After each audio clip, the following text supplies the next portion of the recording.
We've already gone way too long. I'm going to save the next thing. I'm just going to give a brief preview for the next show. A little bird, gave me a copy of Megan McArdle's book, The Upside of Down, which is literally an entire book about how failure equals success. Hell yeah. Okay?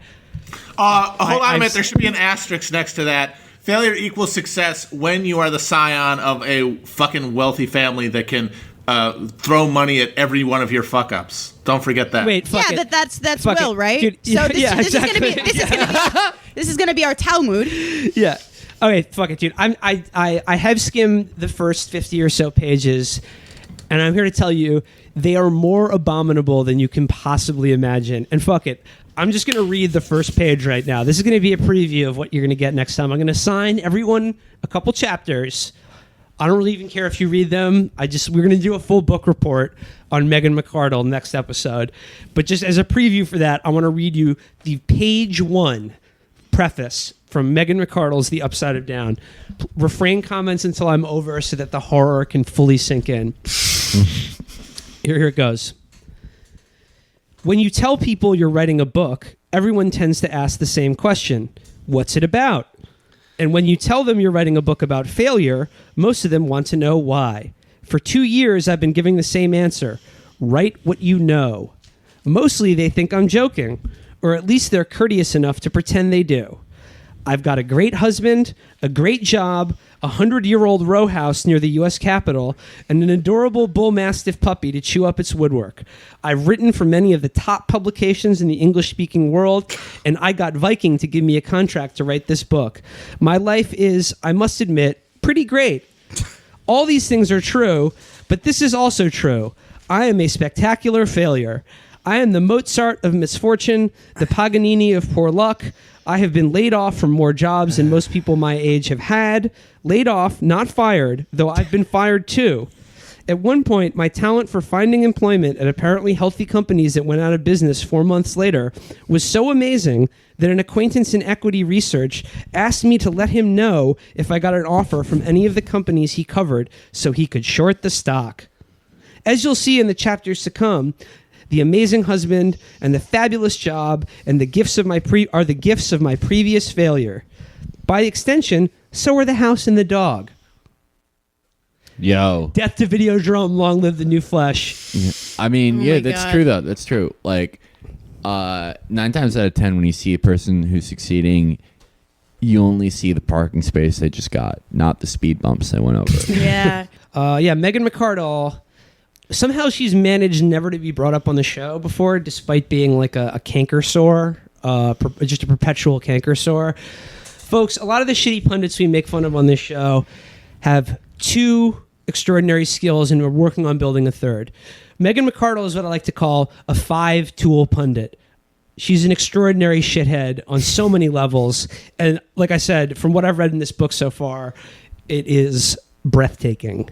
So be on the She's lookout. a 5-tool tool. She's a 5-tool tool. Be on the lookout for next episode. We're doing a deep dive, a la Ross Douthat's Privilege, into Megan McArdle's other book, Spectacularly Unself-Aware Privilege, the Megan McArdle story. Oh, I'm ready to go. Yeah. Let's do it, Hell baby. yeah. Till next time, guys. Yep. Let's do it. Cheers. Okay. Hey guys, what happened? I had to use the bathroom.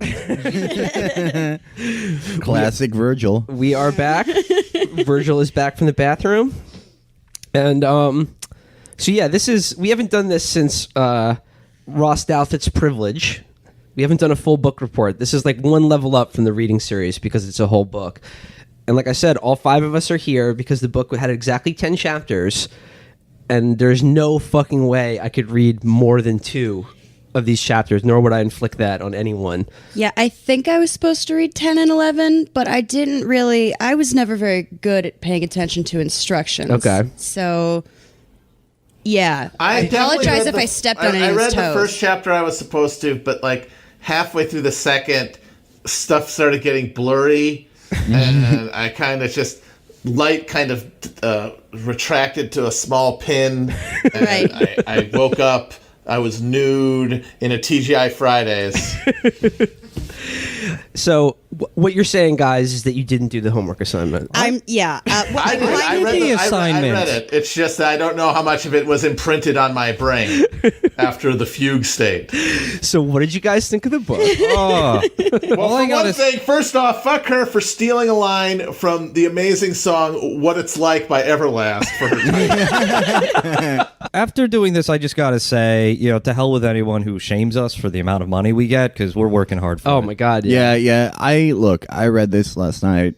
Read my I put off reading my 2 chapters until last night because I was hoping that maybe one of us would die.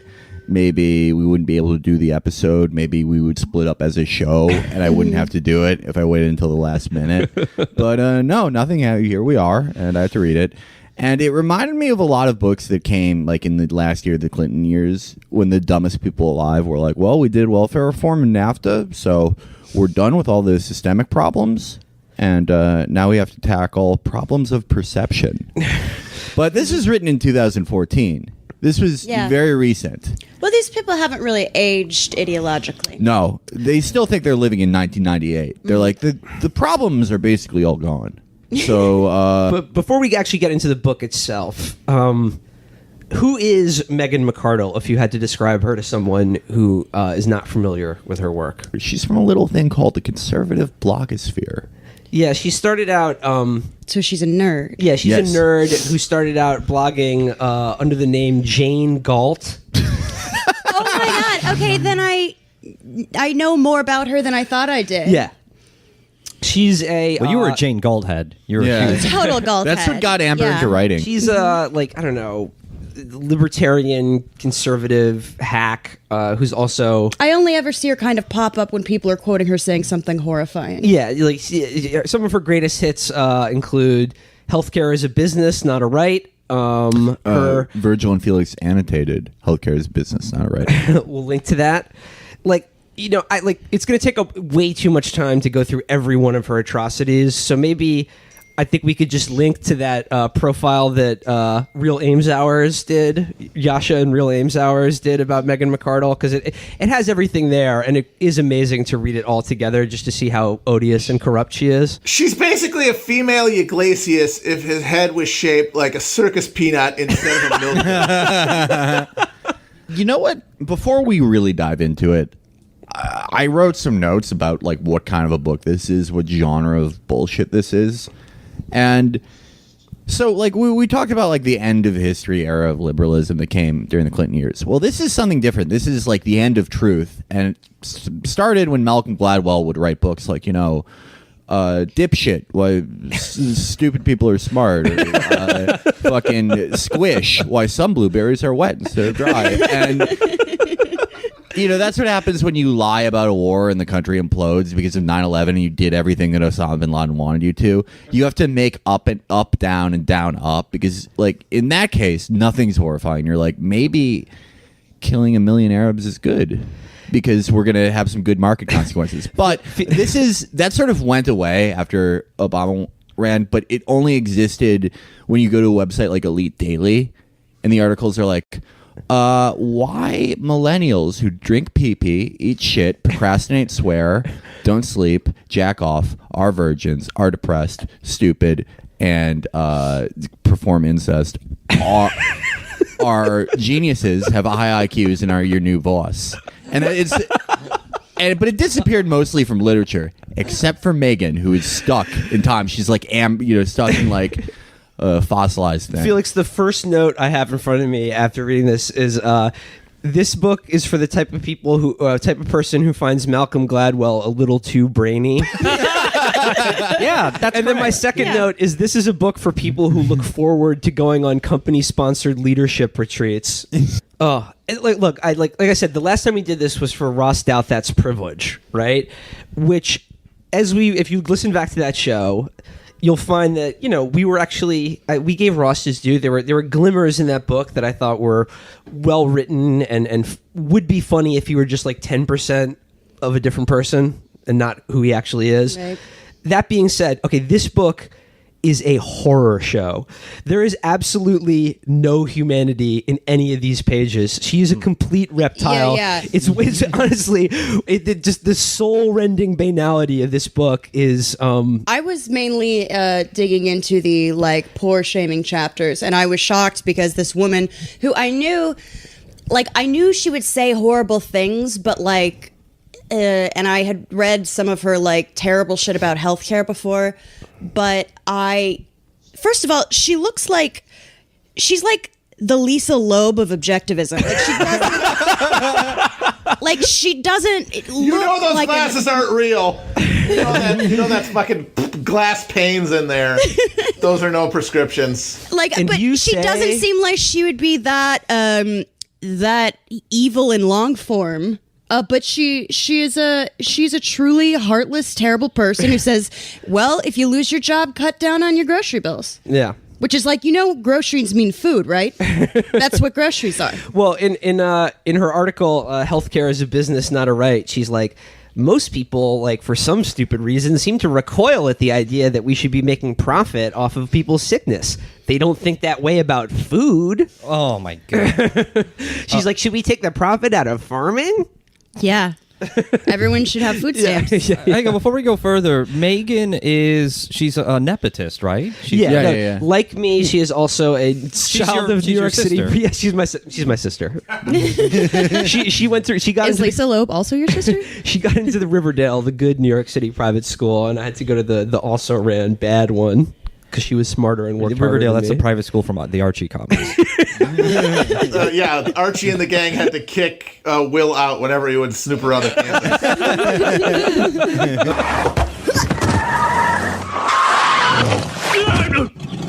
Stay out of Riverdale. Yeah, but she really keeps it up in long form. It's not just for the blog form. I know. She didn't create an entire text of being a monster. It really is amazing. Needless to say, her whole thesis about how like you like should fail early and often, and being a failure is good. It just keep in mind like only basically an incredibly affluent person can say this without any self-awareness whatsoever, which is the point of this book. So on last episode, on the premium sode, so subscribe, I read from the god-awful preface to this book, but I just want to sort of restate if there's anything close to like a thesis statement in this book, that's a stretch because this book is meandering gobbledygook. It's from the preface, she writes, "We should stop spending so much energy trying to avoid failure or engineer it away. Instead, we should embrace it smartly. Failing well can't be that hard because America spent several centuries being really good at it. We're the descendants of failures who fled to these shores from their creditors, their failed farms, their disastrous love affairs. If things didn't work out in New York, we picked up and moved to North Dakota. Somewhere along the way, we built... Which doesn't cost money. Somewhere along the way, we built the biggest, richest country in the world. And I'm going to argue we did it mostly because we were willing to risk more, forgive more easily than most other countries." I like that. And massacre the shit out of a bunch of indigenous people. It's so interesting because, like, the whole unspoken thing in this book is how all of her fuck-ups, her talking about how, well, you have to be able to fail to succeed, all of that is made possible by the incredible cushion provided by her rich family. And similarly, America's myriad fuck-ups were largely taken care of by the fact that you could always just move out of town, kill whoever had the land, and then take claim Matt, to it. You could also we had this really cheap labor form there for Yes, a while Amber. too that we got to build an entire agricultural basis for, which is very, very affordable labor. Yeah, stunning lack of self-awareness there. And okay, I'm going to dive in now. I read the first 2 chapters and we divvied up the rest of the book. I would just like to say we are doing one better than McArdle herself, who famously reviewed Thomas Piketty's Capital in the 21st Century. Right. First sentence saying, now I haven't read this book, but... Yeah, of course.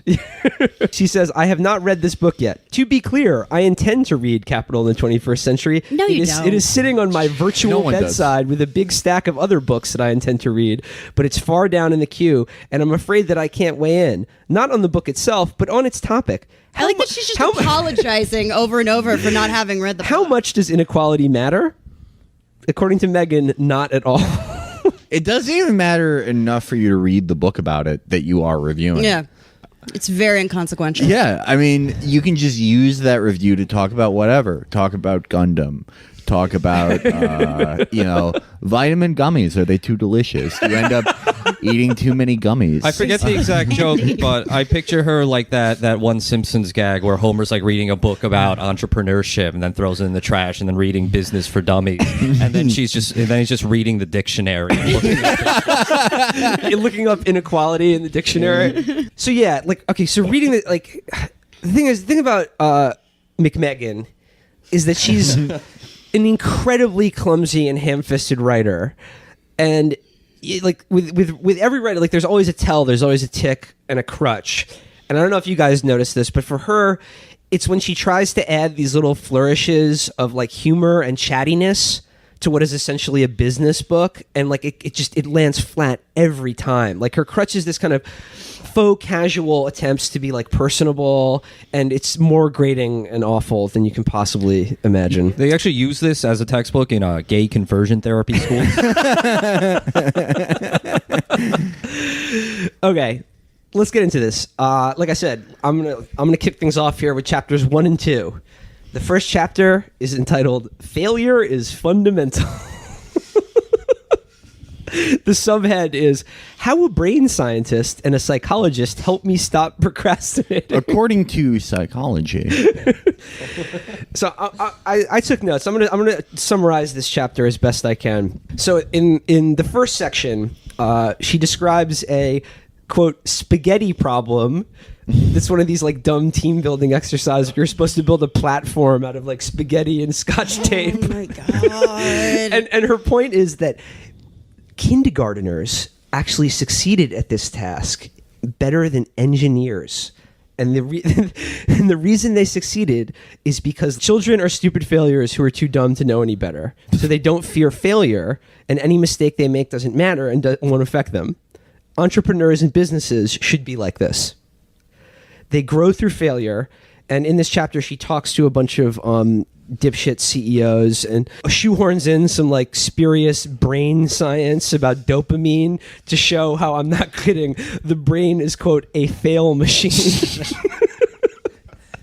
I want to give you one example. That was the original title for the podcast, actually. Oh, dude, the fail machine. Dude, I love that. Can we change the name of the show now? Yeah. I just want to give you one example of her atrocious writing when she's describing the spaghetti problem. She says she's talking about the ones that the kindergartners built, and she describes them as the wild asymmetrical kindergarten creations lurched drunkenly like modern art installations on a debauched spree. It makes no fucking sense. Wait. She said like modern art installations on a debauched spree. You know how art just kind of goes on a tear sometimes, paints the town red. What art does sometimes. Yeah, when you go into the museum after dark and all the paintings come alive. And you're Ben Stiller. She, like I said, she speaks to these CEO dipshits and describes one guy as he is the distilled essence of a successful entrepreneur, lean and compact with an intense dark gaze and a hypomanic charm that you find in so many business leaders. Craig Britton. There was another sort of successful entrepreneur, spent a lot of time in bed, did most of his work in bed, but he invented these sessions where his employees sort of would get together in a circle, and one of them would get in the middle and everyone would scream about their failures. That CEO's name was Chairman Mao. There is a CEO, a famous corporate leader, who he wrote his book about the future, but most of the book was actually about his failures. Yes, and it was also his struggles. His struggle, yeah.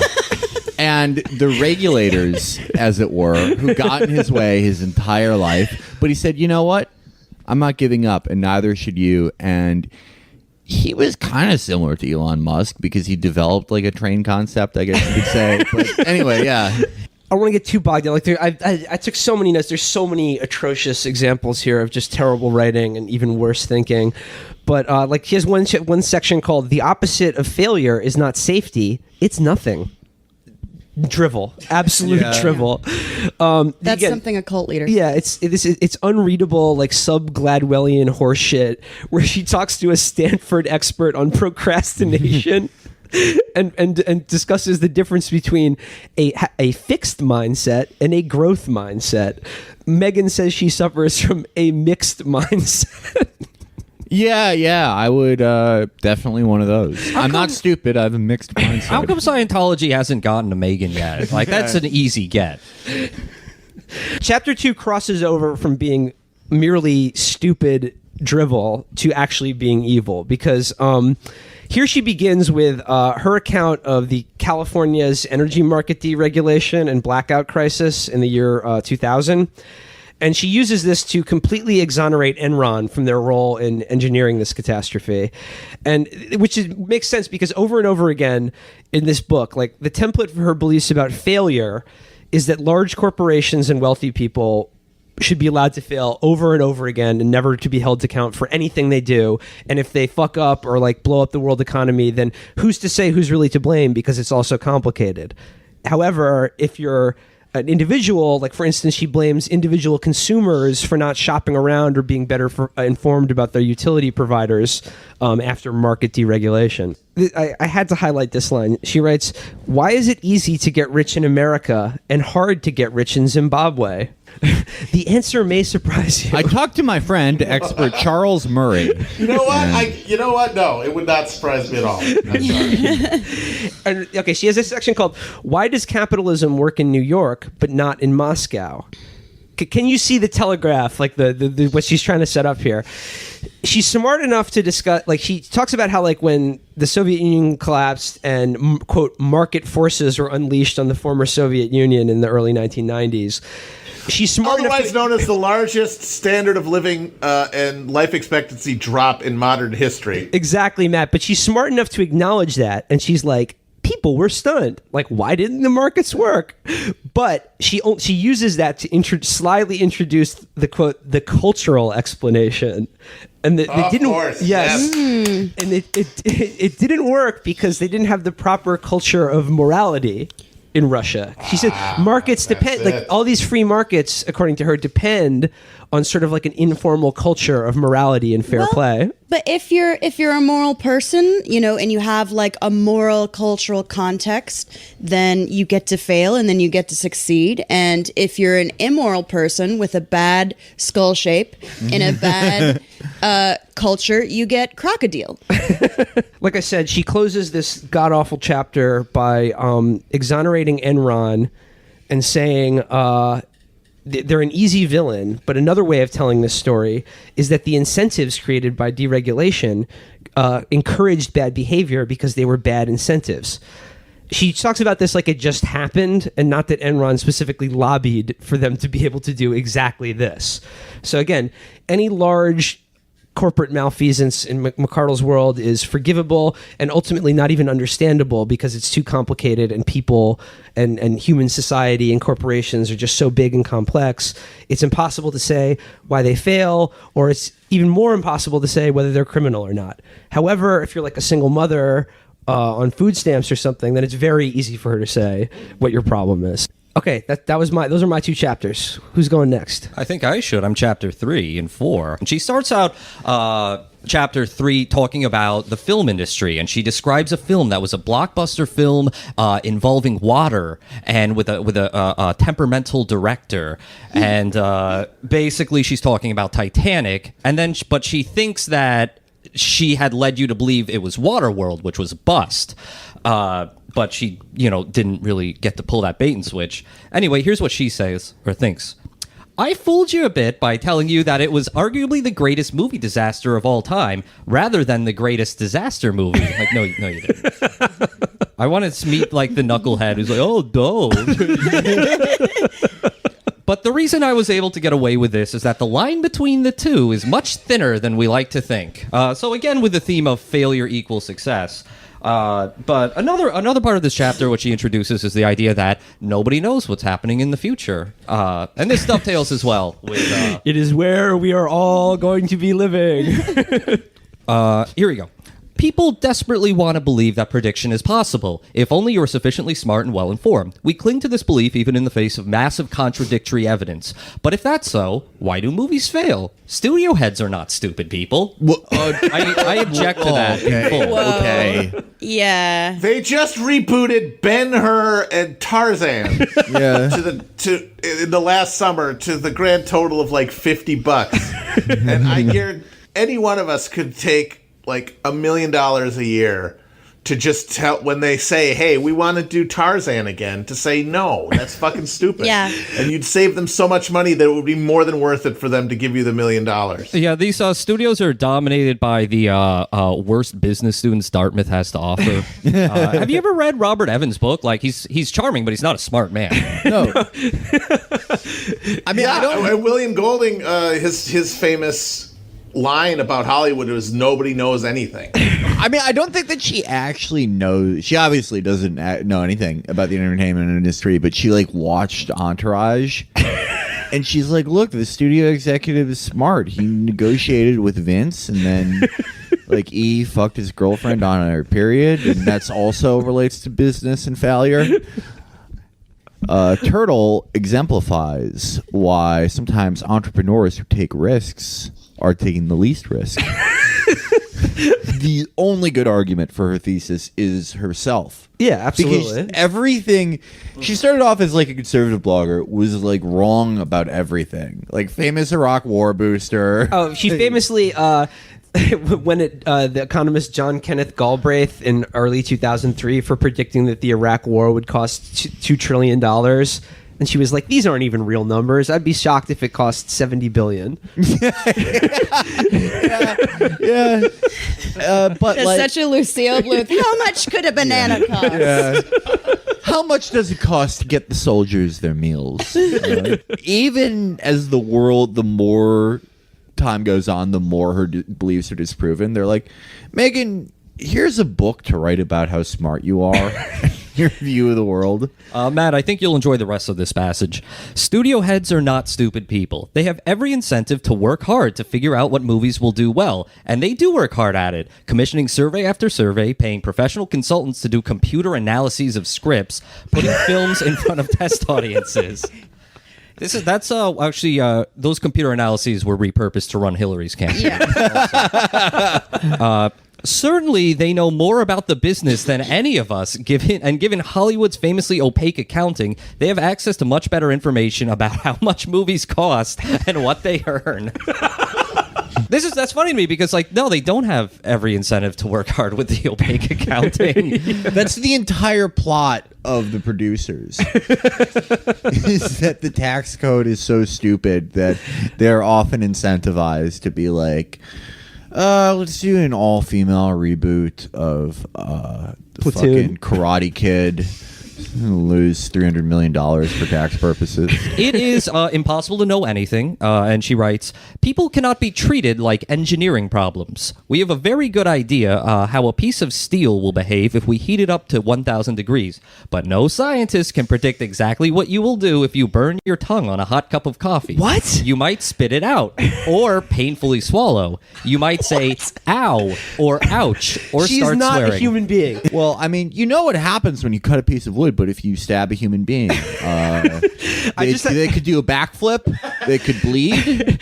I just had a terrifying vision of like Megan McArdle running some kind of Stanford prison type experiment where she's just like, what will happen if you expose a human body to 1,000 degrees of heat? Here's a passage that's apropos of nothing. Hedgehogs were more likely. Okay, she quotes some other fucking bullshit business manual that says there's two kinds of people, hedgehogs and foxes, which I assume is like a Sonic the Hedgehog thing because she's a gamer. Definitely. This was just a funny thing to me. Hedgehogs were more likely to be very right. Think of Winston Churchill declaring Hitler's Germany an existential threat to Britain while Chamberlain was declaring that he'd secured peace in our time. But they were also more likely to be very wrong. Think of Winston Churchill's disastrous decision. Guess what the decision is? Killing several million people in Bangladesh. Right, that's what I would the thought. famine. That's what I thought would be it. Any other guesses before I say it? Go for it. All right. Gallipoli, maybe? She's not going to say like she's not going to say the starvation of the Punjab is like a mistake. Think of Winston Churchill's disastrous decision as Chancellor of the Exchequer to return Britain to the gold standard after World War I at a grossly overvalued exchange rate with the dollar. Gold! Yeah, that is what I think of when I think of Winston Churchill's big, blunders and goofs. One of the reasons that we are better at building bridges than getting people to take their blood pressure medication is that we've run a lot of experiments on the structural properties of steel and bridges. Say you want to find out the effects of health insurance on health and mortality. Oh, I don't know. Ideally, what you'd want to do is take a pair of identical twins and give one health Dude, she's insurance Dr. for Mengele. Oh my She's God. fucking Dr. God. Mengele. while forcing the other one to stay uninsured as long as he lived, then see how the Holy two shit. differ. Actually, you'd like to do that thousands and thousands of times. All right. So these two chapters are more purely about business. They're more purely about failing in business and the nature of truth, which is interesting. But more importantly, these chapters are about Megan's breakup. Yes, that's what we're looking for. Yes. Let's talk about the breakup. I can't stand any more business talk. Okay, so let me pull this up. In this book, or in this part of the book, so Megan was engaged, right? And in her words, she was about a week away from the wedding. She was skipping down the subway platform. Oh my God. And then 2 days before the wedding, he says that he made a mistake. Can you believe it? She tried to get back together. They tried going on a few dates, but then they realized they just didn't go together.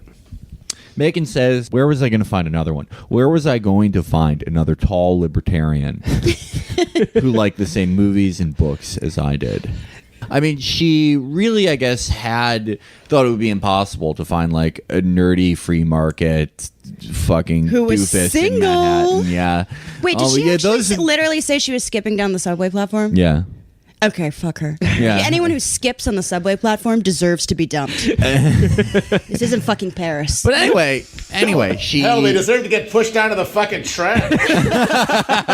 Get your shit together. Okay, so the next chapter is more about. It's more or less the exact same chapter, but it's about Dan Rather, fucking up the documents with the Bush Oh, the George Bush National Guard shit. Anyway, though, I thought these chapters were interesting because they're all about ascertaining information, about obtaining info, about how you can use confirmation bias and chase good money after bad, and you go, oh, I'm already in this situation. Megan exclusively relates it to her dating experience. She would rather talk about like when she got her heart broken by fucking Rand P. Hitler of the Manhattan Libertarian LARPing Society than the most obvious example of her using confirmation bias, of her fucking up information, of her sticking with a demonstrably horrible idea, her support for the Iraq War. Yeah. Are those your chapters, Felix? Yeah. Okay. Matt, are you up next? Yes. Oh, this is Finally, great. yeah. This is where she really gets sociopathic. This is good stuff because these ones are about big picture economic stuff. Chapter 7 is called Getting Unstuck, Adopting the Way of the Shark. Loyal listeners to the show know a couple weeks ago we talked about how the neoliberal vision for the citizenship is to be a constantly moving shark-like creature that is never able to stop. Yeah. And we were positing that as just a hellish nightmare existence that degrades humanity. But for Megan, it's basically the ideal state of being. You know the thing about a shark? He's got lifeless eyes, black eyes, like a doll's eyes. So it starts off with her doing some actual shoe leather reporting at a job and employment training center in Buffalo, New York, where she interviews a bunch of people who have seen their job prospects completely collapse in the last 20 years. She gets quotes from guys talking about how, I used to have a good paying job at a factory, and then I got laid off, and then I got a worse paying job and a worse paying job. And she's very sympathetic, but then it's time for her to give a little advice to these poor northern New York slobs. And so she says, she's trying to decide, like, what's the difference between people who pick themselves up and are successful after getting fired and the people who just sort of drift along and sort of sink into long-term unemployment and failure. She points out that it's a tough balancing act. Do the right things and you have a good shot at turning a lost job into an opportunity. Do the wrong things and there's a big risk of turning a failure into a disaster. To see why, let me tell you about the worst date of my life. Oh my God. And I mean, I have a horrible bone-chilling vision of her telling this anecdote to these poor jobless fucks in Buffalo. It's you know what? You just got to keep at it. It's like when I went on a date in 2003 when I was dating a private equity associate, and we went out to a fancy vegetarian restaurant, and then went to see. And this is literally it. Like, she says that the dinner was fine, that her date was fine, but the show she went to was Avenue Q. I don't know if you guys remember that. Yeah. That's the puppet. That's the Slacker puppet musical that was like, it was sort of like the Hamilton before Kinky Boots, before Book of Mormon was like, Yeah, it was super popular. And basically the entire reason this was the worst date of her life is because the characters are a bunch of fail sons and fail daughters, and she felt judged because she was one as well. That's it. Like, it was all about her. The puppets are judging me? Like, she felt like the whole show was being put on to mock her, and that made it the worst date of her life. Well, okay, I have to once interject again- something. This is an extremely common trope. Lena Dunham did the same thing when she was talking about Jill Stein, but these upper class women relating everything to a weird romantic parable. It was like, this is just like this experience I had with a boyfriend, and it's perfectly summed up by this like Rosa Luxemburg quote where she said, for upper class women, their home is the world. For working class women, the world is their home. Because they just literally can't conceive of anything more troubling than a shitty date or a bad boyfriend. Or in Lena Dunham's case, I think it wasn't even her boyfriend. She just kept fucking him. Okay, so she takes this as an opportunity to flash back on what got her to her job, her first big media job, blogging for The Economist. And it was that she got an MBA from the University of Chicago, but then the first .com bubble happened before in 2000, and there was no opportunities. She had a short-term internship at Merrill Lynch that she apparently fucked up, and they didn't ask her to come on for a job. Then she moved in with her parents on the Upper West Side of Manhattan, doing Princeton Review prep. And then after 9/11, she worked with her dad, who apparently owns like a construction firm. And she was down in the pit, like, I don't know what, like filing paperwork or something. But I kind of feel like she's doing a little stealing valor here of 9/11 first responders, you know? Like, I was down on 9/11. I was covered in the dust. I was like processing forms in a trailer.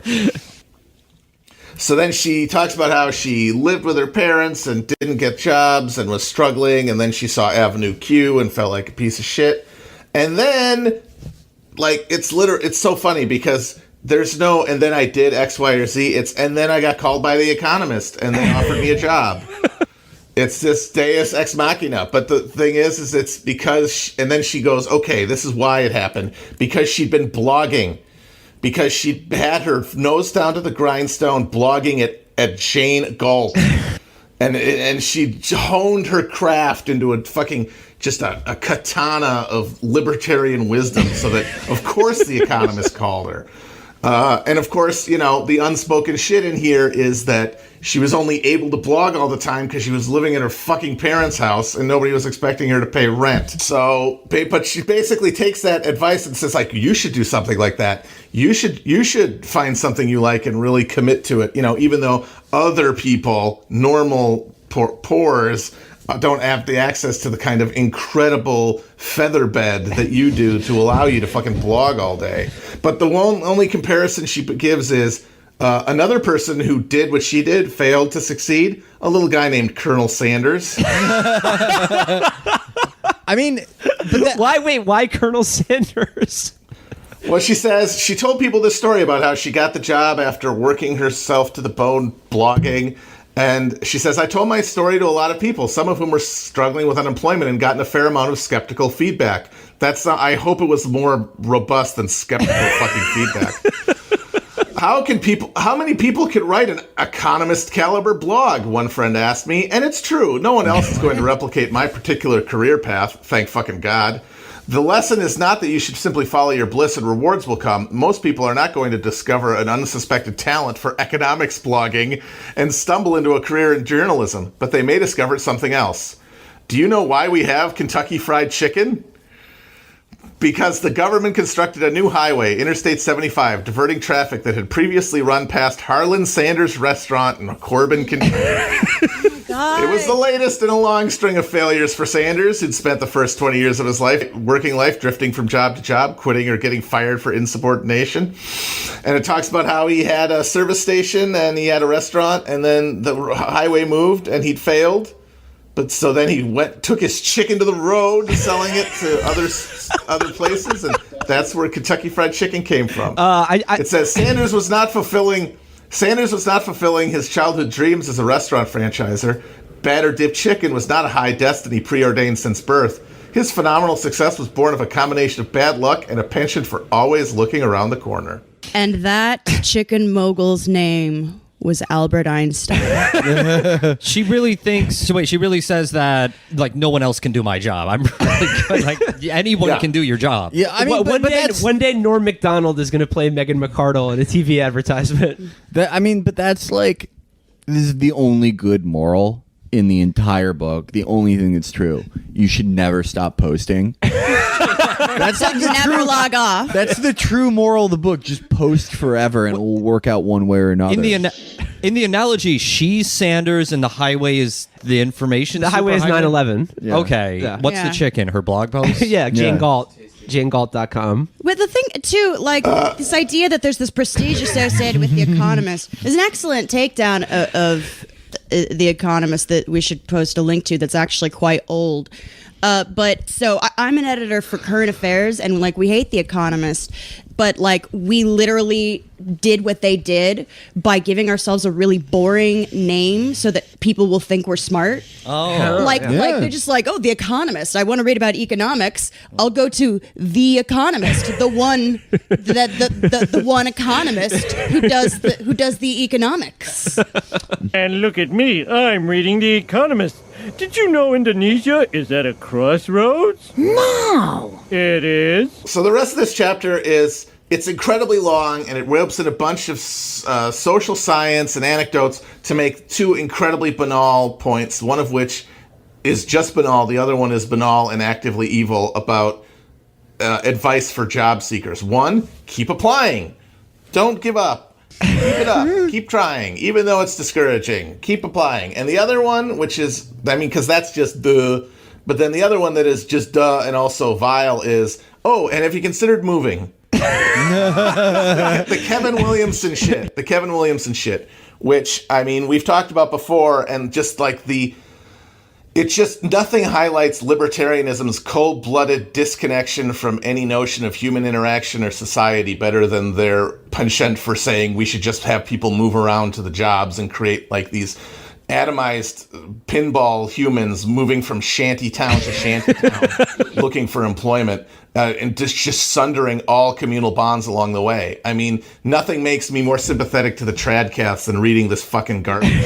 But it ends. There's sort of at the very end of the chapter. There's a great punchline to it where she's saying, we should have she's giving a bunch of potential policy solutions for unemployment, and some of them aren't bad, like a WPA style thing for in times of high unemployment or whatever. And then she says, and if all else fails, we can offer people grants to move from places like Buffalo, where there are no jobs, to Bismarck or Fargo, where North Dakota's oil industry has pushed unemployment down past 3%.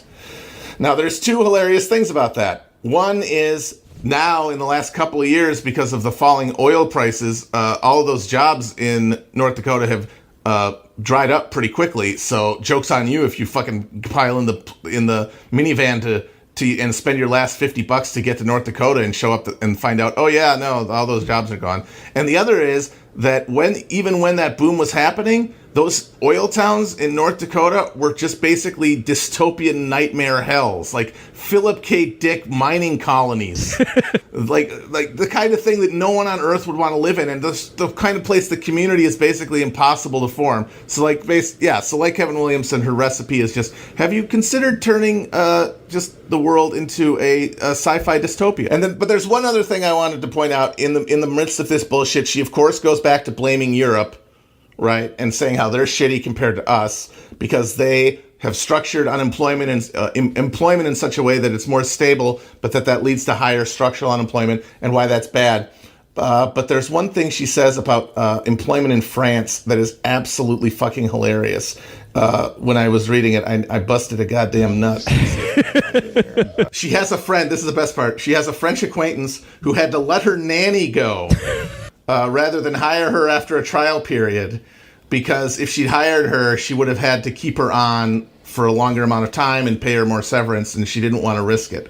Which, I mean, nothing more relatable in a chapter about advice to people who need employment than their French friend who had to fire their nanny. But this is the best part. So this is what they have in France because of their tight labor policies that we in the United States have blessedly avoided having. Taking a new employee means taking on open-ended commitment to a person you don't know very well and who may decide to slack off once they become unfireable. So companies go to great lengths to avoid it. Instead, they rely on things like temporary contracts to round out their workforce. The people on those temporary contracts can't advance internally, and it's risky to invest in improving your skills for a job you might not have in 6 months. Those workers are more likely to stay on the margins of the workforce, poorly paid, with no benefits, and always at risk of unemployment. Holy shit, thank God we don't have that in the United States. Thank God we dodged that bullet. Look, if you guys are ever down on your prospects, just like a story from my own life, you can either post forever until you're given a podcast, or you can make like my friend's food tester who got fired. And one day she got a call from the King of Belgium. And, like, that's what this entire thing is like. You know, sometimes you may think you don't have any prospects because you are an indentured servant to the pretender to the Carlist throne. But the car list may actually win, and that's a case of failure. Sometimes you think you don't have any prospects, but then one day the prince is riding through town, and you find out that he looks exactly the same as you. Yeah. So the second I'm not going to spend a lot of time on the second chapter because chapter 8, blame storming and the moral of the financial crisis. Because I can boil it down to one thing. She essentially compares people who blame the big banks for the financial crisis of 2008 to 9/11 truthers. What? That's the entire premise of the chapter. But I did want to read the first paragraph because it's awesome. A few months ago, I walked into my husband's home office and found him yelling at his video game. Libertarian men. I want more. Man, I'm so glad she was able to land herself another one. It turns I want out more of Megan's husband. Suggesting he play video games all those years ago, I inadvertently created a monster. He now reviews video games as a professional sideline. When I asked what was going on, he gestured excitedly at the screen. That racist goon is talking trash to me about elves, and I am an elf. Holy shit. Because remember, her husband is Peter Sunderland, who writes for Reason. And a few years ago, Reason published an amazing cover story about how video games are awesome and they make your life better. And it had this white asshole in a suit sitting on a bed playing video games while his annoying bitch girlfriend stood in the doorway and he's holding his finger up at her to tell her to be quiet. And now I know that is literally the McArdle Sutterman household. We've gotten a glimpse behind the curtain. So yeah, so there's that amazing thing about the gaming. He's really into Civ 4. And That's basically she uses this argument this guy has playing Civ 4 as a parable for how people, when things go wrong, people want someone to blame. And these silly 9/11 truthers want to blame the government because they can't accept that it's a complicated world with terrorists and things in it. Just like these silly goofs want to blame these big banks for the financial crisis just because. But it's like Will said, she's like, it's complicated. People have the wrong information and they don't realize it. It's really terrible. There's one thing the funniest part though is that she makes the objectively incorrect claim that none of the big banks were aware of the shittiness of their mortgages when they were offloading them to their clients at the end of near the end of it, which I mean, and she basically just talks about Lehman Brothers when she says that. And it's like, yeah, of course Lehman Brothers didn't offload their shit. That's why they were destroyed, and that's why they had to be bailed out. The one bank that does not get mentioned at all is Goldman Sachs, which made a multi-billion-dollar settlement with the government over the very explicit emails within their internal communications that saw them saying, these are dog shit, we got to offload them, and then they did. So she's just like literally lies in it. It's terrible. That's all I need to say about that. I like the idea of her learning lessons from her gamer husband, and he's screaming at the TV all the time. I like that. This is probably just every guy that Megan has dated. It's just always a guy who's like, Cortana doesn't have a gender. And she's like, after she broke up with one, she's like, where am I going to find another guy like that? Okay, so I actually have like I had the last 2 chapters. Thank God I remembered correctly. And I gotta say, I mean, they're horribly written. She's a monster, but number 9 was on punishment. And it was a decent libertarian, anti-extreme punitive state stuff. And it was like, better probation, throw fewer people in jail. Granted, she did this from a cost efficiency sort of perspective a lot of the time. And you kind of wonder if she would have the same perspective if she was privy to all of the sort of monetization that is now going on within prisons. I think maybe if you were like, well, some of them you can make them sew wallets, she might actually rethink her position. But yeah, I mean, whatever. If she wants to fucking rally for less punitive prison sentences, then okay, fine, whatever. Yeah, nobody tell Megan what slavery is. She will lose it. But then, of course, she goes back to being who she is, which is a bad person and an alien. Number 10, forgiveness. I'm not kidding. How I learned to stop worrying and embrace easy bankruptcy. Parenthetical, though not personally.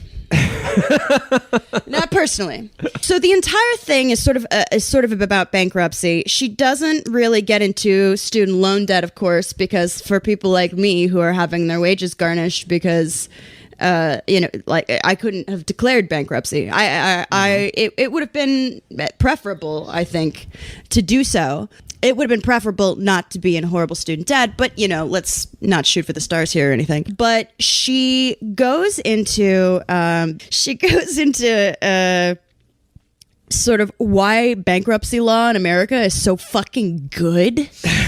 It's full of fucking terrible anecdotes that don't make any sense, that have nothing to do with anything. It's very Gladwell. Spends a lot of time talking about this debt-free guy. One of those radio hosts who's like obsessed with being like debt-free, which is, insane and stupid and a horrible thing to fucking. I hate. She should have wrote the chapter on that guy who's like, free money. The government doesn't want you to know about. Oh my God. Matthew, let's go. She starts in at one point. She's bankrupts nation. Why do people declare bankruptcy? There are many answers to that question, but at the most fundamental level, it comes down to this. They have made promises they can't keep. They borrowed money and couldn't repay it. They had a kid, which comes with the implicit promise to support that child to adulthood. They signed up for utilities that let you pay the bill at the end of the month. Okay. So I guess the alternative to that. There are many reasons humans declare what is known as bankruptcy. They checked into a hospital and promised they would pay the bill when they checked out. Well, fuck ups. Yeah, like get your fucking shit together. that if you want to understand bankruptcy, the first thing you need to understand is debt. That's such a fucking Peggy Hill fucking line. Yeah. That's so fucking like, and she's full of these where she'll be like, I have always said that the best way to start a fire is with kindling. Like when you just like pass off a thing that is true, like as like, Commerce is the essence of business. They have a saying that el failure is the same as la successa. So yeah, she's obsessed with this Dave Ramsey guy who is always trying to, talk about, living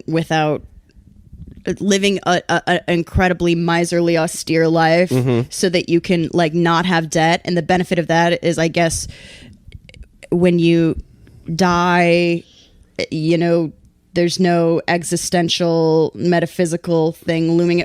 I don't know. I think everyone should rack up as much debt. Yes. As they have to live a decent life. We're all gonna die. And let We're him drowned fucking- in boiling seawater. Yeah, Buy a let him goddamn boat. fucking Fucking pass. First of all, people do deserve luxuries. Like little luxuries here and there. You're depressed, you're poor. You know what'll make you feel better? Spend a little money. PS4. Yeah, where's our PS4? And she's obsessed with this guy who preaches this like insane like austerity kind of living because Sort of like debt is like sin. It's just like it's like having, which is there's a racking reason up why sin. this is heavily associated with a kind of brand of evangelicism now too, like the debt free thing. Like the Duggars are very into the debt free thing. Oh, okay. But at the same time, she's talking about how great bankruptcy is. Here's the coda to the book. Actually, it didn't sell very well. I looked this up. The book itself was not a success. How many? Imagine that. That means it was a success. Hell yeah, bitch. Her next book, Right is Left. Why sometimes your dick falling off is cool. Yeah. Is going to sell 1 million copies. Anyway, this thing was torture to read. I kind of hate you, Will. Yeah, fuck you, and- Will. Yeah, Will, what the fuck? And Brendan honestly deserves like a fucking bonus or something, or a cake or something, for having to go through all of this terrible audio and filter out like Yes. the 3 funny jokes we all made. That is okay. true. No, wait, that Brendan- is true, Amber. But I think my compensation, and believe me, I'm feeling this right now, is that I didn't have to read it. I read this book at like 2:00 in the morning because, like I said, I was hoping that one of us would die and I wouldn't have to. But I such still luck. hope one of us die. I do too. I want to die now. And it was so bad. It was so bad. I didn't get to sleep till 5. I'm too tired to go to the gym. I have to go tomorrow. I'm pissed off. I don't like it. No more reading. No more reading. I'm sorry. No more reading. I'm sorry. No more reading, guys. Will. No more reading ever. Can we just Will, we're not bring back reading like a anything anymore. tradcath? Like, can we get back to just like having drunk mean idiots? Will, Like, next time we do this, can we just watch a King of the Hill episode? of Yeah. Peggy one? Okay. yeah. Is a return to another old favorite, another friend of the show who we've done probably our lengthiest reading series on. Of course, I'm talking about McMegan McArdle. How could we have gone this long without the Lisa Loeb of libertarianism, as Amber called her. I think. Absolutely. And this was an article that came out a couple weeks ago that someone sent to me that absolutely is worth reading. This is Megan's take in Bloomberg about the new Hulu series, The Handmaid's Tale. Yeah. Headline, no. Oh, by the way, shout out to Alex Garovich for sending this to me. Our first fan to admit that he started listening to us after he had a concussion, which actually like gives us, I think, the best tagline. We're the podcast for people suffering from traumatic brain injuries. Yes. Literally, the medical advice when you have a concussion is try not to think. The NFL's podcast. That's also the advice that Megan McArdle gives all her readers. Many of whom have had large chunks of rebar removed from their skulls recently. Yeah, that's every person who was harmed by an IED blast. The 2 things they have them do are listen to the Slate Cultural Gab Fest and read Megan McArdle to sort of like reorient them into the world. So that's actually the guy who killed Chris Kyle. He had one earbud in listening to the Cultural Gab Fest. It was the episode. What is shade? What is shade? Who is Rihanna mad at? My biggest fear is that I go home one day and a large man is in my living room and says, "This isn't your house anymore because my social anxiety is too bad to call the police." But before we start the Gab Fest, here's an open letter to my mailman who sarcastically called me Big Guy. Turn off the Gab Fest now. Hold on. So back to Megan McArdle. This is her take on, like I said, the hot new TV series, The Handmaid's Tale, based on the classic novel by Margaret Atwood. Now, keep in mind, again, with Bret Stephens, this is a little Chapo tip, listener. When you approach any one of these opinion columns or figures like Megan McArdle or David Brooks or Ross Douthat, identify the topic that they're addressing, and then try to ask yourself, what's the problem that they're trying to solve with this op-ed? Where are they trying to lead their reader? What issue are they trying to confront? And of course, in Megan's case, her shtick is that she is a hardcore apologist for just extreme right-wing governance of any kind, doesn't really care much about the social issues as long as, the poor are fed into blast furnaces and she can continue buying fancy kitchen gadgets and get paid 6 figures a year to write absolute drivel. But the problem for Megan is that there's a sort of, I guess, semi-popular new show that a lot of, media and takes are being written about that seems to connect it to the, sort of hardcore religious fundamentalism and misogyny of the Republican Party. So, however, I would say I do like. I'm sorry, we're not in the show. There's no. People don't own women yet. It's fine. If you would like to read something good about the sort of like lib hysteria over it, go to Jacobin. Read Angela Nagel on the Handmaid's Tale. I think that is a good and interesting critique. Megan sort of touches on it, but again, yeah, I think Megan is a moron. Megan is going in a different direction. So I just want to read from her now. We are all necessarily prisoners of our own place and time, and thus I was in my youth necessarily a fan of The Handmaid's Tale. Again, I just want to say necessarily used twice in the first sentence. Awful. That's establishing a rhythm. Yeah. I read it.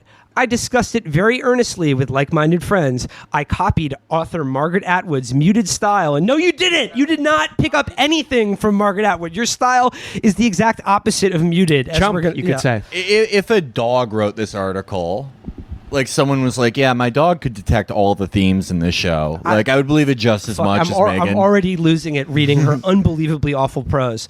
So she says, I tried to copy author. No, sorry. But that use has fled, alas. It has been 2 decades since I last waxed indignant about the drinking age or picked up my copy of the book. Even that copy, paperback, dog-eared and water-stained, and threatening to come apart at the spine, has been left behind somewhere, presumably the same place I lost my Velvet Chokers and my Suzanne Vega CDs. Velvet Chokers are cool now, bitch? Yeah.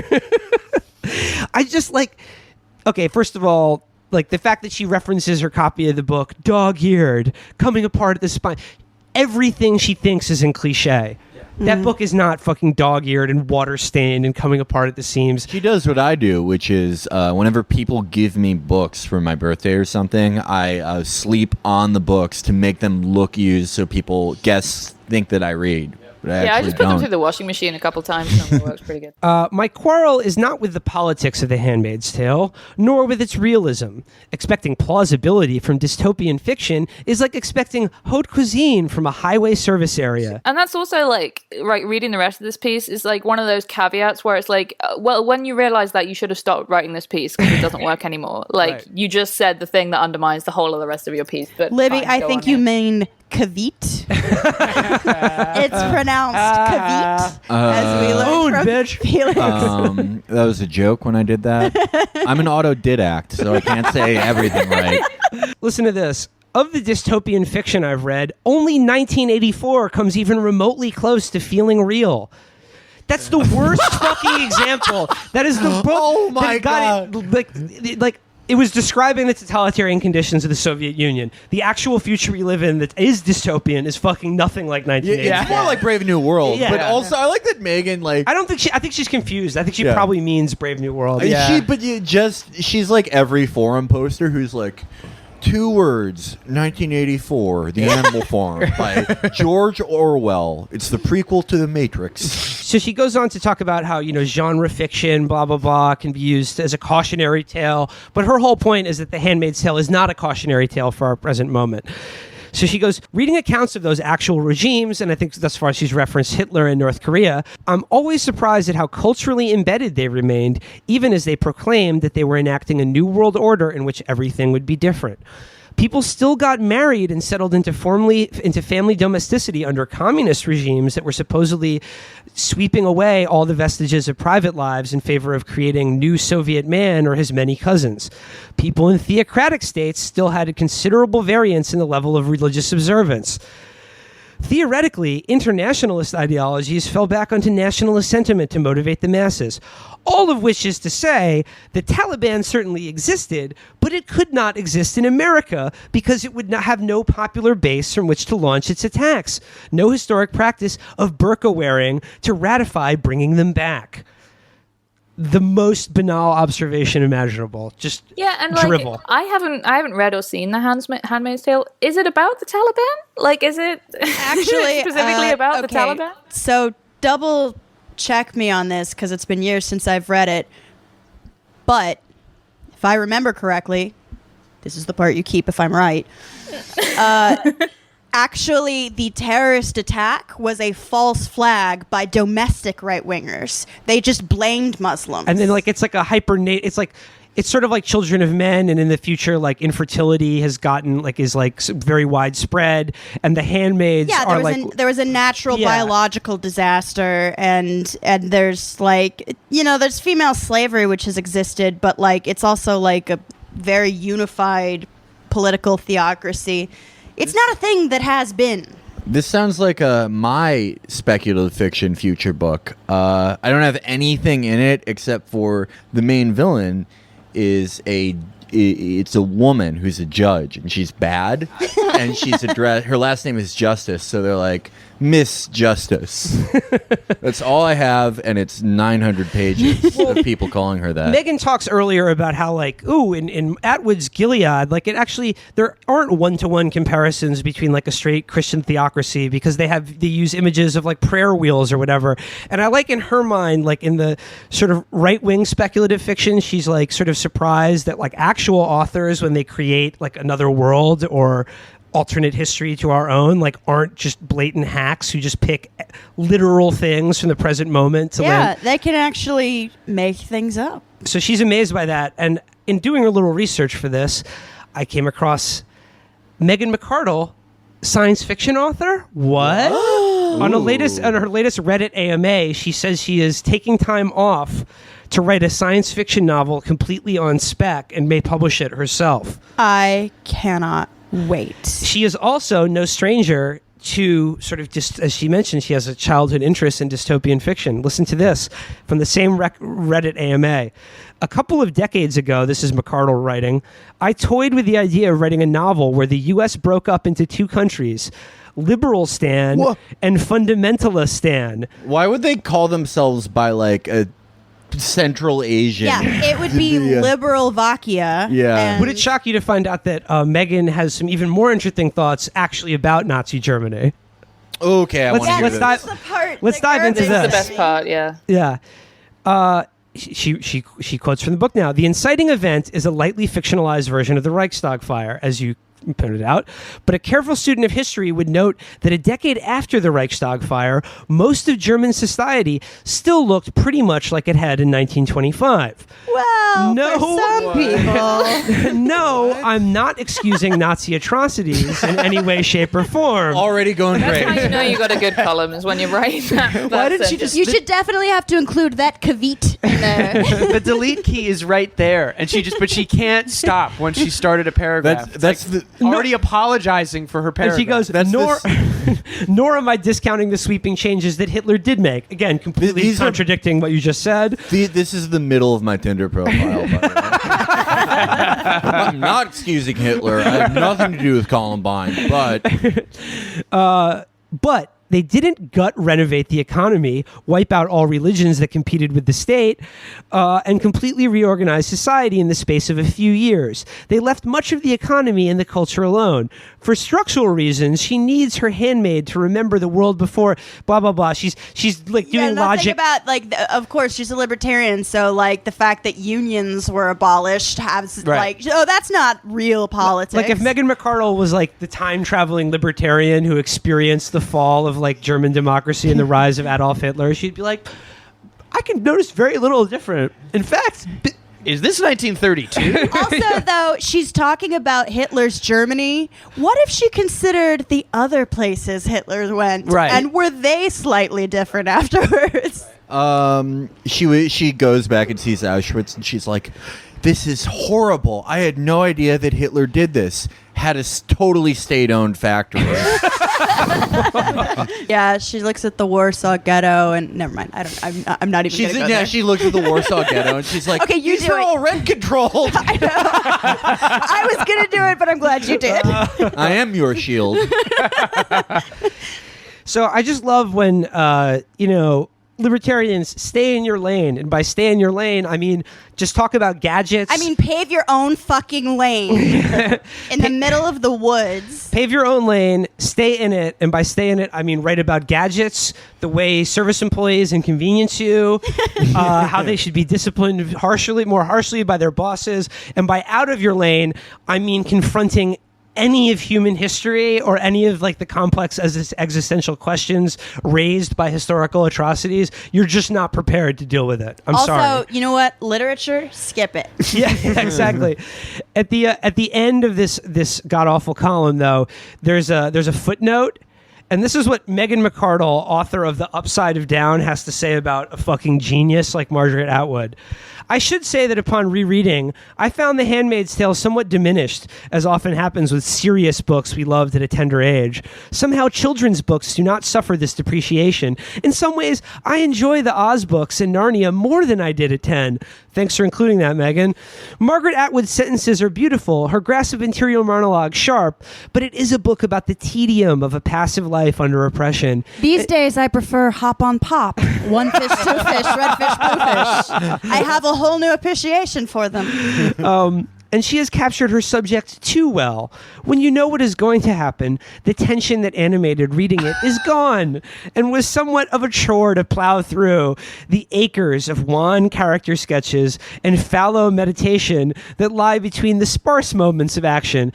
Again, Megan McArdle, author of The Upside of Down, a book about why failure is success, and an aborted book about liberal stand and fundamentally. I'm going to back her up though. That sometimes when I've read a book before, I do feel like I know what's going to happen because for some reason it's apparent to me. Yeah, I think she's right about that. It's true. Yeah, sometimes it's like. And no one's talking about that. That's why, like, when you're an adult, like you graduate from children's books like that, you read Choose Your Own Adventure books because never the same. You don't know what's going to happen. Yeah. Oh, Choose Your Own Adventure books are actually perfect for libertarians because it puts people in dire situations and then gives you rational only choice. two Also, it lets you cheat, choices. and you're like, nope, and go backwards. Time for some game theory. Yeah, exactly. It's just like, here are your choices. Continue to work at a factory where you inhale toxic asbestos every day, or quit and have your family starve. Yeah. You have only two Start options. your own business. Yeah, start your own business. Yeah. It's the Triangle Shirtwaist Factory. Choose Your Own Adventure. Okay, so that's Megan on popular culture. Please kill me. Are you guys ready? Let's bang out this reading series. So. We were, we of course, we're still mentioning the events of the UK election, which we're still in sort of a high from. But boy, holy shit! If you wanted like a fucking real world example for why people were so pissed off in the UK and why Jeremy Corbyn pulled off this shocking upset, it's this fucking high-rise council block that burned to the fucking ground, and like not to the ground, but just was gutted by fire. And Theresa May, the scenes of her being chased by crowds, pelted, screamed at, she now has what Jez's approval ratings were before the election. It's now totally flipped. That's amazing. This is her Katrina, is what they're saying. Yeah. Absolutely is. Because it's the direct consequence of conservative policy. But like this was social housing. This was like a council block or whatever. And this was what was incredible to me. The entire exterior of this building was covered in, I don't know, napalm or something, because it looked better to another block of flats that was privately owned. There was for wealthy people, and they didn't want their line ruined by an ugly public housing project, so that they literally, instead of doing any renovations or installing a sprinkler system in this gigantic residential complex, caked on oily rags and gasoline jelly on the outside of this building. They used the cladding on the outside of the building that was flammable. They could have used one that was fire resistant. It would have cost £5,000 more total to do that. Yeah, and they said, nah, we'll risk it. Okay, keep that in mind. Keep that figure of £5,000 in mind, because we're gonna go dive in. We're talking about my wife, mate. Classic. We're going to dive right into this reading series, and we're returning again now to my favorite, and by favorite I mean maybe the single worst person with a byline in our media, McArdle. Yeah. Yep. Oh. She came out yesterday with what is honestly the worst take I've ever fucking seen, or at least one of them. It's up there. Mm-hmm. This is writing in Bloomberg. Meghan says, "Beware of blaming government for London Tower fire." Okay, this is like probably the first time she wouldn't blame government for anything. Well, sometimes they do the right thing and kill poor people. Here's the subhead, though. Perhaps safety rules could have saved some residents, but at what cost to others' lives? There's always a trade-off. I love that title formulation. That's beware of something that's obvious and popular and frightening to you in particular. You always see that from people like George Will. At what cost is Subway cutting ties with Jared Fogle? What cost? Every single Meghan McArdle take is the drill tweet where, drunk driving kills a lot of people, but it also helps people get to work on time. So it's impossible to know if it's bad or not. Yeah. But just think of that phrase, there's always a trade-off. Mm-hmm. You couldn't get a better example of a trade-off here, which, as we said, $5,000 versus a few hundred fucking lives burned, incinerated in this fucking death trap. But that's the thing. That was her big, in her awful articles about healthcare and how we can't have Medicare for all, is she said the same thing. There's trade-offs. And yes, of course there's trade-offs. Everyone knows that. But right now, every single trade-off is dead poor people for granite fucking countertops and rich assholes pied-à-terres. And she's just defending that trade-off as good. Yep. And when I first saw this, my instant reply was this is the most cynical and disingenuous she's ever been, which is really saying something. But then I sat with it for a second and read the fucking piece again. And I was like, wait, no, she's not being disingenuous or cynical at all. Mm-hmm. This is exactly what she believes. Yeah. This is her being honest. But she's just not aware of it. Do you think Meghan, because she's lazy, as in addition to being dumb, do you think she just wasn't aware of the body count when she wrote this? I think she didn't care. Just didn't care? Nah, there's no... I mean, the point stands. You can't let emotional things like the number of people who died affect your rational arguments. Yeah. It's a spiritual successor to the famous Matt Iglesias take of Bangladeshi workers get crushed by a factory that wasn't up to code, and that's okay. It's that sort of...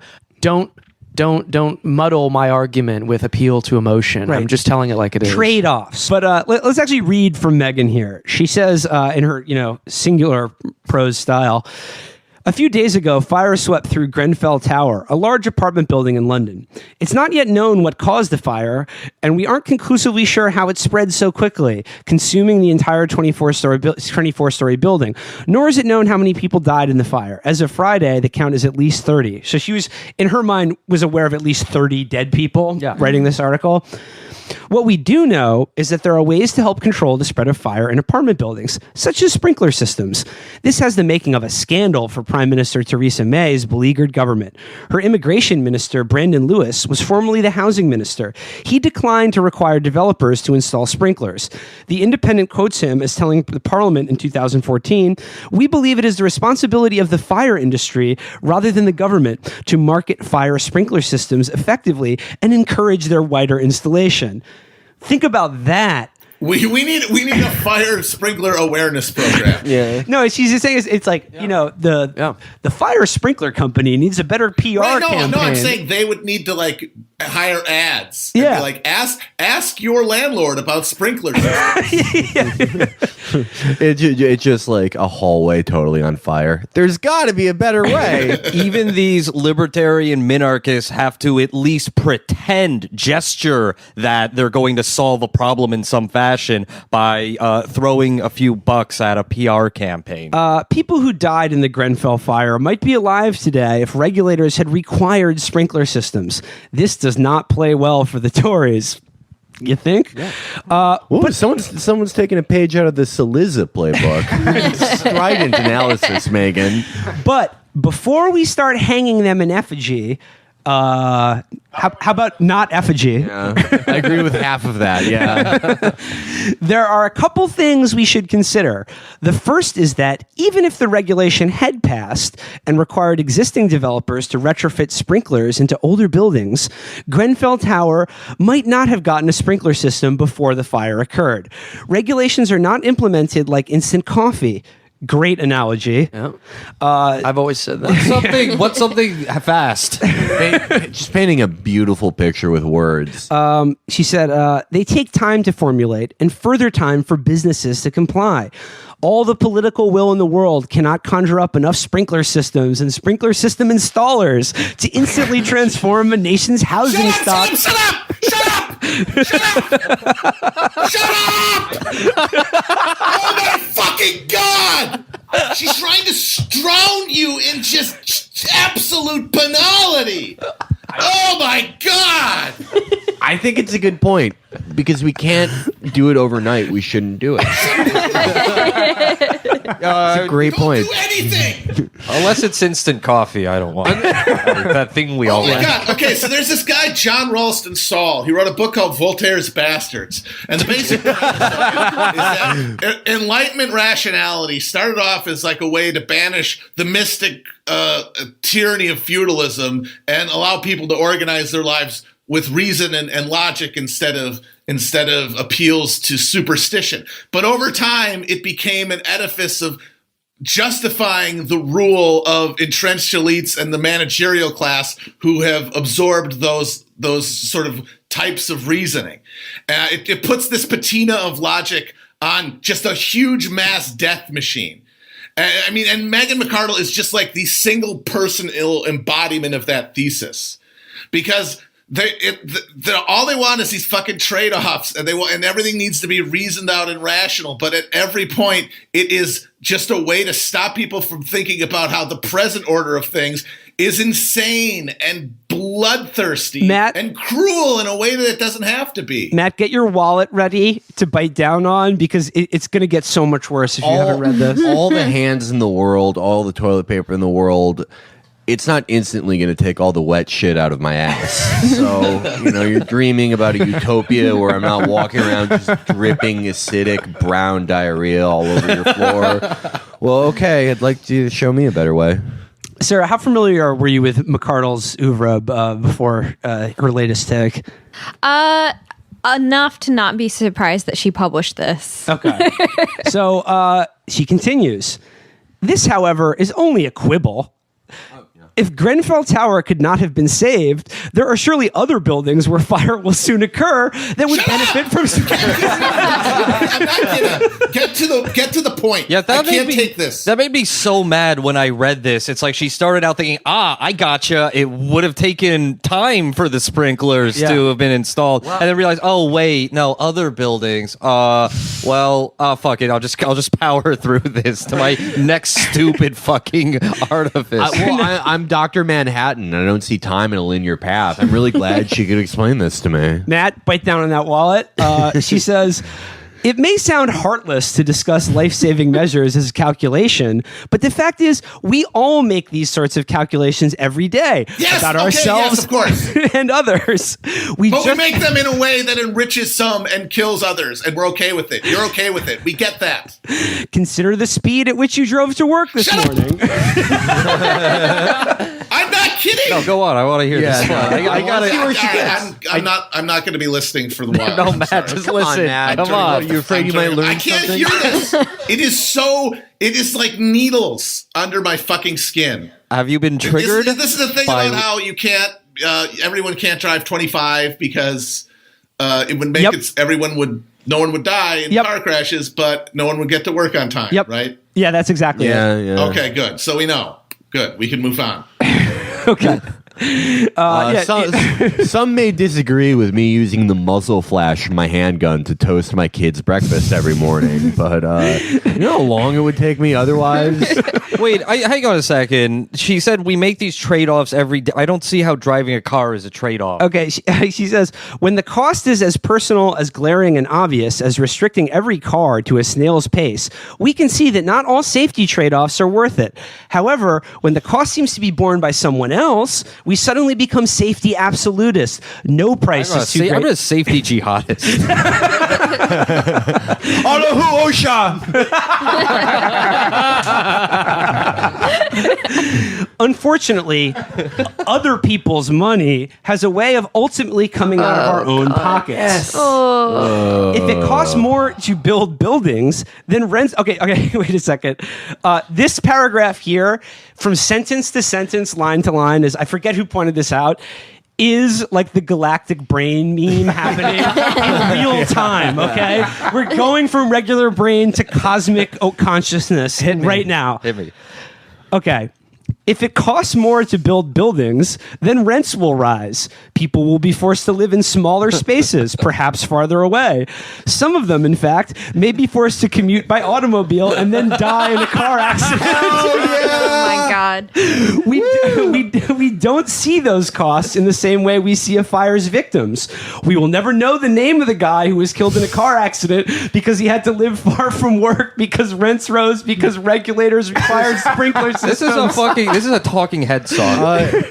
Look, what the hell was this fucking absolute paralysis in the face of the butterfly effect when she was saying, you know what, go invade Iraq. That'll be absolutely. Yeah. Look, we can argue all day about whether it was my fault or probably your son's fault that he flattened himself under my Wienermobile replica, but you know, who's to say he wouldn't have been killed by a condor at a later date? Who's to say that he wouldn't have been playing underneath the wheel in someone else's driveway? Exactly, yeah. You know? So I kind of did you a favor getting this out of the way quick. Go and make another one. All right. I don't want Matt to have a stroke, so I'll just go to the last paragraph here. It's possible that by allowing large residential buildings to operate without sprinkler systems, the British government has prevented untold thousands of people from being driven into homelessness by higher housing costs. This is public housing! If you think about like all the people who are like homeless per se, and you think about all of the widely available housing stock that there is in a city like London or New York, let's say we just, housed homeless people in the available housing. Who's to say they wouldn't? I mean, like, they're not used to having a house, so they could slip and fall in the shower, Sure. leave a stove on. And let's not forget the horrible consequence of that, which is that the investment portfolio of a bunch of psychotic Saudi princes and Russian oil oligarchs would be slightly reduced. What was that you said? You said earlier today, Virgil, about how McMegan would be an effective, a controlled opposition in a communist government. Yeah. Jez takes over. It's like she is like the figurehead of the Tory party, because no sensible person, no normal person who's not politically oriented at all and not very aware would read this and be like, oh yeah, that makes sense. No, everyone with any fucking capacity to think reads this like, oh, this lady's a monster. Well, I think that she styles herself, as we saw with her book, and even the packaging of the book is like a Gladwell sort of like, oh, I'm giving you the twisted history of economics or of moral blah blah blah, political economy and stuff like that. So she may be going for that, or maybe a happy coincidence. She's the Washington Generals of libertarianism. Yes. That is true. I encourage everyone to keep saying Megan McArdle's the leader of the right, and if you vote Republican, you believe this lady. Just make her be the total figurehead. Airdrop her articles into the Rust Belt. She should testify for the HCA. Oh my god, I would love that. Yeah. Megan McArdle is a thought leader. She's the head of the Republican Party. She invented conservatism. Well, here's the thing, like healthcare, right? There's a lot of people who don't have it. A lot of people who will die without it if it gets taken away from them. Whom among those people who might otherwise die are actually murderers? No. Okay, right. Like, think about the lives that we're saving by having. What if future baby Hitler was in Grenfell Tower? Oh my! This is Black Mirror. Megan McArdle is doing Black Mirror. What if you saved somebody's life, but they made an app that killed you? No, but like this gets to the heart of how idiotic this argument is, because you can make it about anything, anytime, for any reason. Yeah. It's literally just saying, but what if? And as you pointed out, counterfactuals were not that interesting to her back in the Iraq War days. Oh, absolutely. Right. All of her bullshit about trade-offs and like other people's money and who's going to pay for it, all that shit goes out the window when we decided to like fucking invade and occupy a country that had nothing to do with 9/11 because she felt like it. Yeah. And remember how angry she got at people who were against the war? One of the biggest... Yeah, she fantasized about them getting beat up. Yeah, one of the biggest anti-war movement, hippie-punching bullshit artists. But, I mean, look, she's learned her lesson, and as you can see, has developed a new compassion for human beings, and is humbled by the $500,000 where the fuck Bloomberg pays her to just shit this out daily for a gaggle of sexually confused bow tie guys. What's fucked up is that, Oh, I'm sorry. Behind the music, folks. Think about like what her annual salary at Bloomberg is versus what it would have cost to install a sprinkler system in that building. That's another trade-off. It's a good unit. Yeah. I'm just going to finish this final paragraph. We got but it says, it's possible that by allowing large residential buildings to operate without sprinkler systems, the British government has prevented untold thousands of people from being driven into homelessness by higher housing costs. It's also possible that a sprinkler system would not have saved lives in Grenfell and Grenfell in front. Okay. Yeah. As the fire apparently spread outside the building as well within it. It spread outside the building because it was cladded in flammable shit. Yeah. Hold these possibilities in mind before condemning those who choose to spend government resources on other priorities. Regulatory decisions are never without costs, and sometimes their benefits are invisible. Costs, the rest of all these sentences is costs to my fellow rich pieces of shit. Yep. That's the cost that she's worried about. That's it. That's the cost she's concerned about. This is as disgusting as like any eliminationist, like ethno-nationalist article you would read. It's just as disgusting and heartless, but because it's behind like a respectable, in the media, respectable ideological position, it's okay. But it's saying the same thing. Like, it's a zero-sum game, and sometimes people have to die for it at the altar of this ideology. Yeah. That's like, no, that is one of the most sociopathic things I've seen in years. It's like I see it almost as a form of eugenics. I wrote this piece a while back about the eugenics in the Republican Party, and libertarians lost their shit, and they're like, how dare you, the real eugenics is abortion. But I think you can really say this, like, her piece is part of that. Like, she's literally arguing that these poor people who live in housing for poor people, well, that money could have been spent elsewhere. Makes Yeah. you think, and that's it. Well, keep in mind, Megan's book was that we read on the show, The Upside of Down, Why Failing Well is the Key to Success. I think She would it's know. time for a revised edition called Why Burning Well is the key to invisible cost-benefit analysis. Creative destruction, you know? Yeah. You can't have the good stuff without burning people to death. Was her book a memoir?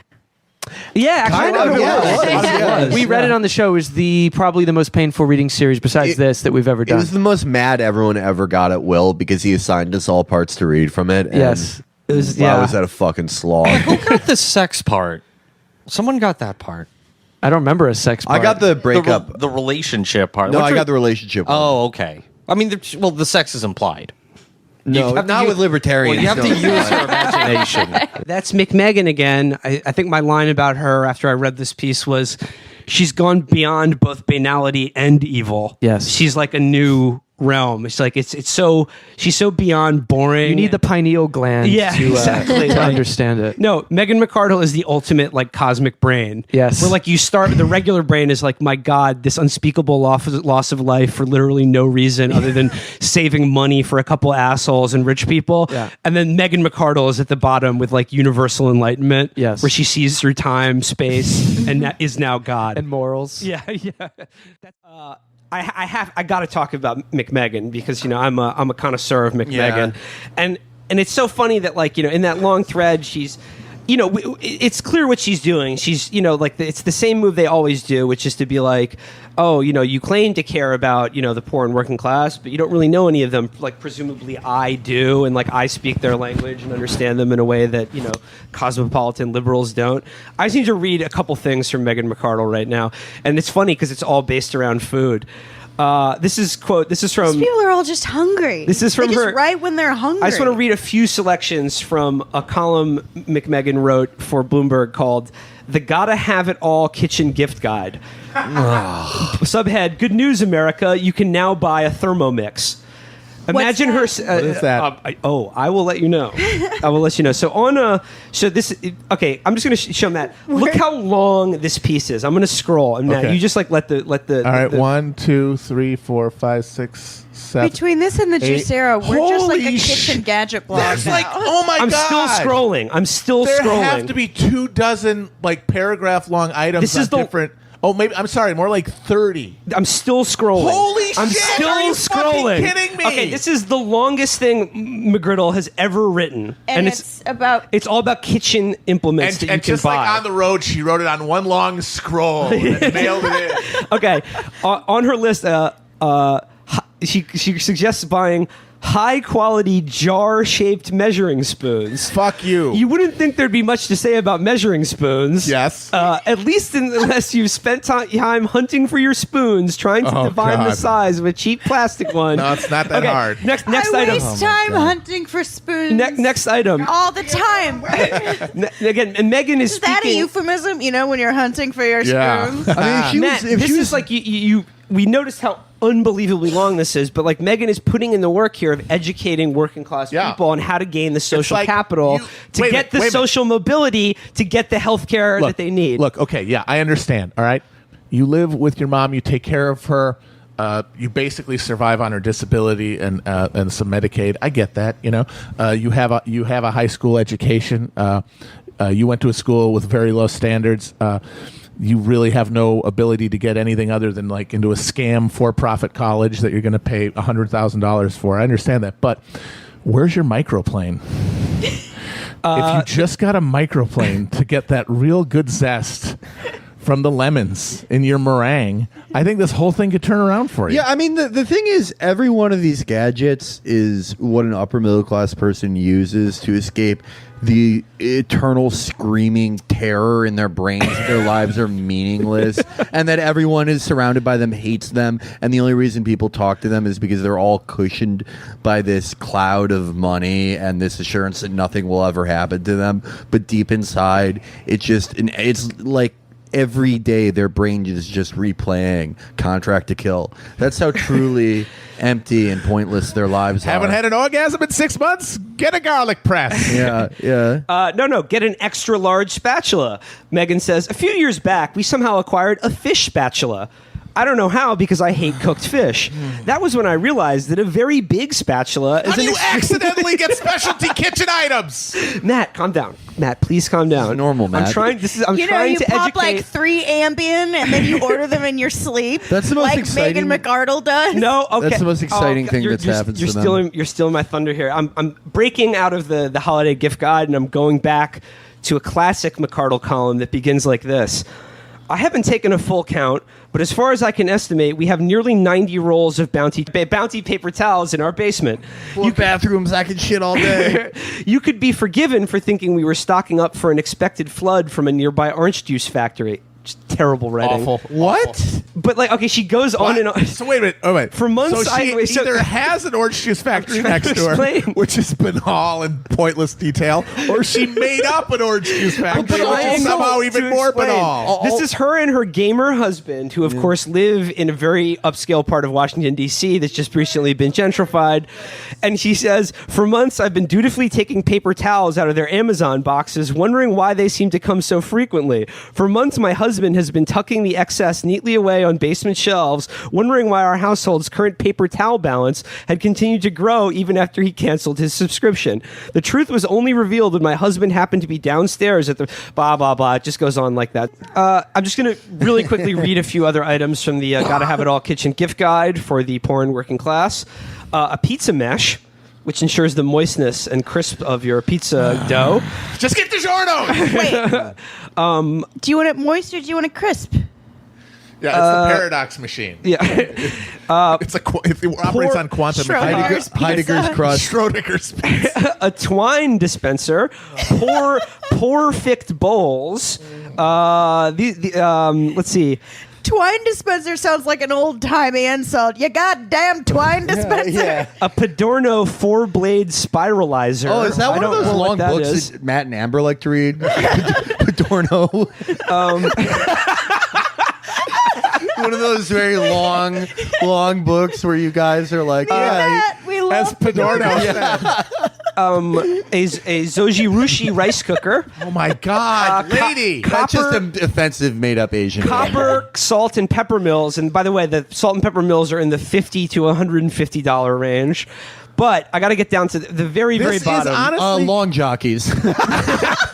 This is like one of those chapters in American Psycho that's just a list of items. Okay, listen to this, but imagine Christian Bale is reading it. This is the Thermomix.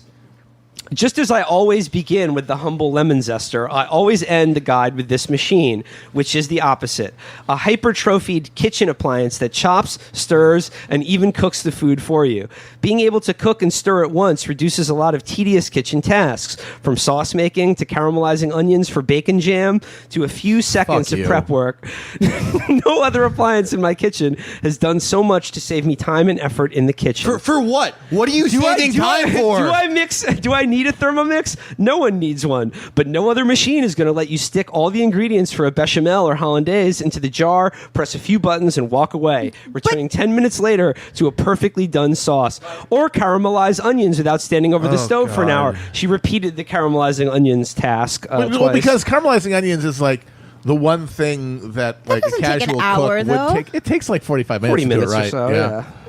It's like making risotto. It actually is labor intensive. So of course they stay up at night in terror at the thought of having to do it. This is making me go into a depression spiral. This is reminding me of being at my friends' houses when I was like 9 and thinking like, is this all there is to life? Well, you should get the new Canmore Depression Spiralizer. Yeah, it's $80 and it'll make you into a good person. It's just like when she says like, you know, all those tedious cooking tasks. I can save time not doing those tedious tasks. And doing what? Just like looking up different versions of the same thing that you already bought. Like making a spreadsheet of your Amazon purchases. What? What are you doing? Just kill yourself. Excuse me, but somebody has to do a rigorous fisking of the UN's latest fraudulent reports on casualties from Iraq. Take a guess how much the Thermomix costs, though.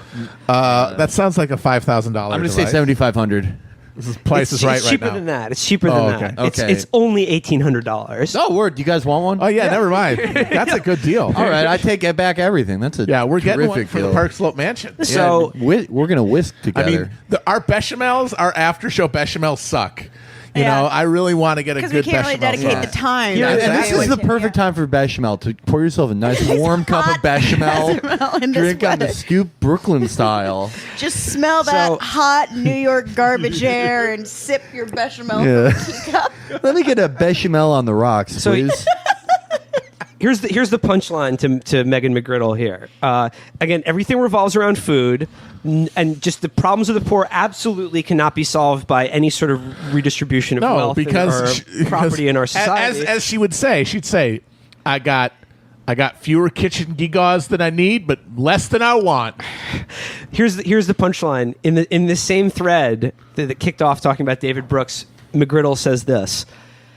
A lot of folks on the left are not familiar with work on social class that was considered foundational in my brief activist years. She continues, I went to college in the immediate post-communist world where we still fundamentally spoke the language of Marx. Today's left doesn't at all. Who do you know on the left? Well, what is she talking She about? is right. They don't speak in the language of Marx, but neither did yuppies. Well, I don't get what she means. I've been puzzling over those tweets for today now. I don't know what she means. I don't get what she's talking about. I think she is so concretely identified class with social convention that in her mind, when Marx was talking about class, he wasn't talking about someone. A working class person being someone who had only their labor to sell. It was somebody who enjoyed F-150s and Nashville modern. She country probably and Western remembers music. like reading Bourdieu and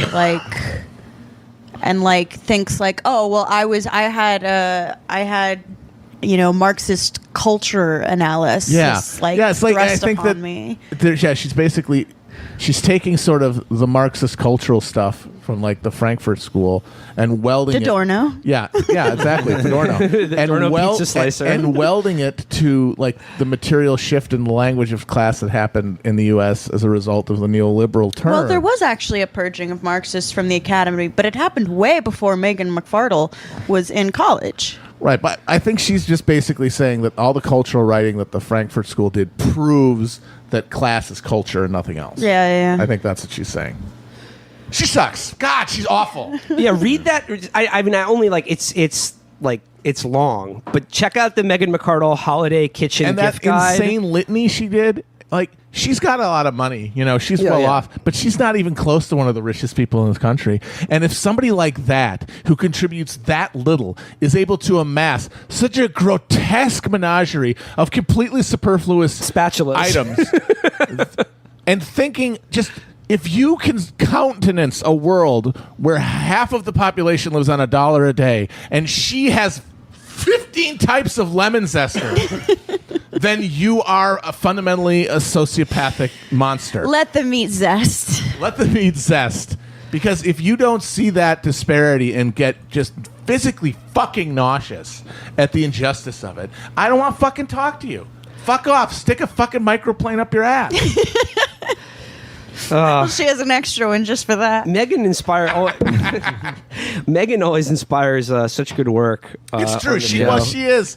I think Virgil said it best. I mean, her inability to mask crushing banality and monstrous sadism at the core of her being and at the core of like libertarian nostrums is unique, and it makes her someone. It's useful. Yeah, she's a teaching tool.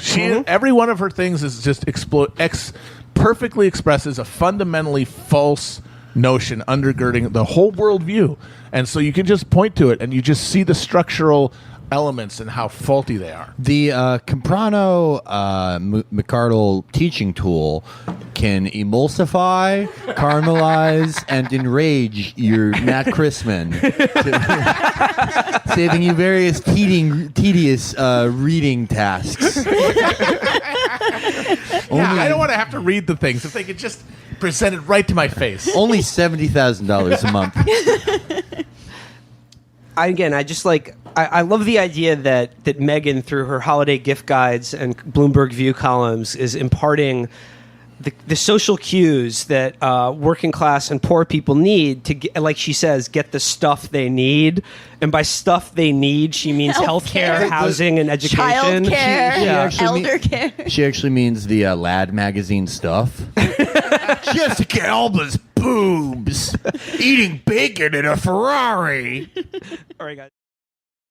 This week's reading series, I'm doing all of it because it really requires all of it. It's not just going to be selections from. I'm going to now torture all of you. Matt, take an Ativan right now. Oh, because no. Is this what I think it is? Yes. Oh dear God! I'm torturing my co-host. Quaaludes in your water. Oh fuck! I'm torturing all my co-hosts yet again because we are returning to Ms. Megan McArdle. I knew it would be her. I fucking God, knew it. no. I fucking knew it. Okay, guys. The last time we talked about we didn't choose this life, guys.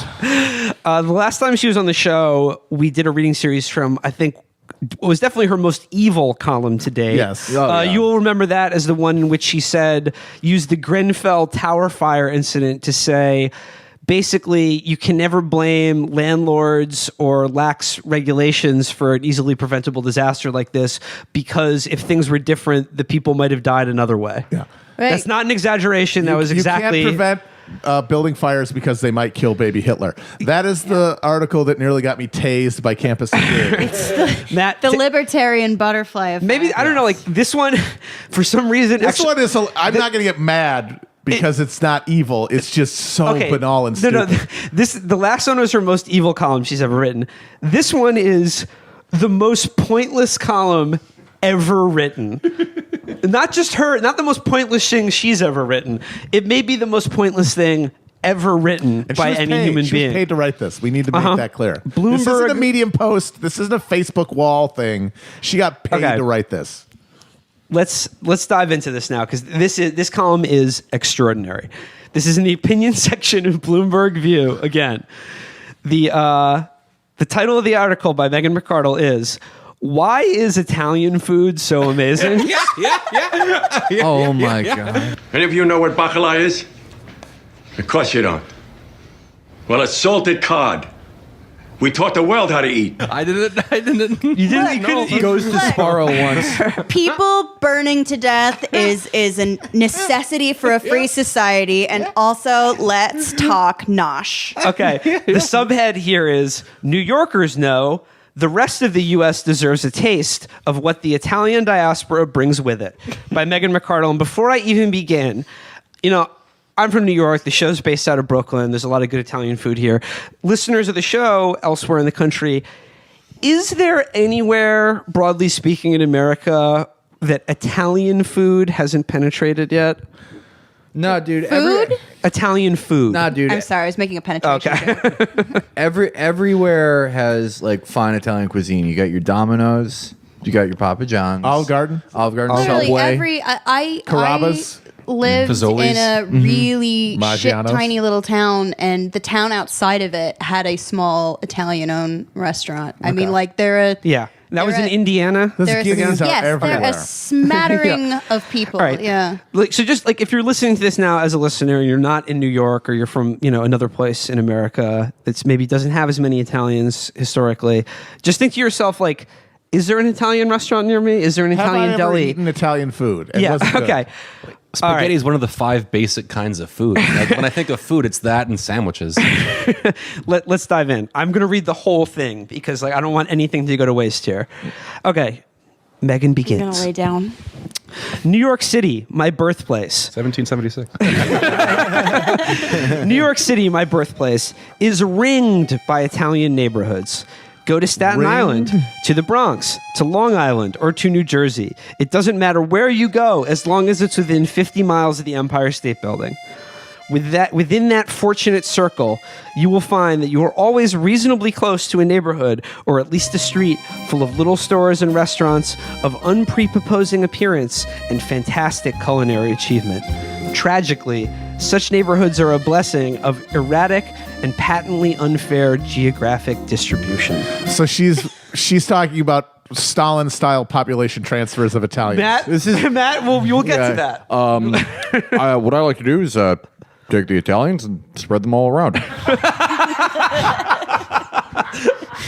We should keep them in Oblast.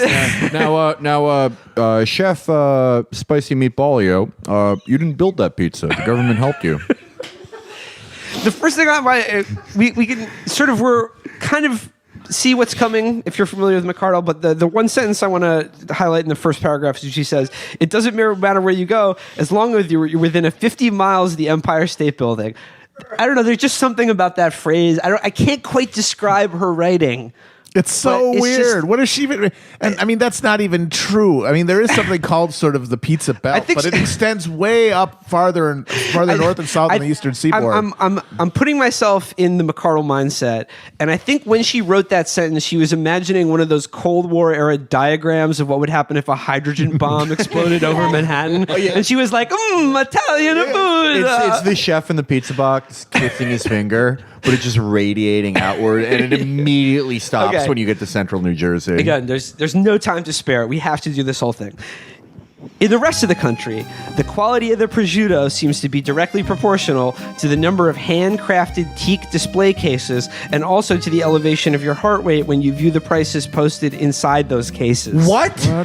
Sentence. Wait, what's in Sentence. I don't know what that sentence means. Prose, writing. This is writing style. But okay, so she's saying that the prosciutto is proportionally to as good as nervous as you get because it's expensive. It's expensive. It's expensive. That's what she's saying. In Italian neighborhoods, by contrast, the older and more scuffed the linoleum, the barer the badly plastered walls, the more tattered the appearance of the single 1956 mass card taped into the cash register by way of decoration, the more likely you are to discover the single best piece of charcuterie you have ever eaten. You know what? That was one sentence. That was This one lady, sentence. she likes to talk about metrics and empiricism. I don't think that is an empirical claim. No. She's making that. In fact, again, adopting the McArdle mindset, she is thinking of one place. establishment in her head that she goes to. Okay. She just whatever double fish cheap prosciutto. It's like every time she presses her space key, like a little bit of ether blowing out in her face, and she's like, "Oh, why have a period? Just keep going." Unlike some enclaves that develop good restaurants and markets as they gentrify, Italians do not need to seek out good food as a way of expressing that they have arrived, financially and socially. Italians are already there. Well, what? Not socially. None of we have anything to say about it. And being a cheerful and kind people, they are willing to invite the rest of us in. Citation, people. Okay, again, she's thinking of the pizza box. The smiley happy guy on the pizza box. Let's talk about fucking Officer Benevistanziano when he caves in your fucking Guys, trachea. you think there's going to be some very, very broadly sketched ethnic stereotypes coming up? I don't know. I'm so Let's check it ready. out. I wish we had Racine on for this. You're right. I wish we had Racine for this right now. You come with me. Come with Luigi. You don't want to sit with the rest of this scum. I only consider you scum compared to Krusty. Oh, all right. I can see that, and I'll have the cannoli. Yeah, you see how you scum. I appreciated this anew while on vacation in Italy. Having spent years in a food desert of Washington, D.C., that's fucking true enough. That is true, yeah. That's having had Boss Burger 50 times. Dude, that's how she got this worldview, is by going to D.C. where like everyone just mumbles and you never get what you order, and people ask confusing questions like, "Do you want brown sugar on your burger?" It'll make you a libertarian. She goes, "I was practically weeping over the ease with which one could secure decent pizza. I am not the only Americans who have noticed that everything tastes better in Italy. And no, that's not just because you're on vacation and surrounded by charming ancient buildings. You may notice that few accounts of vacations in Reykjavik or Dublin begin with, 'The food was amazing.' Quality of produce in Italy is, in fact, much better because Italians demand that it be better. And having gotten their hands on better ingredients, they prepare them with the care their treasures Wait a minute. deserve." So you're saying better ingredients mean better pizza? Is that what she's saying? That is, in fact, She's getting paid thousands of dollars to write hundreds of words that boil down to better ingredients, better pizza. Papa John. I have to say, I don't ever want to be accused of defending DC, but there is good food in DC. It's just like Ethiopian or Yemeni. Yeah, they have good Ethiopian food pretty well. But they also you know. didn't have that when Megan was growing up. Like, Oh, she's from New York. Hey. Oh, She just wants the acceptable this is white just- people ethnic food. She went. This is just an obnoxious kid who came back from a study abroad and they'll only like eat the food of the country they were just in. I can't. I can't. By the way, I Olive spell Garden. labor with a U now. Yeah, exactly. She continues.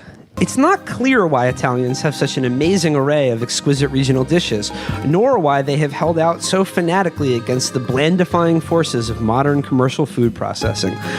Which I support wholeheartedly as a libertarian. We can guess that the Roman Empire probably had something to do with it.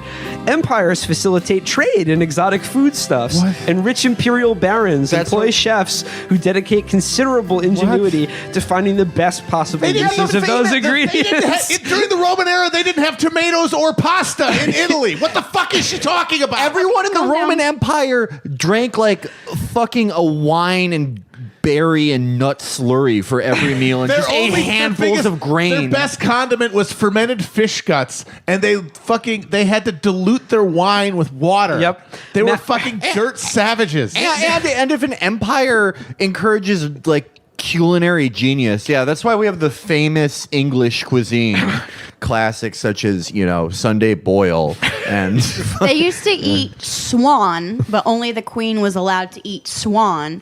And now it's legal, and like the racist thing that they say is all the Poles and Irish travelers are sneaking in and eating the swan. But I looked up so fucking much. But I looked up like, what does swan actually taste like? And like by all accounts, Shit, they I'm stopped assuming. eating it because it tasted like shit. And the most consistent description I found was fishy mutton. Delicious. That sounds so good. I just That's a want pretty good Beatles song. What I want to highlight. They didn't get the defining things of. I Well, need to they're so highlight this. inbred, they They don't did not have get the taste buds defining anymore. They didn't get the defining elements of Italian cuisine, tomatoes or pasta, until hundreds of years after the Roman Empire fell. And again, she is such a Also, dullard. read the Jacobin piece, Plea for Culinary Modernism. Everything, we invented deliciousness like 80 years ago, and that's She it. knows- Everything before that sucks. She knows nothing. Well, this is what's funny about the first half of this paragraph where she says, like, we can guess that the Roman Empire, like, No, we can't. We kind of know that for a fact. She's guessing at this, but like there hasn't been like a probably 1,000 books written on like the history of Italian food. She shows arguably the oldest cookbook in the world dates to the Roman Empire, and it is reasonable to suppose that after the empire collapsed, its culinary influence lingered among the citizenry. There are literally Mesopotamian cookbooks. You fucking No, dumbass. Nobody puts sorry. fermented fish guts on Matt, their food Matt, because of the Roman Matt. Empire. Point to McArdle, she says in parentheses at the end of this paragraph, though it's worth noting that Italian cuisine as we know it today evolved with the arrival of new world foods like tomatoes. But then why make a paragraph before that if you're going to parenthetically destroy your entire premise? Moving along. Look, next thing. That is going to shit his pants. Along. The one you're not going Yeah. I wasn't. Along- Just stupid shit about Italian food, but her just thundering idiocy is so infuriating. Guys, a child has wandered into Matt's enclosure during the McArdle reading. Our beautiful Harambe, we're going to have to put him down. Just again, it's just like every paragraph, it just switches gear. Another thought goes into her head. She's like, it's reasonable for me to write this. Is sort of what she's saying. I mean, I think she's on ketamine. So she goes, a long growing season also helps. Without vegetables or abundant herbs, there are only so many possible variations on hunk of meat, piece of fish, egg, or things you can make from milk.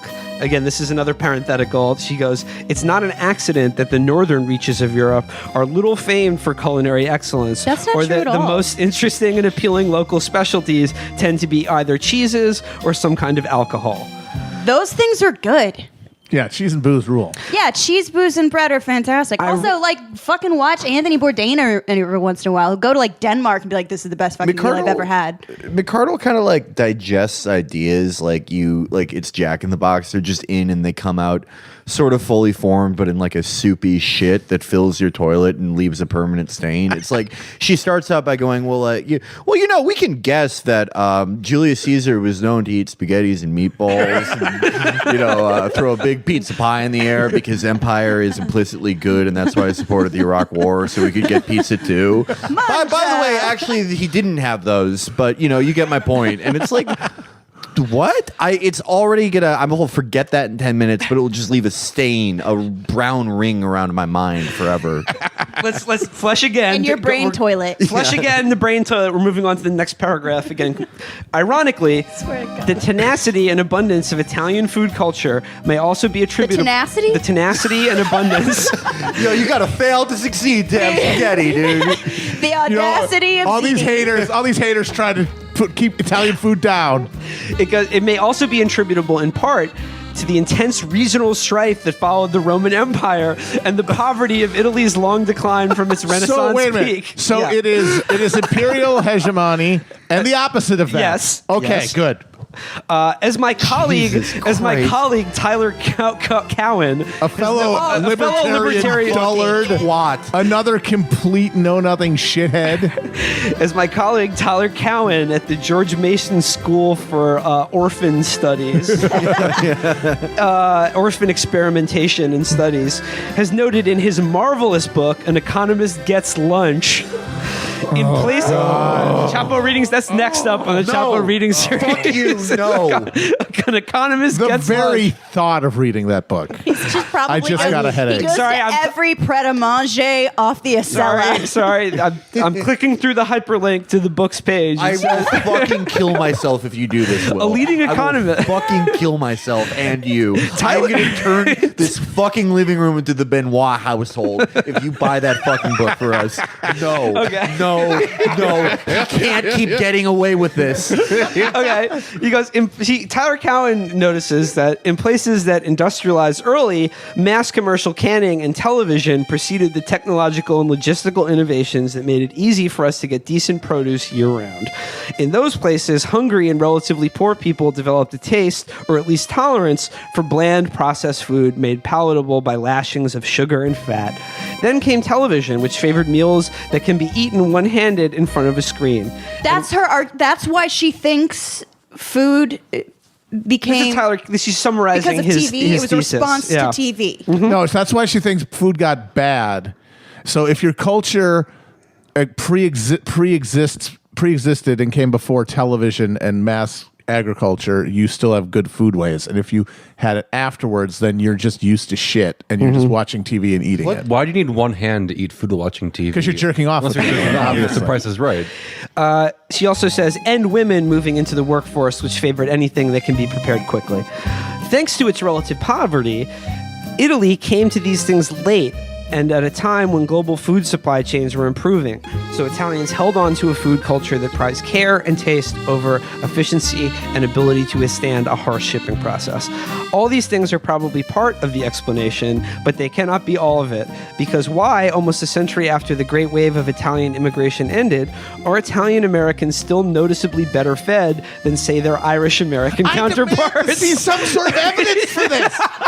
I mean, they're pretty fat, but we're all fucking fat. We make jokes about like Irish food, but that's just because we don't like the people. If you go there, they have great bread. They have fantastic lamb. I mean, they have like 5 meals, but like they're a good 5 meals. I demand. What is she talking about? Like, watch this these are all of these are the most unprovable assertions in the history of the universe. You know what? The problem is her race science is inaccurate race science. That's right. Yeah, not like us. Not like us. We keep it accurate. She goes, Boots on the ground race science. as the anthropologists are fond of telling us, culture is a mystery. Is that what anthropologists tell us? I thought that was the opposite of the field of So anthropology. the anthropologists tell us, I quit. This is too hard. This is like Megan did 2 things while just mainlining ketamine and writing this article. She watched The Godfather, so she sees the scene where Clemens is like, "Hey, you fucking pussy! I'm gonna teach you how to in cook love? for 30 I'm gonna make you how guys." to make the meat sauce, you fucking Ivy League pussy." And then was like, "Oh, Italians have a great food culture." And then she watched the 3rd Indiana Jones movie and was like, wow, he was an archaeologist all that time, anthropologist, same thing. Just didn't know there was a holy grail. Yeah, those two ideas work together. Here's a column that I get paid $350,000 a year to write. Who knows what the fuck's going on in the world? Italians be having some food. Anthropologists tell us that culture is the emergent sum of millions of individual decisions. So we cannot replicate Italian food culture. We can only try to figure out how to let as many people as possible free ride on their cultural labor. Okay. Here's Just where go to a here's where it gets really good. restaurant, bitch. This is where she begins proposing Also, she's solutions. not making it at home. And the other thing is that she's conflating Italian-American immigrants with Italians that throws the whole thing off and destroys her entire argument. Yeah. Okay, New York. Yeah, she like eating like squid ink fucking pasta and shit. She is literally Paulie Walnuts when he goes to Naples, and he's like, "Can I get some gravy for this?" So he goes, "New York has more than its fair share of Italian cuisine." Thank you. Perhaps some denizens of a town or neighborhood of a certifiably Italian-American character will take pity on more barren culinary climes. Again, McArdle grew up in New York. Like, Little Italy is now 2 blocks downtown. Yeah. And you know what? I'm sorry. Good. The rest of it I like the Chinese food better. It's just Chinatown. I don't like. I mean, are there real like No, I want Italian some neighborhoods in New York? No, not really. Not really. They're like out of baby. No, I will take you to a pork store. No, there are, but they're in like outer in Carroll Gardens and someplace. And Yeah. It's actually But also, very like, common. the best fucking Italian place in New York, in my opinion, is in I guess it's in Clinton Hill. Like things matter around. They're all over the There's place. there's a ton of like actual Italian shit like upstate too. So And in Boston, which has the East End, and in Rhode Island, which is like 90% WAP. There's a great Italian restaurant on the Pacific garbage barge. Continuing. There's a fantastic Italian. They're all. It's a legitimate There is a business. fantastic Italian restaurant operating out of Chris Christie's neck fold. Oh my god, the bread. It's wow. You dip Manja. it in. Manja. I mean, his folds create a natural yeast that is just like abundanza. Of course, she continues. Of course, without a critical mass, the food culture will dissipate into a sea of Oreos and tater tot casseroles. So we need at least them's fighting words we for need Matt. at least a few thousand. I don't actually like either of them. We need at least a few thousand to move en masse. This is where it gets really interesting. Which reminds me, if only we could spread French cuisine the same way. But since America has pitifully few recent French immigrants, this may require some sort of special visa program. Towns could You can just. Okay, Let's get a recipe. These are the last 3 graphs. They're short, but this is where it gets truly special because Megan is proposing in her mind a solution to the final completely, solution to the Italian completely problem. made up problem of there not being enough Italian food in before we America. can get to these last 3 paragraphs, I just want to say if you're easily offended or shocked, don't look at what I'm about to do to myself. Sorry, excuse me. Here we go. Towns could even entice Italian food-related businesses with tax abatements and special grants, enabling to relocate their linoleum, their mass cards, and their battered steel display cases to new homes within the great American food desert. No. You put a tube of hair gel and a wife beater underneath a box with a stick on it, and you just wait till they wander in, and then you're like, you're starting a restaurant here. People are dying of opiate addiction, fucking catastrophic climate change and misery, and people are killing themselves all the time. And just all these small towns in like Indiana, just the Rust Belt at large, are going to be like, yeah, so we're going $3 billion into debt to get some prosciutto. We began the episode talking about the terrible problem of healthcare and like the lack of healthcare in this country. And Megan, I'm sure she's written about healthcare before, about how that's not actually a problem. She's written dozens of columns about why it's the lack of access. Everyone can just go to an emergency room. Yeah. In her mind, it's a lack of Italian delis in the great American food desert. There's a problem that the government, through tax abatements, what Stalin did to the nation of Chechnya during World War II, she wants to do with Italian neighborhoods on the East Coast and just put them on fucking cattle cars out to the great American food desert, as she describes it. But no, she wants to lure the Guidos. She wants to lure them with tax abatements because she's a libertarian. She concludes by saying, this may seem a little extreme to you. Must thousands of our fellow citizens uproot themselves simply to improve the food culture elsewhere? To even ask such a question demonstrates how dire the problem is. If you cared about food properly, which is to say as much as Italians do, you'd already be recruiting in and around New York. But her whole part before that was about how culture is this mysterious web of a million things, and how they're the result of like when your mass culture interacts with like agricultural innovations and canning and television. I think you're uncharitably reading her interpretation of culture. I think she's saying it's that when the moon hits your eye like a big pizza pie, that's amore, and that's just where you have to start if you want to start to study or spread this stuff. But doesn't the government already have a program where they relocate strong, very close, culinarily gifted Italian families to the Midwest under new names?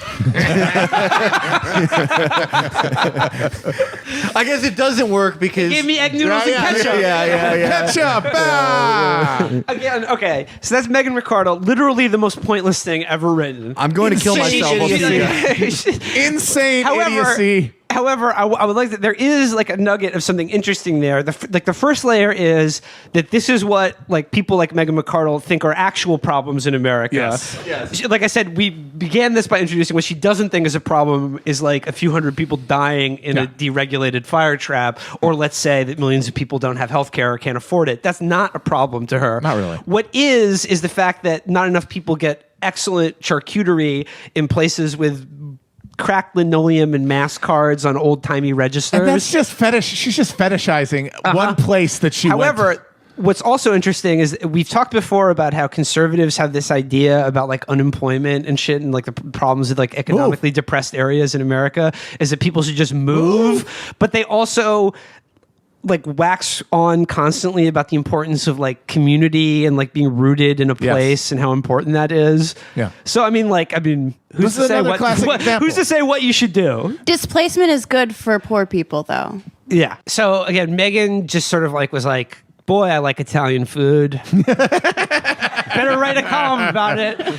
And again, it's just like the grinding banality of her prose and the just sheer idiocy of her thought process really, I think, makes her one of a kind. And every show now will just be reading her columns now. Thank God. Miners should learn to throw pizza. Rip to me then, because I'm going to fucking die. I will die if you keep doing this. Where's Felix? Where did Felix He took go? a smoke. Oh, wait. Felix is... he's hung himself in the bathroom. Oh, well. If you'd like to apply to be our replacement co-host for Felix, write to P.O. Box 42069, Penn Station, care of Large Sons Productions, LLC. Let's talk about something slightly more brain damaging. What do you say? Yeah. All right. Yep. Megan McArdle. She's back at it. I noticed everyone was criticizing Megan McArdle today, and I just got to say, if you don't like Megan McArdle, why don't you make your own? I shan't be taking part in this negativity. If you like your Megan McArdle, you can keep it. We're going to take the kitchen appliances and spread them all around. You didn't build that tower. I am looking forward to the expropriation of all of Megan McArdle's kitchen gewgaws. She has so many. So this came up today because a little bit of kismet. Megan came out just today, with one of the worst Twitter threads in history. Oh boy. It was real dog shit. Unbelievable. It basically boiled down to Megan's attempts to say, yes, I am a rich New York City private school kid, fail child, but because of that, I know what it's like to struggle and scrimp and budget because I spent years after college like with precarious employment. So let me tell poor people what they're doing wrong. Yeah. And how their fate is their own fault, which is the whole underlying premise of all of her bullshit.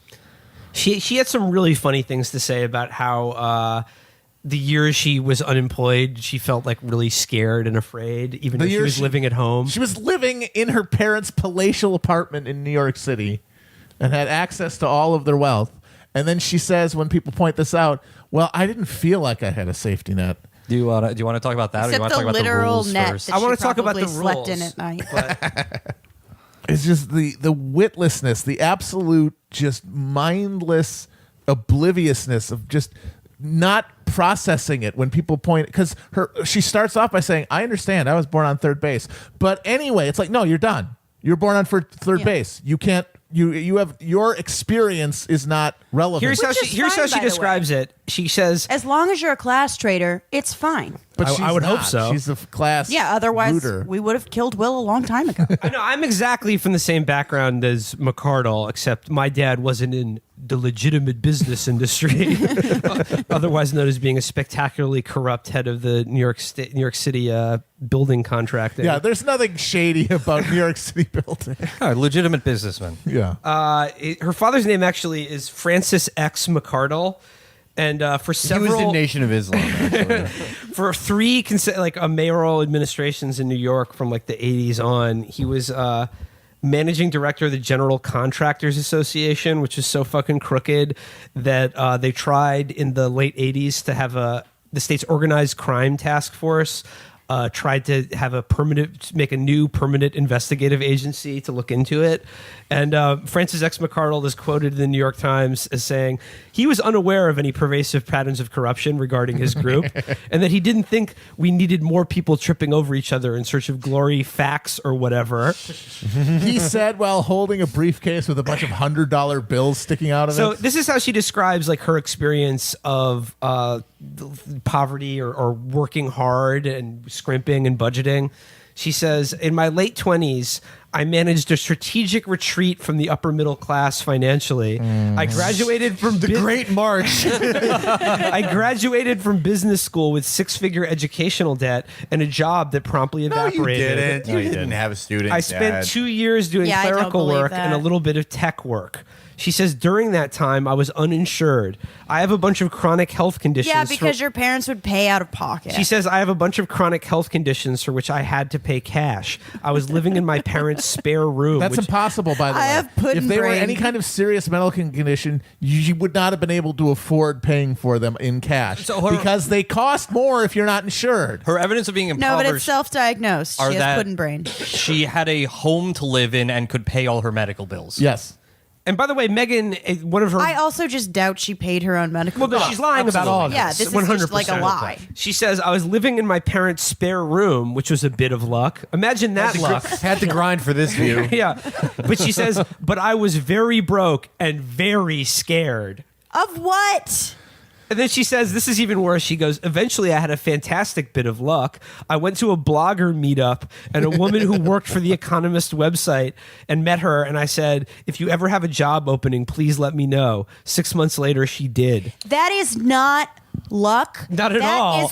That is the professional managerial classes fucking networking system. You went to a networking event, probably a lady networking event. These things that exist in New York. I've never been to one, but my friends like to text me from them because they're terrifying. Do you want to go to mine? Your lady blogger meetup. Well, also, she's, she is someone who was one of those Coke-funded propagandists that whole time. She I was think you on mean a conveyor Coke-fueled. belt.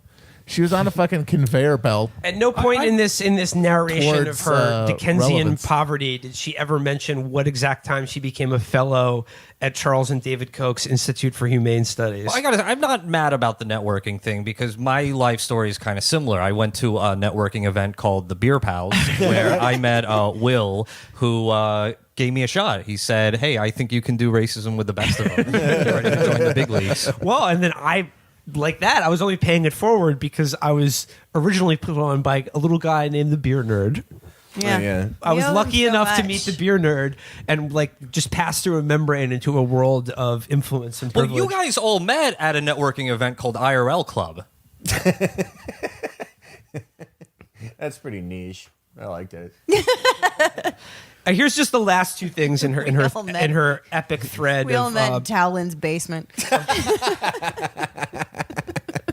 Okay, I'm just going to read the last two things here that Megan says. She goes, now the fair thing is, could I have asked my parents for money?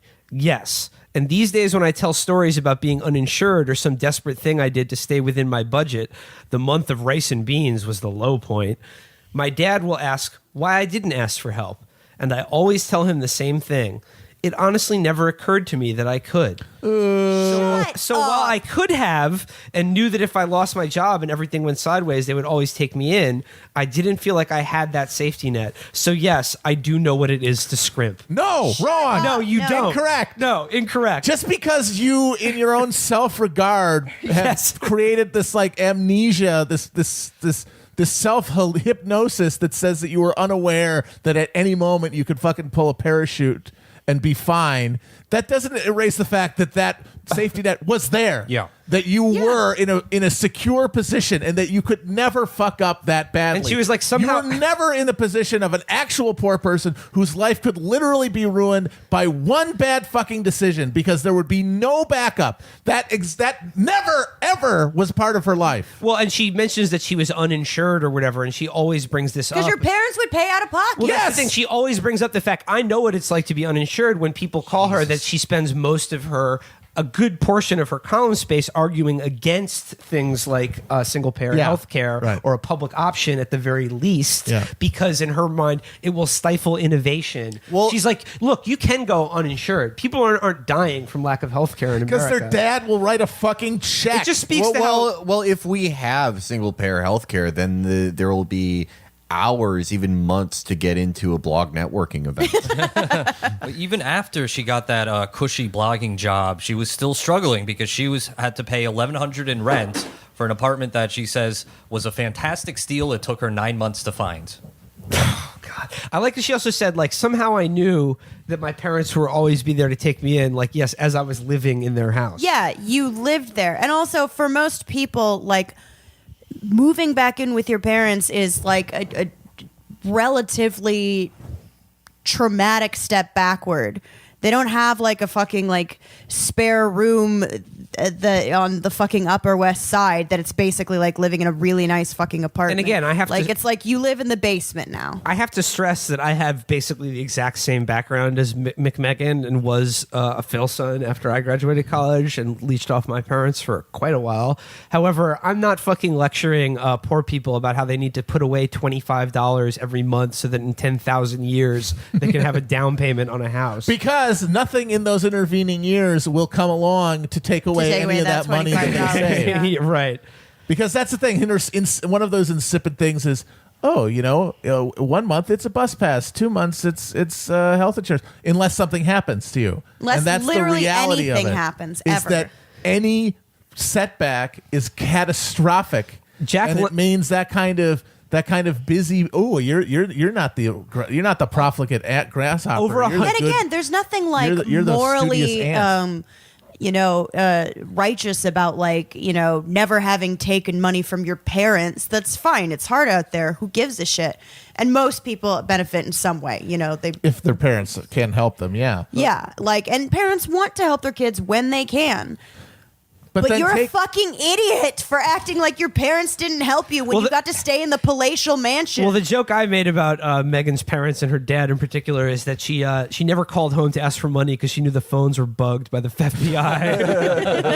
She'd be like, Megan, stop asking me about all this money that we definitely don't have. Wink, wink. I think Megan took away a bugged lamp like Meadow Soprano. I think and then the FBI, the New York State Organized Crime Task Force had to spend a month listening to her babble on her Jane Galt blog. Yeah, she saved her dad's life because the hotshot agent on her case listened for a month straight of being like, well, at the marginal level, insurance copays, and he just fucking blew his brains out in the surveillance van. A patient person was responding to Megan and said, I think you downplayed really important differences between you and like a poor person. Differences between a privileged person going through a rough patch is not the same as a person suffering from generational poverty. And her response is, how does it change the math? Not your emotional attitude towards the math, but the math itself. And she uses the word math like 20 times. What math? She's talking about the math of if you save $25 a month, it's still $25 a month. But that's because she has the backdrop of her parents' money and house that she lives in that means that she can save that money. Also, again, I'm anti-saving.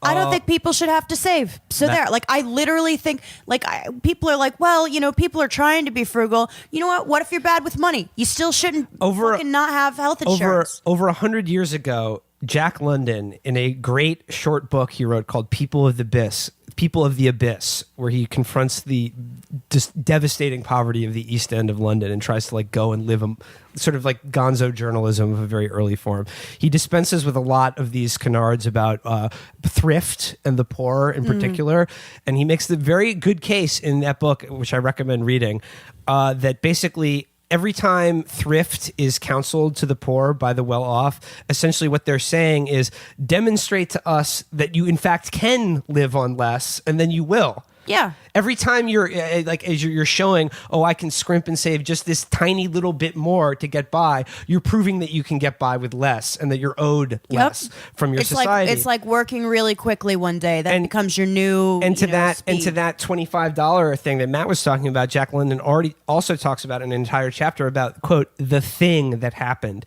And he talks about like there's a lot of people that are just sort of like at the above of just literally sleeping on the street. Maybe they have like an actual bed to sleep in occasionally, but they're always just one thing away from complete destitution. And that's what's completely missing from her little fucking mathematic lesson. For everybody. It's not real math. It's fake math. Megan has the response to you right here. You still haven't said anything about the math of living on the money that I had, given that I did not get a loan co-signed or ask for financial help. I will absolutely agree. It made me less afraid, but it didn't alter my purchasing power as experience. Math. You had free She had free housing. She had the ability to pay for health care at any point from her parents. That's everyone's primary like budgetary like need is rent, and then the emergency thing is health care, and then what? Math. Math. Okay, let's talk about the rules, guys. Let's talk about new rules. Okay, it's Megan's new rules. If you thought that wasn't inane, then there's a treat. There's more for you. This week, Megan came out with a great column for Bloomberg View titled, After 45 Birthdays, Here Are 12 Rules for Life. She's trying to get into that Jordan Peterson racket. Yes. You notice that little thing there? So after all the time we spent with Megan, don't you think she's a good person to give you advice on how to live your life? For free. And rules It's amazing. for free. Yeah. So here she goes.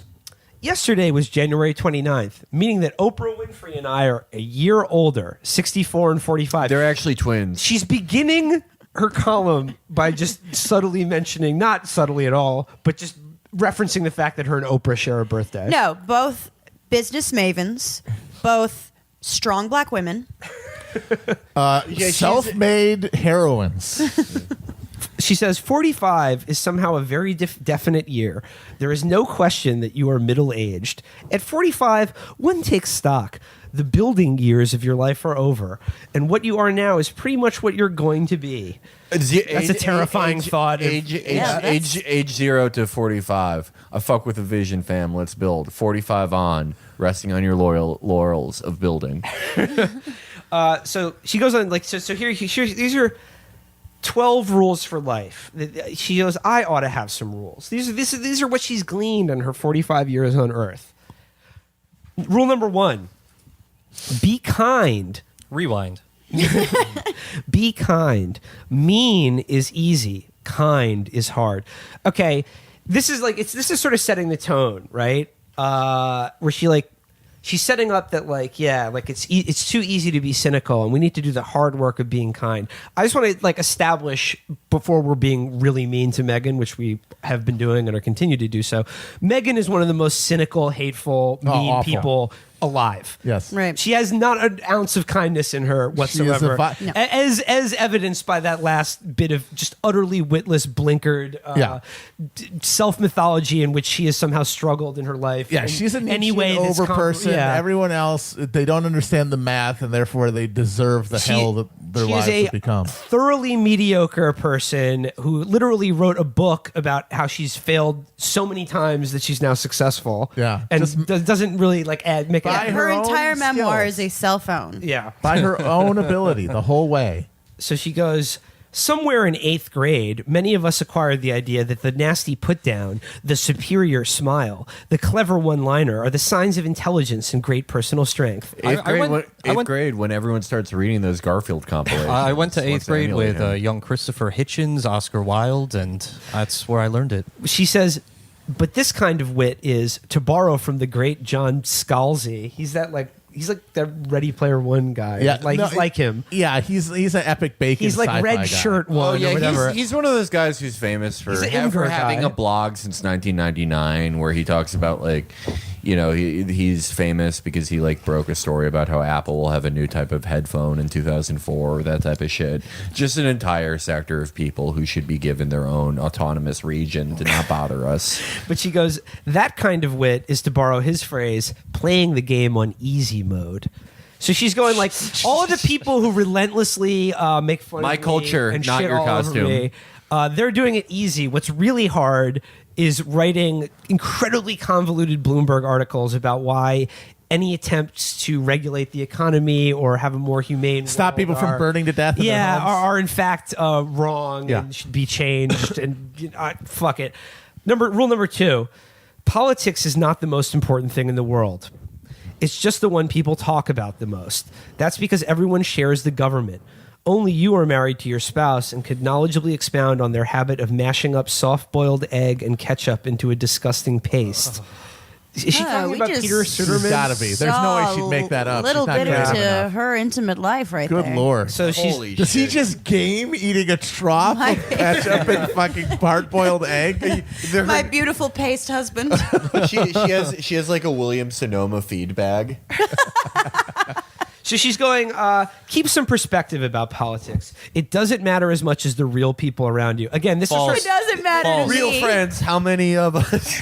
Well, I think this is Megan attempting to, in some way, extricate herself from all of the ghoulish things that she's helped accomplish in the world, like the Iraq War and Wall Street bailouts and just the general ongoing immiseration. My of net negative life in America. Yeah, my net negative effect on the entire world doesn't mean as much as the fact that I'm a good neighbor. Yeah, exactly. And then I'm nice to my husband who eats And you know what? egg slurry. I actually do have some sympathy for those ideas for people who don't have any power. If someone doesn't have any power at all and they have dumb backward views, who gives a shit? Her first rule was be nice to people, and then her second rule is all these things I talk about, it doesn't really matter. I'm a nice person. Rule number 3, always order one extra dish at a restaurant, an unfamiliar one. You might like it, which would be splendid. If you don't like it, all you lost was a couple of bucks. I'm supposed to be saving those bucks every month so I can... Well, she addresses this. She goes, if you can't afford to order that one extra dish, then the restaurant is too expensive for your budget and you should find a cheaper one. What the fuck? Go out and waste a meal every time you eat. When you go to Hardee's, get the box fries and the mozzarella sticks. You never know. There are some weird disordered eating pathologies in that household. Rule number 4.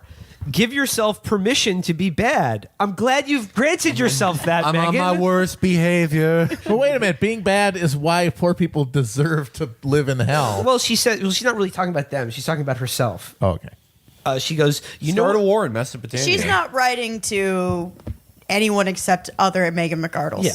You know what you're really good at, things you've done many times before. Mastery is boredom.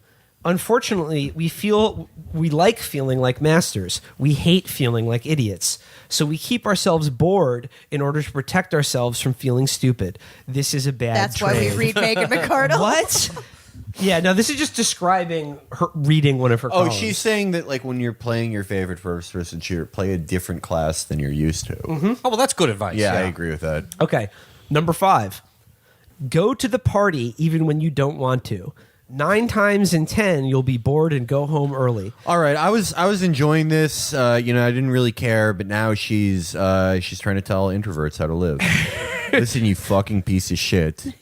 I feel too much. I have too much positive energy towards people. That's why I have to stay inside and do absolutely nothing.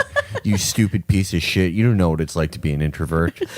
But the 10th time, you will have a worthy experience or meet an interesting person who just happens to give you a job at The Economist.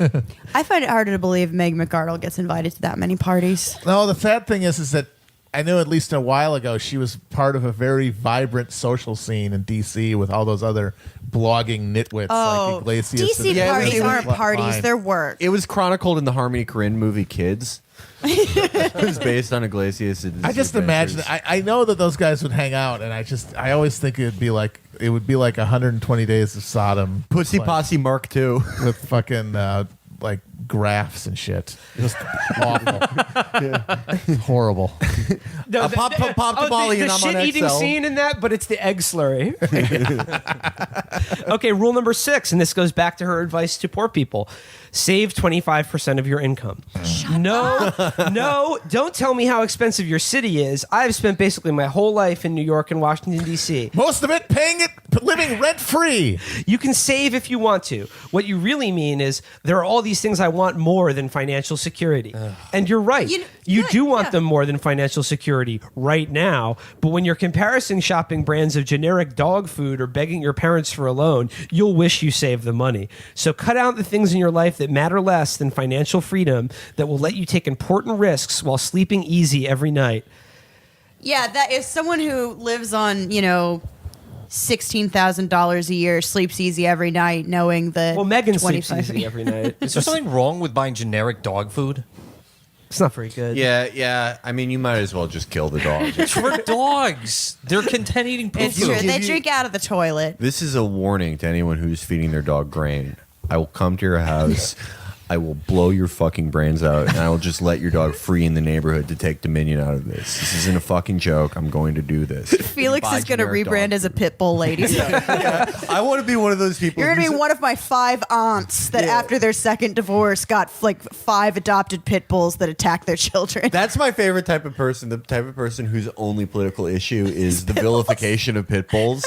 Just anything. They're like, what do you think about the election? They're like, honestly, they're actually the nicest dogs. If you're nice, they only have bad owners. They're little beautiful angels. Number 7, don't just pay people compliments. Give them living eulogies. Oh God! Let that sentence R.I.P. I just killed the club. Give them living eulogies. I would certainly like to give Megan McArdle a eulogy. What does she mean by that? So, well, I'll tell you what. It's an oxymoron. Tell them exactly how great they are in how many ways. Embarrass them. Here's a funny thing. Do not break eye contact. Get 2 inches from their face. Here is a funny thing I have learned by being just a little bit internet famous. It doesn't matter how many times you hear the words, "You're amazing," and here's why. It never gets old. They do not go out of style. You'll be wearing them to your 80th birthday party, along with a dazzling smile.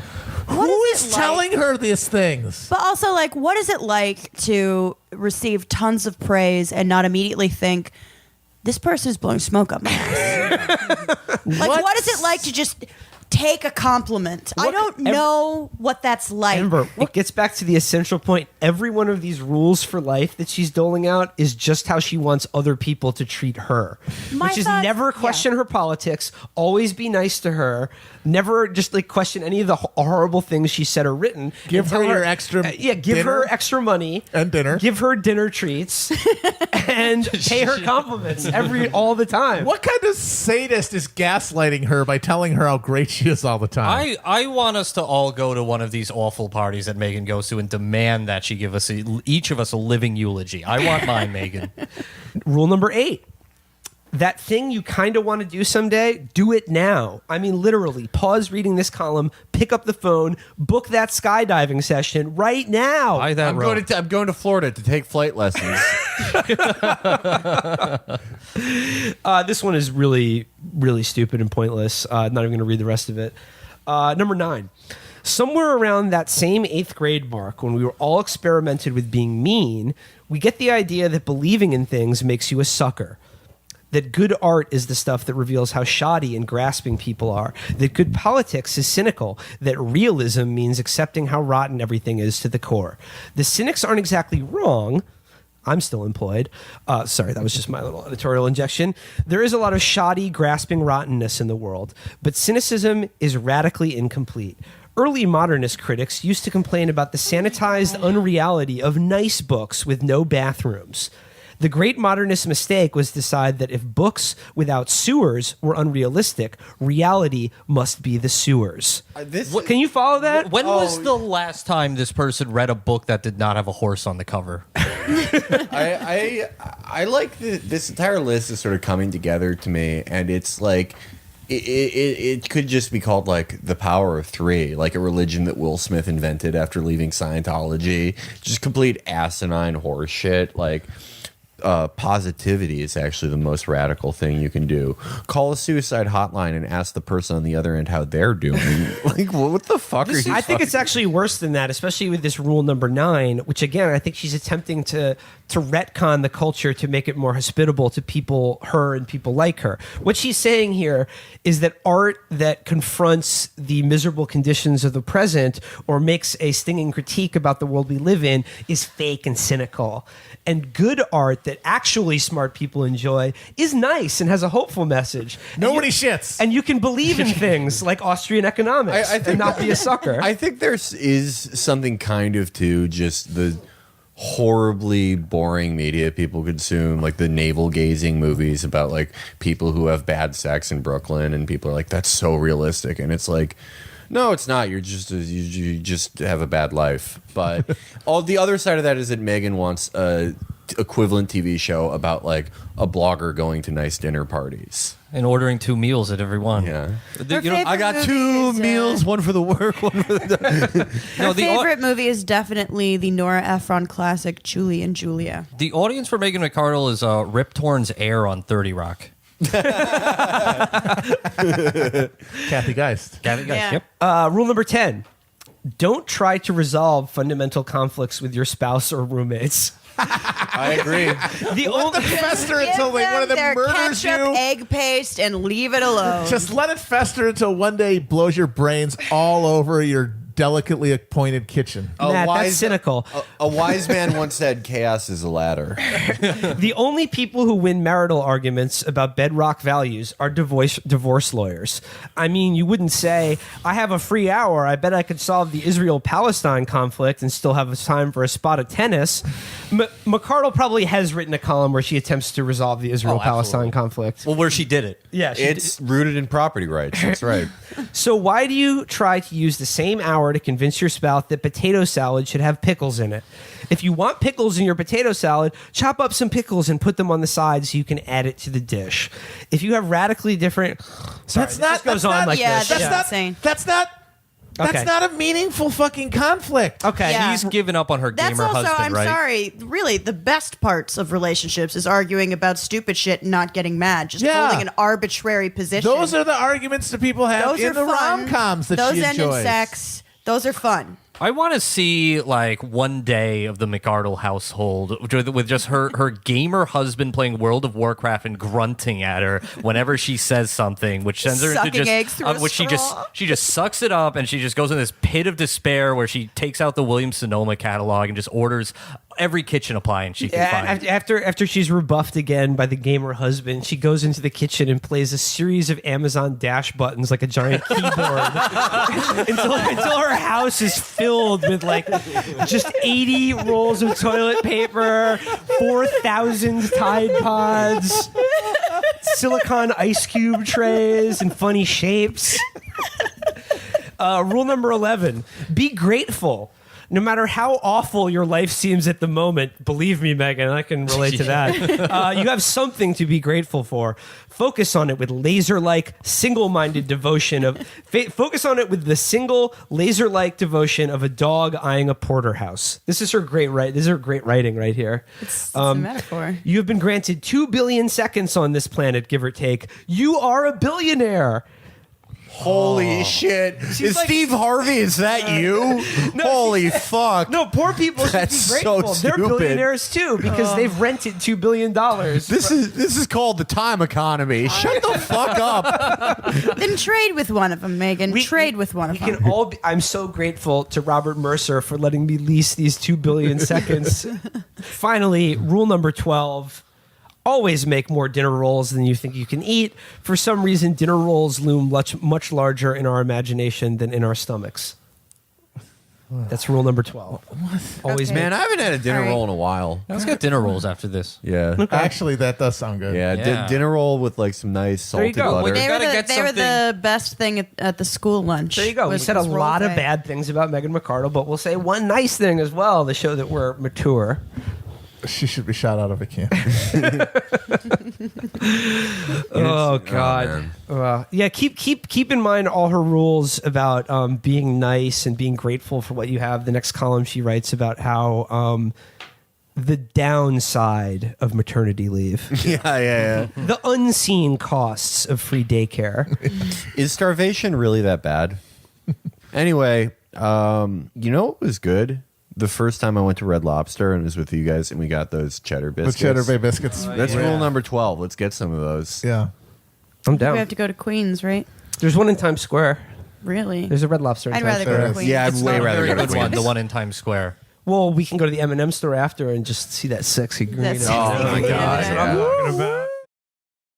Yeah. Well, no, we're going to read to you Megan McArdle's advice for kids in a school shooter situation. That was just musing. Hey, how come, these 24 kids don't just rush the shooter using their bodies? Like, just throw kids at this problem. If there's an active, still the bourgeois versions of thrift, diligence, and martyrdom in our youth.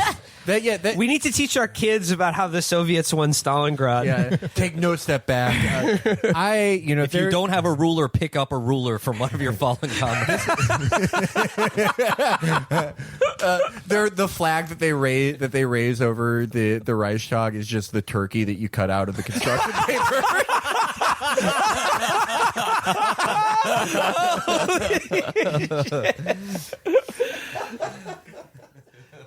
Fuck it. Let me read the McArdle's mass shooting take because dude, he just got hired by the Washington Post to be a regular op-ed. In all contributor. seriousness, congratulations. She's a thought leader. Put in Post Malone. Congratulations. She's a thought leader. She's a pog leader. Here she goes. Here's Megan. I'd also like us to encourage people to gang rush shooters rather than following their instincts to hide.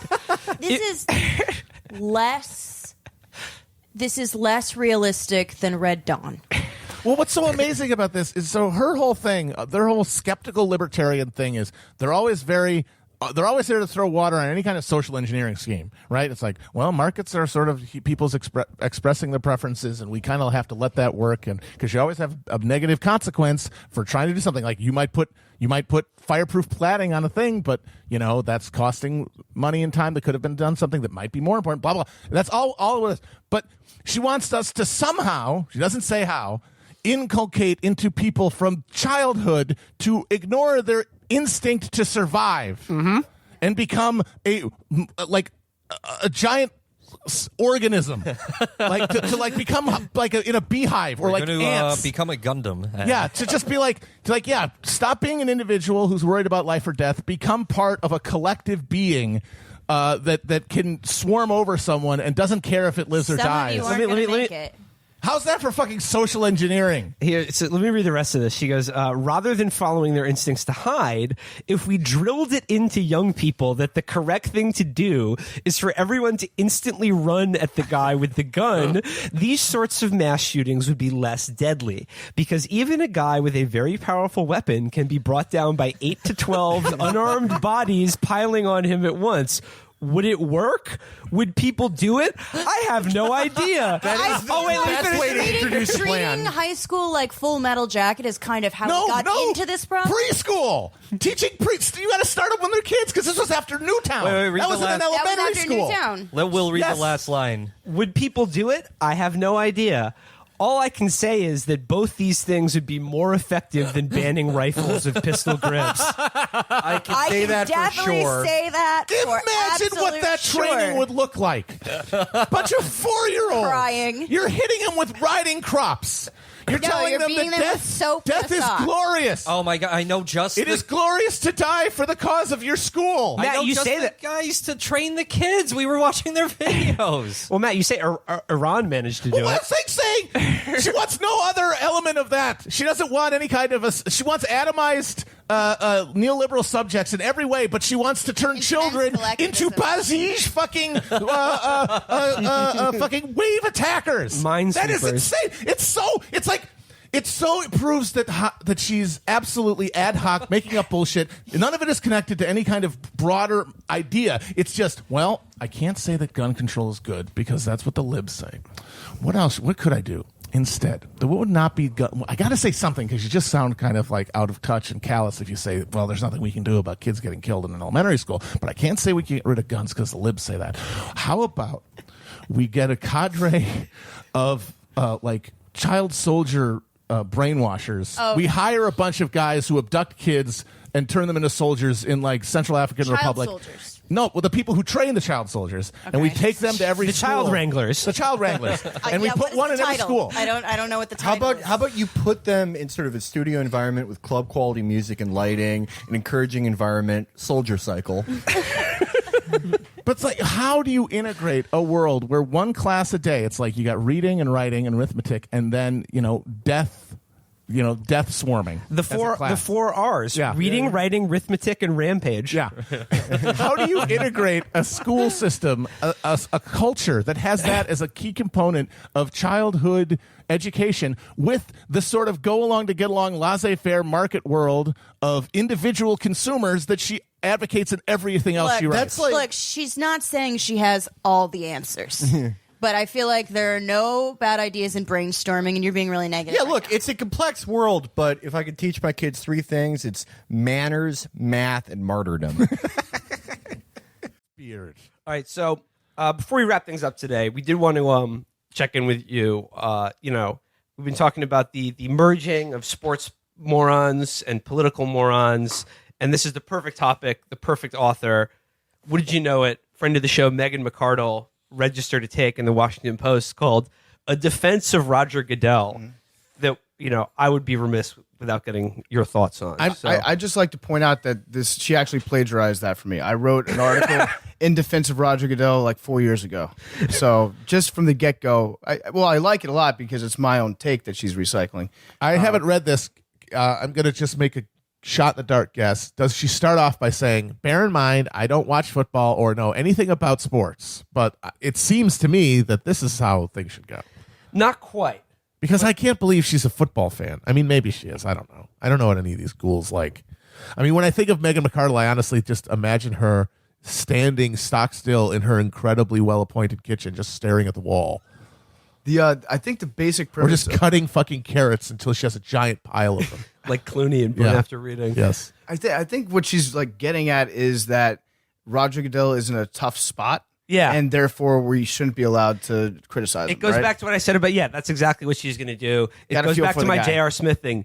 You just got to respect his decision. You got to respect Goodell. Yeah, he gets $30 million a year. His job, he has a great job. I mean, his job is to be paid $30 million a year to just get made fun of. Yeah. Like his job is to deflect any criticism from the owners and just take it himself. He's the world's most compensated dunk tank clown. Yes. That's the and perfect way of describing it. and taking the heat in this regard would be like this new policy that if NFL players want to kneel for the national anthem, they have to do it in the locker room. You have to stand if you're on the field. This is the new NFL rule. Yeah, well, that would actually have been more easy to understand than what they ended up doing, which was they leave it up to the team to stay in or out of the locker room. But if you come out for the national anthem and you either kneel or show disrespect to the flag, which is a very nebulous term, like is facing away from the flag disrespect, is like 90 degrees away. Is that disrespect? Just sort of subtly rolling your eyes, like, oh, what about doing a jerk off hand motion? Yeah, jerk off hand motion or crying like no Sean Moreno. Like, is that disrespectful to the flag, or is that actually should you get like an extra 2-point conversion? You have if to you're that cry. Patriotic. You have to cry. It's not respectful to see the flag and not weep at its sight. Game doesn't start until John Elway comes on the side. Yeah. So what they did was they put this new rule in. They say, okay, well, if you disrespect the anthem, then it's a 15-yard penalty. Yeah. So they've like incorporated the national anthem now into the literal laws game of the itself. game, which is the one thing that they were trying to like avoid at all costs. But the NFL doesn't know how to handle any crisis without making themselves like a de facto branch of law enforcement. Yeah. So this was the most hated rule in the NFL used to be the catch rule, because nobody knows what a catch is. They have to review it 9 times, and it takes 30 minutes for a guy sitting in an office in New York to make a ruling on it. And now they've gone and they've turned the kneeling rule into the new catch rule, where they're going to have to do like video replay reviews of whether or not a player's knee was on the ground. Was he kneeling during the national anthem? They're going to have a kneeling analyst probably, which I've submitted my name for. Like, I will do full on national anthem analysis for Fox NFL Sunday, no questions asked. Could they have like a incentive system too, where it's like if one of the players gave up their first class seat for a troop on the way there, they get like a 10-yard gain? Or if like you're scouting players in college, if you see like a lineman at FSU or something knock out an atheist professor. He gets just like a first round draft pick. I think that's a great idea. Yeah, well, J.J. Watt would be the league MVP for sure. Yeah, absolutely. I have he was an the idea. hero of Marine Todd. I've got an idea. How about they just don't play the fucking national anthem before a goddamn sporting event? Yeah, it's now you're getting ridiculous. Whoa, Matt. Yeah. Like the thing is, it's like everyone takes it for granted, but why stop there? I don't know if people know this, but in India, they play the national anthem before movies when you go to a movie theater. Well, why don't we do that? Why are we disrespecting the flag by not standing for the anthem before we watch the fucking book club or whatever? Why are we doing that? I play it before I have sex. Why don't we play it at restaurants before you eat? Oh, Which, that's by a the great way, idea. you do. This is a follow up thing I found out about that. The Troop Steakhouse, the Troop Barbecue restaurant that we talked about a while ago, is that on I think like at noon every day they do play the national anthem and everyone is expected to stand, like with a fucking bib and a bunch of rib grease on your fingers. But why isn't that national? Why? Well, it's like why don't. Where are you deciding that this is the a precise amount of respect that the anthem and the troops need? What? There's always more places to be giving troops respect and the flag respect. Why aren't we doing it there? I think that the national anthem should be played 5 times throughout the day. And no matter where you are, you have to drop what you're doing to kneel and face Fort Benning. Yes. That's where the Green Berets are. And maybe we could put big towers in every city with a guy whose job it is to go up there and give the call to the anthem. Call to respect. Yeah. Call to valor. To call to respect. Maybe here's an idea. Maybe it's actually Carl Lewis has that job. I got an idea. 30 days a year. There's 1 month a year where you fast from dawn to dusk, thinking about the troops. You can't eat during the day or drink. You have to do it after dusk for 30 days each year. How about that? Yeah, and you think about the sacrifices and the battle that they're fighting on an ongoing basis. I like that. Yeah. Oh yeah, and then the problem with this is like there's going to be a succession struggle. You're going to disagree with whether Luke Bryan or Jason Aldean is the successor to Garth Brooks. You know, who's the true, sort of rightfully the Battle guided of Branson ruler. decided that. Thank you very much. Yeah. That was an inconclusive battle. Aldean's forces were surrounded, but they sort of emerged as a stalemate. And also, Luke Bryan worships fire. Okay, he crawls around the floor. He crawls around the floor of CMT Studios like a snake. It's disgusting. The Luke Bryan people go every year. They make a pilgrimage to Branson and they flog themselves with cowboy belt buckles. Yeah, the government of Tennessee is under fire for safety hazards at the Grand Ole Opry Hajj. The problem was the Jason Aldean forces just didn't have the high ground. Well, if you look at, I think it's in Pittsburgh every year they have the Kenny Chesney concert and the aftermath of that. That's basically the Hajj for country. Oh, it is 25. Yeah. I just saw this. 25 tons of garbage were recovered from the Kenny Chesney concert. All right, let's dive into McArdle's defense of Roger Goodell. So she begins by writing, "Whatever you think of Roger Goodell, commissioner of the National Football League, you should recognize that he's trying to solve a genuinely hard problem, or rather 2 hard problems. On one hand, he's trying to maximize the audience for NFL games. At the same time, he's also trying to negotiate the same fraught racial politics that our nation has been struggling with for centuries, but in miniature and in prime time." So those are the 2 problems he's trying to solve. Nearly 70% of NFL players are black.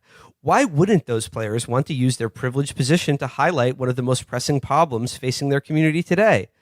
But the last time the Nielsen Year in Sports report broke down the numbers in 2013, football viewership was 15% black, but 77% white.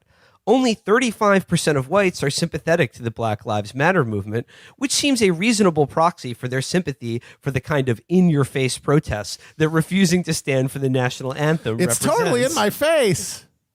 I have to watch the part of the game where they sing the song. I mean, and they're just there doing it. It's shoving it in my I'm face. really more into the song part. The sports is just everyone having a good time blowing off steam after the song. Right. The crazy part is everybody watches the Red Zone channel now anyway, so we don't even see the national anthem. The games start and then people file their reports on who kneeled and who didn't kneel for the national anthem. So it's like no one's actually outraged in real time. We just find out about it later. I actually have a kneeling fantasy league where it's like me and a bunch of guys are betting. I've picked the players most likely to kneel, not just in football, like also in baseball, cricket for some reason. I've actually like wasted a lot of spaces in my roster in cricket. I forgot they don't play the American national anthem there. Right. And esports.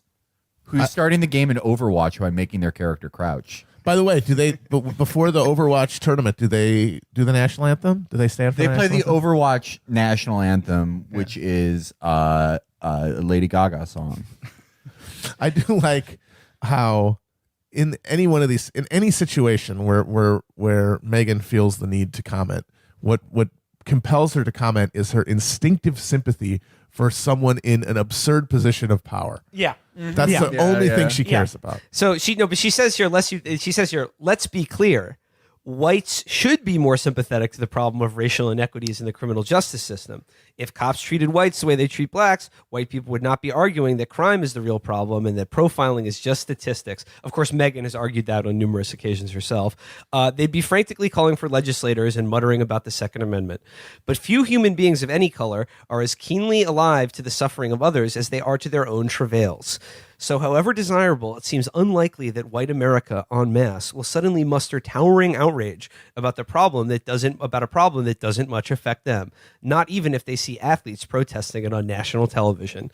So she's sort of like, she's describing like a real moral and political schism in American culture, but as usual in Megan's inimitable way, she finds a way to like describe both sides of it in the most banal way possible without ever really getting to the heart of. Yeah. She just sort of like just states both sides, doesn't really say anything about either of them. Yeah. It seems her take is just, you may not agree with what Roger Goodell says, but I will defend to death his right to say it. His right to fuck it up as much as possible. And there's really no take that she has coming out of it. But I think that there is an elegant solution that the NFL could employ, which is like, let's skip past this First Amendment bullshit and let's just say, let's bring back the Third Amendment, and you should be allowed to kneel for the anthem if you quarter a troop. You have to room and board with a troop for that week, and then you have permission to kneel. So she describes that NFL viewership is down 17% since 2015, which, as you've pointed out, is just all TV ratings are down that same. Also, football is bad now. Football games are hard to watch because they've done all these rule changes, and they take forever. It just seems to me that they're more boring than they used to. Oh, Matt, you're right, though. She goes, attendance and public perception about the NFL are also hurting. There's a robust debate over whether the protests are contributing to the decline, but we'll sidestep that since I know little about the sport and the opinions of people who do know something. There we go. Largely seem to be conveniently correlated with their opinions about the protesting players. We go. So again, she's never ever going to say, whether it's right or wrong, whether an athlete should be able to kneel for the national anthem and not have their job threatened, or white supremacy. Yeah. Opinions differ. Yeah. So she goes, the decline of football may be inevitable, but even so, it's probably a bit much to expect an NFL commissioner to say, I guess we're doomed, and seek meaning in the impending death by sending the league on, quote, a suicide charge against racial inequality. That it just... Literally, they were wearing detonation vests and killing the cops that were protecting them. It's unbelievable.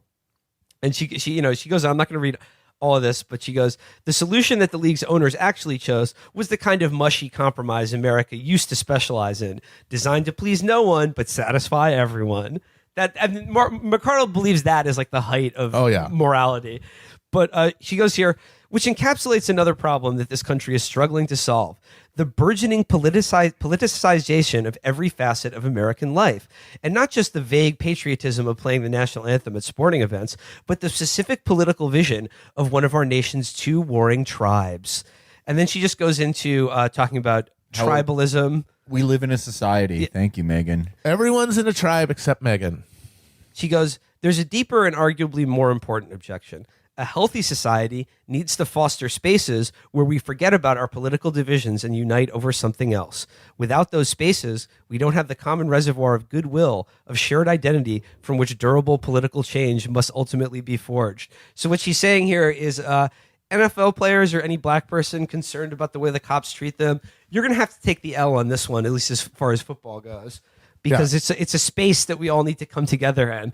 And as you said, Matt, if they really wanted to be apolitical, how about just cut out the fucking national anthem? Yeah, how about we don't have a fucking caravan of Bradley fighting vehicles doing donuts in the fucking field before the game? Don't you take away my flyover. Don't you do it.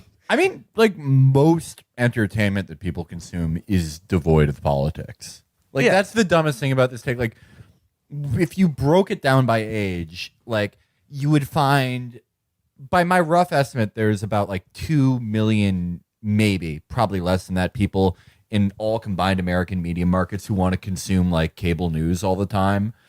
But the rest of it, which is like Jake Paul, Professional Overwatch, Takeshi 69, these are all apolitical things. Whatever like network show people like that's called like, you know, The Nanny's Wife or whatever the fuck people like. It's all totally apolitical. It is taking a belt sander to your brain. You feel very nice. Nothing. Most people don't care about politics. Most people don't vote. Essentially, what Megan is doing here is creating equivalency between Kaepernick or any politically active African American athlete who wants to use their platform to highlight the injustices in America's judicial and policing, and someone who gets insanely mad because for 10 seconds at the beginning of their weekly wing and beer fest they have to look at someone who disagrees with them. Like she's saying like that is like equally intolerant, or like that's equal hostility. Hostility. You're being hostile to the fucking corn-fed rube racists who make up the NFL fan base. She says most people don't want to immerse ourselves in politics 24/7. In fact, most people can't stand it. But like she's saying like it's 10 seconds. It's 5 seconds. And most people never watched it before this. People and Kaepernick was doing it for a while and nobody even noticed. Right. At first he was like sitting on the sidelines. Yeah. He wasn't even kneeling. And then I guess he talked to maybe Nate Boyer or one of the former military guys that was in the NFL. And they said, hey, how about you kneel? And so now he kneels like it's a recommendation from a real live actual troop that said, hey, just kneel. That's not disrespectful. And so now he kneels. But now that's a bigger problem. Well, because it's anything that questions the order is disrespectful because it's a threat. You're threatening my man cave. You're threatening the sanctity of my fucking meatneck existence. And therefore, I'm violently angry at you. But what the NFL is dealing with really, and if she wasn't a pinhead, she'd recognize this, is it's the double-edged sword of monopoly. This is the same thing that Facebook is dealing with, and Twitter is that the idea that, well, people can do what they want. It doesn't hold sand if you are a hegemonic thing. Like Facebook is essentially a monopoly, right? And in terms of sports, when you talk about like the most popular sport, it is NFL by a vast amount. And there's no other football leagues. They have an anti-monopoly exemption that allows them to be this absolute market bestriding colossus. And what that does is then you've created a totality where people want to feel represented because they have nowhere else to go. Like if they're on Facebook, there's no alternative to Facebook. If they want to watch football, there's no alternative to the NFL. So everyone needs to feel like they're being represented in it. Hey, Vince McMahon, where are you? The XFL 2020. Yeah. See, they're talking about that, and who was going to bring it back as like the troop football alternative. League, yeah. And that's going to be awesome. Like, like landmines that will blow up if you kneel on the field during the national anthem. That kind of thing. Every half you have the national anthem. Actually, no. After every touchdown, you have the national anthem. If we had that situation and there were a bunch of different footballs, you could be more loosey goosey about it. But the NFL is this totality, so people want to feel like they are part of it, and the same, and that's like, this is the fucking bed you made, NFL, by being America's sport. And this is like we're all miserable shitheads who hate each other. That's part of being America. And what I like about this piece is that McArdle, of course, cops to not understanding anything about sports or football. That's another standard move of her. If she's opining on a topic, she'll always make sure to qualify by saying, I know nothing of what I'm talking about. She always buries in every article a caveat, you shouldn't have read this. So she doesn't understand sports or football. She doesn't follow football. She certainly doesn't understand anyone who's upset about cops killing people. Only in the most passionate, hypothetical. She certainly doesn't understand bloodless that. Way. But what she does understand is the position Roger Goodell is in, which is being sort of front man for like a series of unaccountable oligarchs, and their $1 billion industry that literally grinds the lives of black people into grist and money for them. Yeah, turns their brains into soup. So the thesis for this article is, hey, just knock it off with Roger Goodell. He he sucks. He makes bad decisions, but you shouldn't be mean to people. He's doing his best. Yeah, Literally. and he actually, Roger Goodell is doing his best. The problem is that his best is really, really fucking bad. Roger Goodell is like, he's not a lawyer, and he'll be quick to remind you that he's not a lawyer, which it means that he can get away with saying a lot of shit that a lawyer would get in trouble for saying. And his other technique, besides like this convoluted legal mumbo jumbo that he puts out, is to just issue statements that are so boring that you fall asleep after the second sentence. A typical Roger Goodell statement will be, the NFL is certainly observing and taking in all sides of this issue, and we are implementing certain protocols for pregame behavior that will ensure a continued success for game day experience for all of our fans. And it's like you just want to fucking die, and you don't care what else he says at the end of that statement. He could throw in Mein Kampf in the second paragraph, and nobody would ever get to it. Maybe that should be the true compromise. Like if Megan was more competent, she would recognize that a compromise is not meeting somewhere in the middle, probably like closer to the right. It's taking all extremes. And what you could do is you start out the game with Roger Goodell saying, that corporate statement speak, we're taking in all sides of this, we're trying to create the optimal experience, blah, blah, blah. Then boom, national anthem. Everyone stands. But then one troop is killed. But the troop is Bo Bergdahl.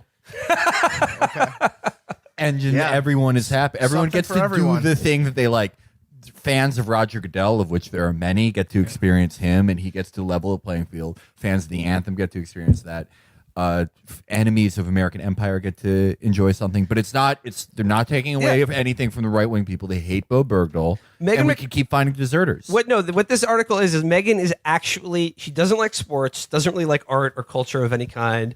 Outside of cooking recipes and things like that, I don't know anyone like that. But she is a fan of Goodell because she's a fan of bloodless, soulless flax for corporations and billionaires, which is what she is. That's how she got her start. That is in the Koch brothers Institute for Humane Studies. That is an awesome type of person. Just like, I don't really like the games; it's kind of boring. But Roger Goodell, he just knocks it out of the park every time. I'm just a fan of leadership.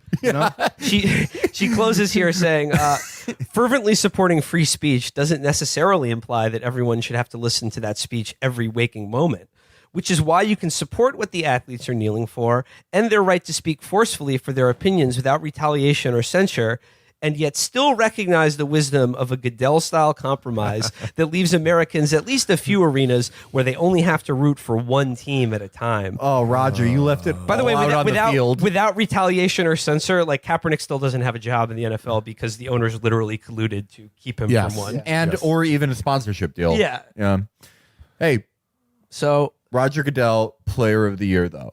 He left it all at the field to keep the NFL apolitical. Real blue collar commissioner. He just shows up there. He comes to commish every day. He's the first guy in his office, last guy to leave his office every day. Real ham and eggs type of commissioner. Yeah, he's not one of those showboats and that you'd get in other leagues. Guys like Bud Selig, like flashy, sexy players like Bart Giamatti. Kennesaw Mountain Landis. All right, so finally, we bring to our last read, and I think this is the official reading series for this episode, and it may cause Matt to have a stroke. Oh, God damn it. It comes courtesy of, again, another Chapo all-star who we haven't honestly checked in on in a long time, but I think the time has come for her to make another appearance. I'm talking, of course, about Washington Post opinions columnist McMegan. Oh, God. No. Probably, I would say, the all-star in the Chapo roster. Like in the Chapo Hall of Fame, I think she's racked up more points This than is anyone. Ted Williams. Yeah. Like Babe Ruth, Ted Williams, and Muhammad Ali rolled together is Megan McArdle. Yeah. But instead of sports, it's being right. Having good thoughts and putting them into writing them down and publishing them. Oh, no. Okay, courtesy of the Washington Post, Megan McArdle said I was going to talk about affordable health care and the costs of prescription drugs. Megan McArdle. Oh, wait, do you want to talk about Meghan McCain and her husband Ben Domino getting mad at Tom Myers real quick? That was a funny thing that happened That this was week. funny. That's when really convincing. I think acting job of the year, Ben Domino. Sorry, I love my wife. Sorry for rage. I love my wife. I am a huge fan of my wife. Okay, man. He got so mad at Seth Meyers for being mean to her. I wonder how mad he's going to get at himself for all the times he publicly owned her on Twitter before they got married. Was it Stephen Heck found one where it was just like a manual RT where it was like someone's like he was manually RTing someone that was like contest, like win a date with Meghan McCain, and then he just in all caps, no, do not want. Yeah, but then he met her, and we all have to admit, I mean, come on, she's very charming. She's very charming. Yeah. I mean, they went to a date, and like she screamed at the waiter until her face was the color of a fucking plum. And then do you think it was like a lady? It was like Lady and the Tramp, and instead of fighting over like connecting the same piece of spaghetti to kiss, they're both flagging down the same manager to get the waiter fired and grab each other's wrists. Ben Domino, though, claimed that Seth Meyers only got his job because he was gargling Lorne Michaels' balls. Yeah, no, Lorne Michaels does not have balls. That's true. That is true. Like, Lorne Michaels saw Seth Meyers, and he was like, I want that sexy bitch to suck on my balls sexually. Not my dick, just my balls. And again, it's very weird. Ike Barinholtz also pointed this out. He's calling Seth Meyers a hack, which is like whatever. Ben Domino got fired from the Washington Post for plagiarizing P.J. O'Rourke. Hey, if you want, he got fired for plagiarizing a hack. If you want to, be the best, steal from the best. Yeah, P.J. O'Rourke. Like, what would you plagiarize from P.J. O'Rourke? Hey, sometimes I like a little alcohol with my politics. Cool. His awesome column about I think all the hippies should get jobs cleaning golf courses. You ever notice That's that epic. French people smell bad? Dude, hello, Epic Department. Okay, so this our other favorite Meghan, and I think honestly the better Meghan, if we're being honest here, Meghan McArdle. Ugh. There is a high cost to making drugs more affordable for Americans. So now I know pays $120 for an eighth once. Well, I mean, it's true. Like, if people had access to medicines, some of them might not die early, and those people might end up being school shooters or Hitler or something. Mm-hmm. So, that's a cost we have to consider. So, I mean, Meghan is here to tell you that, yes, it's become, as a public, we've become increasingly aware of the sort of ludicrous and, blackmail basically involved in the drug companies can now charge $700 for insulin or something like that. And that there's a growing dawn. Something that's been synthesized for almost 100 years. And that, they abuse patent laws to keep these things from being public domain, basically in perpetuity. And, you may think that that's bad. And Meghan's saying, you may be right, but on the other hand, what are the costs of fixing that? It could be higher than you actually dying from diabetes. What if they try to make insulin generic and then they forget how to make it? I mean, you're telling me when you go to the supermarket, you want that shitty cereal that's in a bag? What if you start getting prescription drugs that are a knockoff of Prozac? Yeah, you don't want to go into Trader's Joe and get your prep. Okay, Meghan McArdle. Americans' outrage about prescription drug prices is odd in a way. What beautiful opening sentence.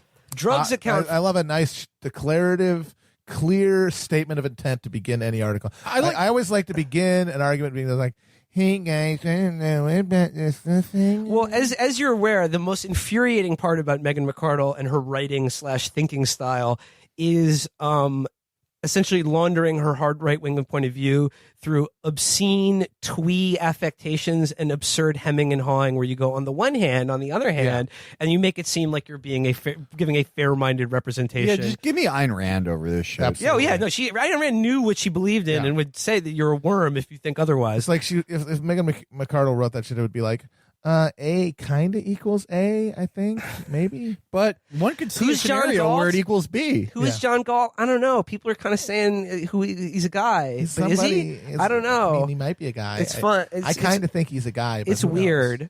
Okay, drugs. This is McArdle again. Drugs account for less than 10% of the nation's overall healthcare spending.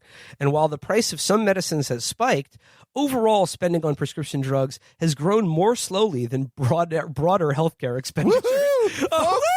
Right. We did it. Gone back, folks. What's that about people literally dying because they're rationing their insulin on the regular? No, but but there could be more. What she's saying is it's odd that you care so much about how expensive prescription drugs are costing, because the cost of prescription drugs has actually grown far slower and less dramatically than the cost of everything else associated with healthcare, which is exploding. So he goes, in 2017, the increase didn't even keep up with inflation. Oh my God! Yet polls show, I guess all those people aren't dead.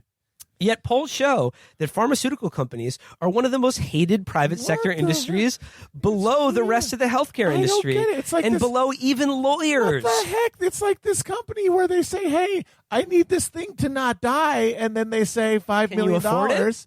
and then you literally, say no. if you can't afford it, we won't give it to you. It's weird. People resent that industry. How could you not like somebody who is weighing two things in two hands? One of them is like, will thousands of people die because we just gouged the price on something we didn't invent? And on the other hand is like his kid going to the new school's new mime academy. How can you hate that person? This is a part of Felix's ongoing war against New York's The New School. I don't know. Okay, look, I just think it's emblematic of the type of person. Everyone at the new school, their dad is all Martin Shkreli. It's a long story. So he goes, she says, that's why it's been such fertile territory for Democratic presidential candidate Senator Bernie Sanders, who in April introduced a bill to control prescription drug prices and last week tweeted that once in the White House, he would lower the outrageously high price of prescription drugs. The idea has proven so popular that even Republicans, including Senator Rick Scott, are getting into the act. Rick Scott, by the way, if he's getting in on the act, he must have figured out a way that he can steal millions from Medicare recipients directly. Rick Scott is going to be the first senator sponsored by Big Baller brand. He's a big baller. Which isn't really surprising at all. Is it, Megan? Drugs may be a small part of our healthcare spending, but it's the cost that we're most directly exposed to month after month. So it's a big part. Yeah. Fucking idiot. Moreover, it's easy to directly compare U.S. prices with much lower prices in, say, Canada. Yeah, another comparable, industrialized first world nation that's literally we share a border with, that is in every way it's like America, that like for some reason their drugs cost a fraction of what we do, and the people literally organize caravans to go north of the border to get fucking drugs. Honestly, Megan would like to build a wall, but on the Canadian border, so Americans can't steal prescription drugs from Canada. So he goes, Americans think the difference is unfair because it is. And yet Americans arguably get a pretty good deal from all this overspending. What they get? New drugs. Okay? You mean like that shit for like make your eyelids just thicker? So like that? New drugs. We get new drugs. The oversized profits that 15 different types of boner pill. The oversized profits that pharmaceutical companies collect in the United States encourage them to do lots of research and development in the hope of earning more of those sweet, sweet returns. Again, more of her fucking unbearably tweety right. You're writing. She writes like a fucking high schooler. Doesn't she have any editors who are like, "This isn't cute or funny, Megan. It's actually grotesque." And it's really good in there. She says encourages them. Those sweet, sweet returns. And wait, one more sentence. The rest of the world essentially free rides on Americans' willingness to pay more. Okay. Willingness to pay more. Our willingness to pay. Nobody asked us. Yeah. If given the choice, we would actually like to pay less, and that's what this article you're trying to argue. You're trying to talk us out of. In Megan's ideal world, we all would be willing to pay whatever prescription drug. Those hardworking pharmaceutical reps, they deserve every penny. Okay. What's so stunning about this? They gave me a slightly different type of fucking statin. Is Megan makes a shitload of money, right? I mean, I assume she has like a pretty good salary writing for the Washington Post. And like she gets money in exchange for her willingness to debase herself in public over and over again. What's stunning to me about this line about how actually the American pharmaceutical industry, their profits subsidize medical research that the rest of the world free rides on, is the oldest fucking line in like the Pfizer fucking PR playbook. They've been pulling this for probably 20 years now, and they're doing it again. They haven't changed this line at all. Their profits, it's going all to research. They spend vastly more money on fucking marketing and like stock buybacks. They spend it on marketing. They spend it on pens that have the names of the drugs on it and hand jobs for doctors so that they'll prescribe them. They spend a fraction of these profits on legitimate medical research, most of the actual important medical research that leads to breakthroughs are from government-funded National research. Institute of Health. They get. And then glom onto it because we have no add mechanism. a time release mechanism and then patent it so no one can get that drug for the next 100 years. Because we don't have any mechanism to distribute drugs or actually to develop and distribute drugs. We have to give the research to private companies just because they have a distribution network, which we could absolutely have that be a fucking public provision as well. Megan continues here. And the thing she says, I just wanted to say it. She goes, it encourages them to put the money into research. Well, it's obviously not the case. Well, beyond that, it's like you're just saying that. Like there's no support there. You're saying, well, logically it would. It's the same argument when they say, oh, you cut taxes on rich people, then they're going to put it back into their companies in the form of investment, and that'll mean more jobs. We know they don't do that. We know for a fact they don't do that. But it sounds like something you would do if you were in that position. So you think, yeah, you're right. They did that. But we know they don't do that because also her premise that their money comes from like the next big like life-saving drug. No, their money comes from slight variations on existing drugs. And addicting the nation to opiates. Yes. And buying old patents and jacking up the fucking price. Yeah. This is what I mean. That like Megan, this is what you're taught. What Megan and other fucking reptiles like her are taught at like the Koch brothers Institute for Humane Studies and these journalism programs to get you placed in somewhere like the Washington Post so you can just regurgitate these ludicrous like PR bromides from private industry. What you learn there is how to like anesthetize any sense of shame or feelings that like you're a bad person. Like this, I said, Megan gets paid to embarrass herself in public because she doesn't care she doesn't give a fuck to her. What she says. Doesn't care at all what comes out of her mouth. She just knows that she has to do it. She's just thinking about that William Sonoma catalog. She's thinking about putting another fucking gigaw in her goddamn kitchen. So she goes on She here. is Lydia Rodarte Quayle. He goes on here. If the United States enacted European-style price controls on drugs, less of that research would be done, and that would mean real losses to human welfare. In recent years, drug companies have offered, among other things, a cure for hepatitis C, a treatment for drug-resistant epilepsy, a near-miraculous remission rates for previously terminal cancers. Okay. Oh, they invented all those things. Good. Let's make it public domain and have it so that everyone can have access to these new wonderful life-saving drugs. And once again, I want to see the fucking work on where the goddamn research for these comes from, because just because Pfizer patents it or sells it to you or puts a commercial out does not mean that they did the fucking research that made that happen. She goes, the argument is a familiar one, though, and advocates for some form of price controls already have rejoinders. Probably the most frequently heard is that drug companies can keep research investment high by cutting in other areas such as marketing, dividends, and stock buybacks, and boo-hoo if the shareholders don't like it. Again, that's literally what I just said. So she says the advocate's solution is simple, appealing, and wrong. It fundamentally misunderstands the nature of the drug pricing issue, which is not a budget problem, but an investment problem. A budget problem is what it sounds like. It's how you match outflow to inflow. If your salary drops by a third, you start cutting expenses until you've eliminated the deficit. Farewell vacation, and it may come time to sell one of those cars. But investments are about how you make your income grow. Imagine that you're deciding whether to go into business for yourself. It doesn't really matter what sort of business, but since Tuesday was National Roast Leg of Lamb Day, let's say you want to open a sheep farm. I don't know what the fuck she's talking about here. Here's a good thing.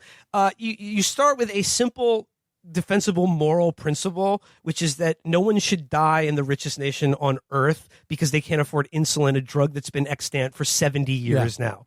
To create an argument to like sort of reverse engineer an argument against that, you have to come up with this convoluted thought experiment where you're investing in lamb futures because it's roast leg of lamb day, or you're comparing it to a household budget where you're like, oh, if drug companies, cut back on marketing, then, if you think about that like your family, that means that you won't be taking a vacation. What the fuck is she talking about? Well, it's like the classic Felix tweet where you start page 1 of an economics textbook is the economy is why we have ice cream. Page 50 is, and that's why it's okay that people die in factories. I'm very proud that Bloomberg or Washington Post. Sorry, I forgot she's no longer. Yeah, she's upgraded. Yeah. Washington Post has hired Dr. William Goal.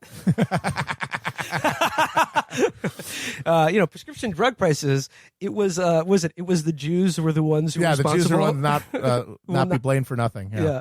But no, she's just she's like leading a trail of breadcrumbs into the enchanted forest, so you could just get lost there forever. Being like, well, yeah, if I want to get a lamb farm, okay, and then what about that extra? What about the car payment?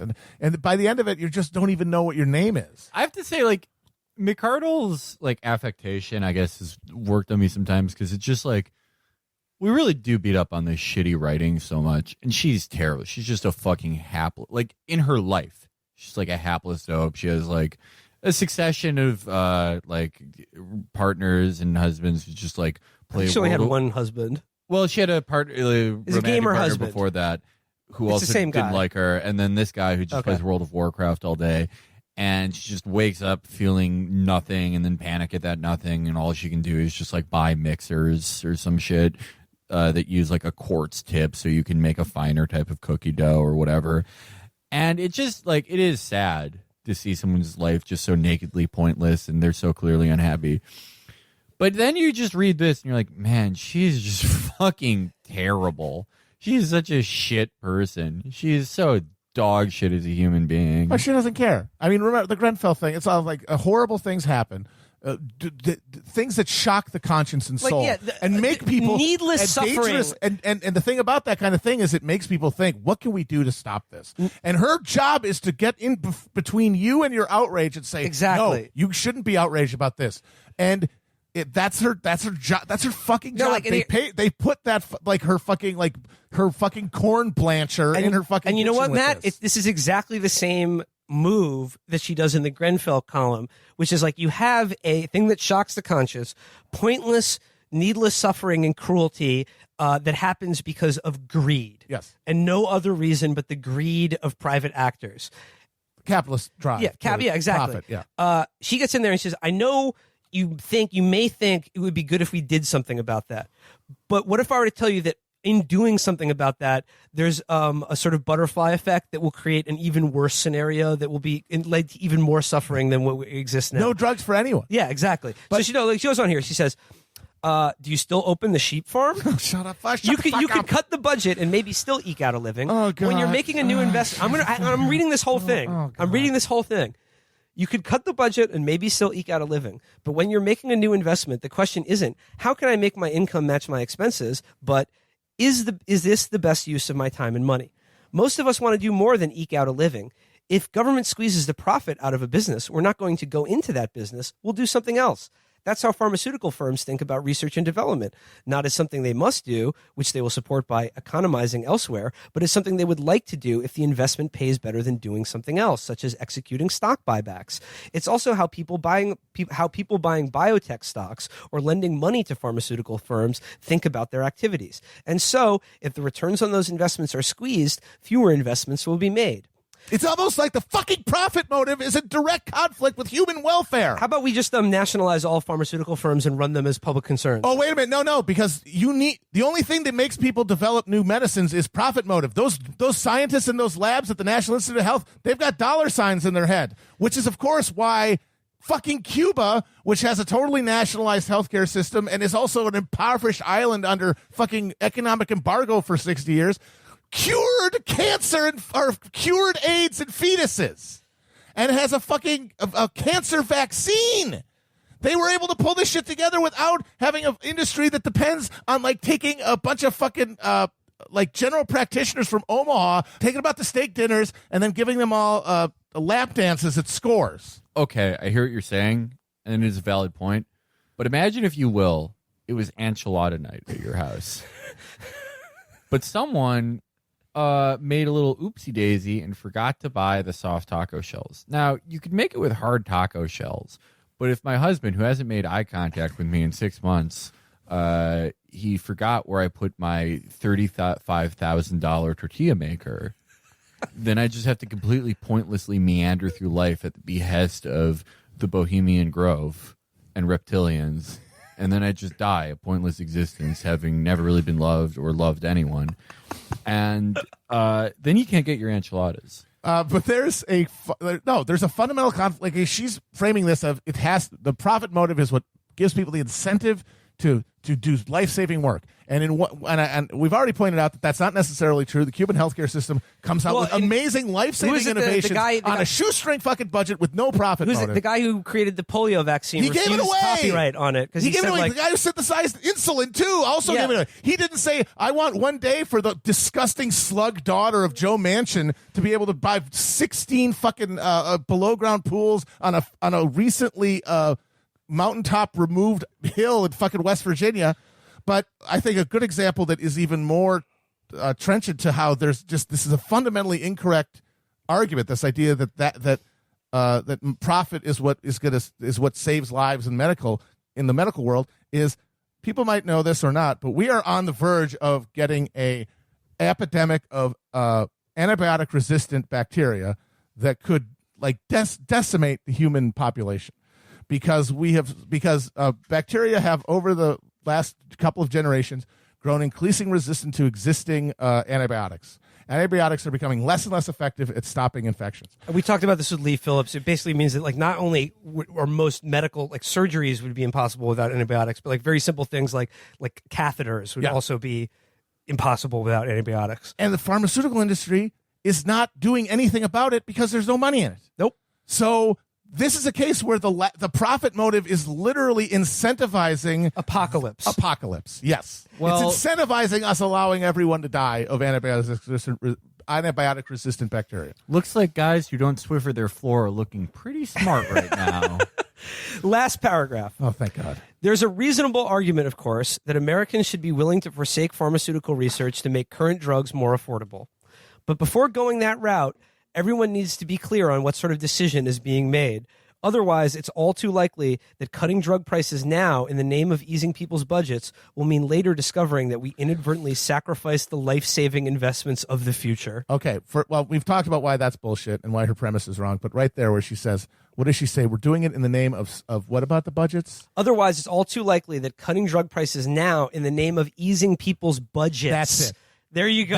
That's what prescription drug prices mean to Megan McArdle. Oh, I might have to not get that rice enema machine that I was going to get instead of literal life or death for millions of people, which we know for a fact it is. How many fucking times have you seen a story about somebody who rations their fucking insulin until they die because they haven't been getting consistent treatment for their diabetes? That happens all the fucking time, and people never even get prescriptions filled that they have been prescribed for them because they can't afford it, and then they die. We know that people are literally dying over this. It's not about whether or not you're going to and she tips her hand too, and she says, well, it's like a household budget. If you cut here, you might not be able to take that vacation, or you might have to sell that second car. Just that's her baseline, is somebody who's going to fucking going to Aspen and has 3 cars in the fucking garage, and whose household budget is just this vast array of expenses that she can slowly winnow down in the case of an economic downturn, instead of what it is for most people, which is a fucking razor's edge of life and death.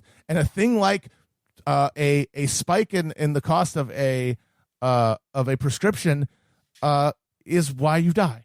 It's why you die, or it's why you can't do something else that's vastly important to your life and that leaves you completely fucked somewhere else. I mean, again, like the question that's being posed is not one about budgets. Is, you know, if you like have X, like how much money would you pay to keep living? How much money would you pay to keep your foot? Like how much money would you pay like to, you know, have a livable quality of life? This is the question that our health insurance and prescription drugs in America in a privatized system asks people every day. To Megan, because I don't think she's like, I don't know, a human being. Not really. I don't know, not really a human. She's a really strong argument for the David Icke theory. Yeah.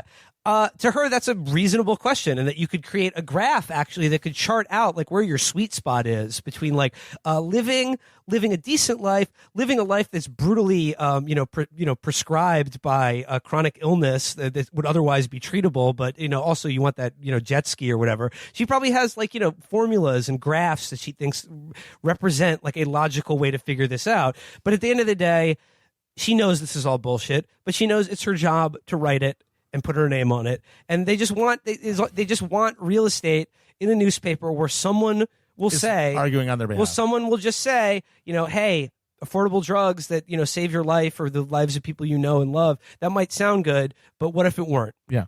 And the thing is that, and whenever she's doing this, she's invoking a real argument. And it is a kind of a straw man thing. And I think she could argue, well, when you talk about the way people talk about things, they really only emphasize the positives and not the trade-offs. It's like, yeah, that's what literally everyone does in politics. You're acting like that's some sort of cheating demagoguery when leftists do it. Literally everyone fucking does that. But yes, of course there are fucking cost benefit. Of course there's trade-offs. There have to be for everything. But her assumption is whatever we do, the trade-offs they're all in the context where there are these disgusting, fat, blood-filled tick parasites who are sucking off everyone else so that their kids can go to clown college. Their profits are sacrosanct. Like whatever we're doing in terms of trading off a bloated, disgusting corporate sector of capitalist profiteers, that's built in. That can't go anywhere. Like Joe Manchin, shithead daughter, all the Sacklers, they have to be kept whole. They cannot lose their standard of living. They cannot lose their 15th yacht. Not even their standard of living. They can't even take a minor haircut. Nothing. Nothing. They can't lose anything. Yeah. And that, I just think that that's a very faulty assumption, to say the least. And it's funny how she doesn't, and she never really puts it that way, of course, because nobody would accept it. But like, look at that article. She's talking about the incentive to produce. Well, who makes the money? It's not the guys who make the fucking disease-changing drugs. It's the guys who sell them. It's the fucking companies that sell them that make the money. The people who actually do the life-saving research, they cannot be motivated by the thought of, oh my God, I'm going to be a billionaire, because they never become billionaires. Their fucking bosses do. And like so much of like economic theory, like the way, I mean, like when I say Megan isn't human, I would say like most of the economics profession, like as a discipline, is also deeply inhuman in that it's this weird overlap with like evolutionary biology where they assume individual human beings are these like just rational computing machines that are always making decisions based on their like genetic outcome, and they generally they think like altruism generally doesn't exist, or it only extends so far as like your immediate blood group, and that everyone is capable of making these choices like a computer, like nodes and kind of an algorithm, which just based on any human experience outside of the realm of economics is untrue. Yes. And here's the thing, economics creates that world by which we literally are all competing with one another to fucking like my getting prescription drugs comes at the expense of everyone else, or like things like that, where it makes this robotic, inhuman world. It's like a self-fulfilling prophecy. And here's the other way that it's bullshit. The assumption there is everyone is motivated by personal interest, and not even that, specifically financial capitalist interest. financial interest, investment. And that's why people create life-saving drugs. Well, as we've said, the people who actually create life-saving drugs are scientists and doctors. And I can say categorically, they are not motivated by becoming billionaires. Why? Because they became scientists instead of becoming pharmaceutical executives. If they cared about money, they wouldn't have that job. They would have the job in the fucking C-suites. So clearly there are people in the world who want to help other people. And capitalism exists. It's supposed to be the thing that directs resources, right? Like efficiently. That's the argument of capitalism. Yeah. It's the most efficient way to direct resources. And that might have some validity in certain like consumer markets, but in something as vital and as inelastic as fucking healthcare and medicine, it's simply not true. We know where the resources should go. We know what we need to do. And we have people who want to work on those things. We could just direct the money that way. We do not need this parasitic class directing the money in a way that guarantees that they are always compensated, and that people, because of that, die, because you create the artificial scarcity of elevated price points to limit the number of people who can access the drug. I would say at the end of the day, economics, like as a discipline, is largely created and maintained by people who hate humanity. Mm-hmm. They have a fundamental contempt for human beings or humanity as a concept. And like they wish to exist only as individuals in competition, ruthless competition with everyone else. And they cannot conceive of a world in which that is not the case. And they are in fact creating one in which it is. So Megan McArdle, once again, probably the greatest all-star in Chapo history. Campus security was not called, unlike the Grenfell episode, but we've got chiller vibes now. We're on the Marianne. Yeah, trip. Exactly. Ever since Marianne came into my life, I just can't get as angry as I used to. Well, I hope it will not affect the quality of the show. I think that just about does it for this week. Mm-hmm. So, till next time, guys. Moving on here, I would very much like to return now to a Chapo Trap House Hall of Famer. We haven't talked about them in a while, but they came back on the scene this week in a big way, and I knew I needed to share. I'm talking, of course, about all city, all varsity columnist Megan McArdle. Woo! Yeah. Yes. Yeah, she has the Letterman jacket. She is at my absolute favorite. My brother gave me her book, Feeling Upwards, when I was in high school. And after I read it, I did not do. Okay, I changed my mind. I'm against families now. A single like school assignment until I graduated. Actually, until I was kicked out of high school for not doing any. She had an amazing any take work about how noise. That's where I'm going. Okay. That's where I'm going. That's where I'm going. All right, so she's so smart, man. I love her so love much. her. I would break A for her. I would absolutely. I want her to slam her cheeks in my face and like break my nose. Jesus. To begin with, though, I should point out that I should preface this by saying Megan started out by talking about how her own elderly father has been ejected from his nursing home without any testing, and that he has had the coronavirus or something, and the nursing home isn't telling. What, he was bounced? He was feeling people up and got thrown out? He got 86. Shit, hold on. Sir, you've played too much ska on the jukebox. All right, no, so here's the context. She says, I, at elevated risk for dying of COVID, am now locked into a house with a COVID positive patient because his nursing home discharged him without retesting. If you are among those who keep saying the risk of COVID is low, I invite you to come over. We need help moving furniture. Please take care of my father, someone, please. I can't stand now. So, I mean, I obviously that's a tough situation to be in for Megan, but I'm sort of surprised that she isn't coming at this with her usual sort of contrarian, askew glance at the world, which is at one level, it's it seems like that nursing home is behaving irresponsibly, but they have responsibilities to the shareholders of the nursing home corporation, and would she prefer that there just not be nursing homes? Maybe she's looking at it from the wrong angle. I mean, could he operate like a KitchenAid? Is there a way that he could use all of her kitchen gadgets? Maybe he'd be more valuable on the streets. He could get a broom, start sweeping up some of the garbage out there. You never know. And also, obviously a lot of people are dying of coronavirus, but I take Megan seriously, so I know for a fact that maybe we shouldn't. The risk is actually low because there's a good chance they could have died of anything else independent of the coronavirus. If it never happened, they could have got hit by a car, stung by a hornet's nest. Oh no, we have a massive outbreak of botulism, or some 1900s disease. Poisoned by I'm just saying, look, we don't know anything. It's very, and then in this crazy mixed up world, it's often very hard to tell what is right and what is wrong. And so I'm just saying, I'm a little surprised Megan is taking this tack, but I'm more surprised with the tack she takes here, where she shares this thought. This is not a scientific assessment, just an idle speculation. I'm glad she prefaces. I'm glad she uses that qualifier to bring this up. She's just spinning her wheels, Yeah. She's just blasting you out. So there's no bad ideas in brainstorming. Don't keep yourself down, Queen. You are a genius. Please. She is. DM me. I feel about her about guys feel about Mariah Carey now. Compared to following. Go on. Following fucking the zero quality Zeke Emanuel with it. I love her because she's never succeeded at anything. Yeah. She sucks at everything. Even her marriage sucks. But she's every day she goes out there and she's what if the thing killing people with coronavirus was that they were cursed by a wizard?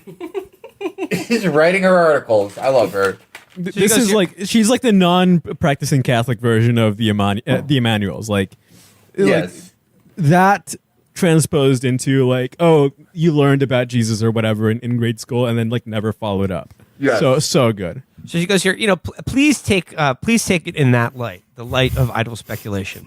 But she says here, looking at all the infections at choir practice, soccer games, restaurants, etc., what if one big problem is noise? This would also help explain I love her. why NYC happened so fast. Okay. Continuing. Interesting. Would like to know more.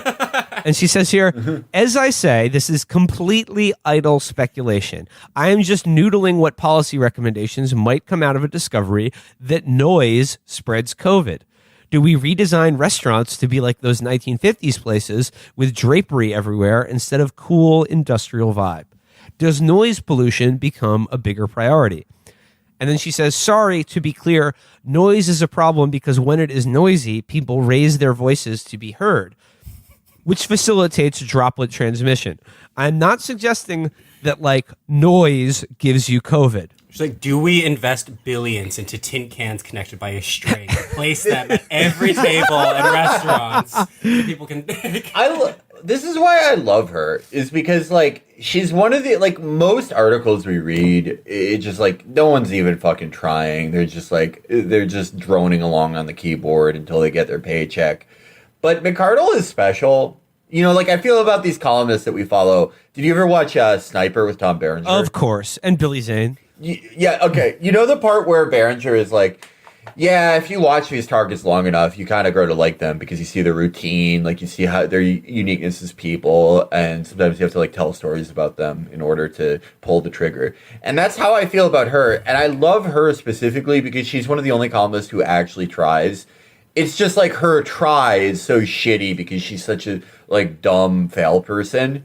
But it's like, this is...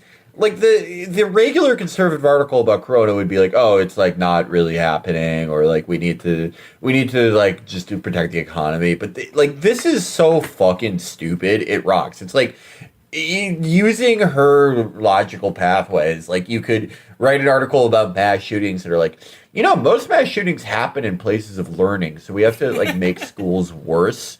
No, Felix, wait. Felix, you bring up the school thing, but she said just the other week, she's like, wow, like we haven't had a school shooting in a while. Like what's the deal with that? Or like she's applied, like, is COVID leading to a decline in school shootings? And it's just like, well, yeah, all the schools are closed. That's I love her. That's why. But so like a couple of people tried to test this theory here, and she had answers for everything. I like, though, that, by the way, She always does. one of the things that I really like about this is that she continually tries to bring whatever is going on into her wheelhouse. Like she has kind of an inductive reasoning way of thinking where she's like, look, I'm not like a medical science person, but you know what? Curtains. What about curtains? If curtains are the solution, maybe I'm the girl to write a column about it. Yeah. And again, just like with all these people, like with, Larry Summers or the scientist who wants people to die at 75, go ahead. Be the first one, Megan. Shut the fuck up. Never talk again. Like, just go for it, please. Yeah. To a woman with a Crate and Barrel catalog, like every problem just requires curtains. Yeah. Megan, do not listen to him. You're a fucking queen. Don't try to fit in a world where you were born to stand out. I love you. So, like I said, like a few people tested this theorem here, and the first one is, I love this, an account just titled "Marketplace Fairness." Yes, it says that's my alt. Sorry, it says you have so many. They say here, nursing homes aren't exactly raucous, noisy places. I'd probably delete this one, but you know what? They didn't attack, counterattack. Senior citizens, however, are often hard of hearing, so people stand close to them and talk real loud. Boom. Hold that. This is clap back. Ether. Clap back of the years. Sis spilled. I get now why Felix loves her. Anytime you point out that Felix says something ridiculous, he is able to argue how it is. How trains are a kind of architecture. Like this is Megan has the same thing. And she's got that touche energy where she's just She needs to join the circus or something. Like I really just feel like her talents are just being wasted. She's really good at thinking on her feet. Yeah. I love her. So here's the best one though. Like I thought so another guy says, but funerals are also big sweaters, and they are quiet and solemn. Good point. Let's hear the riposte. Depends on the culture. The funeral itself may be Yeah. the funeral like shivas. the funeral itself may be solemn, or there may be a lot of singing, etc. And the after party can be very crowded, social, etc. This is Megan doing anti-Irish Goddamn. bigotry. She is against Irish wakes. She's trying to say that getting drunk and spitting whiskey into your uncle's mouth is some kind of super spreader behavior. And I would really appreciate it if she deleted that one cheat. Yo, we got to deplatform her. And also, I like the could noise be the killer. I have to credit Jacob Bacharach with this one, but she has reverse engineered the probably the least successful David Lynch alteration to the Dune narrative, which of course is the invention of the killing word and the weirding way, with the yes. Yeah. When Megan was a child, her mom came into her room with a typewriter. No woman-born child has ever written an article this shitty. So there you go. Just stop washing your hands, but please whisper in public. If we're gonna get on top of this thing, let's just use your library voice, people.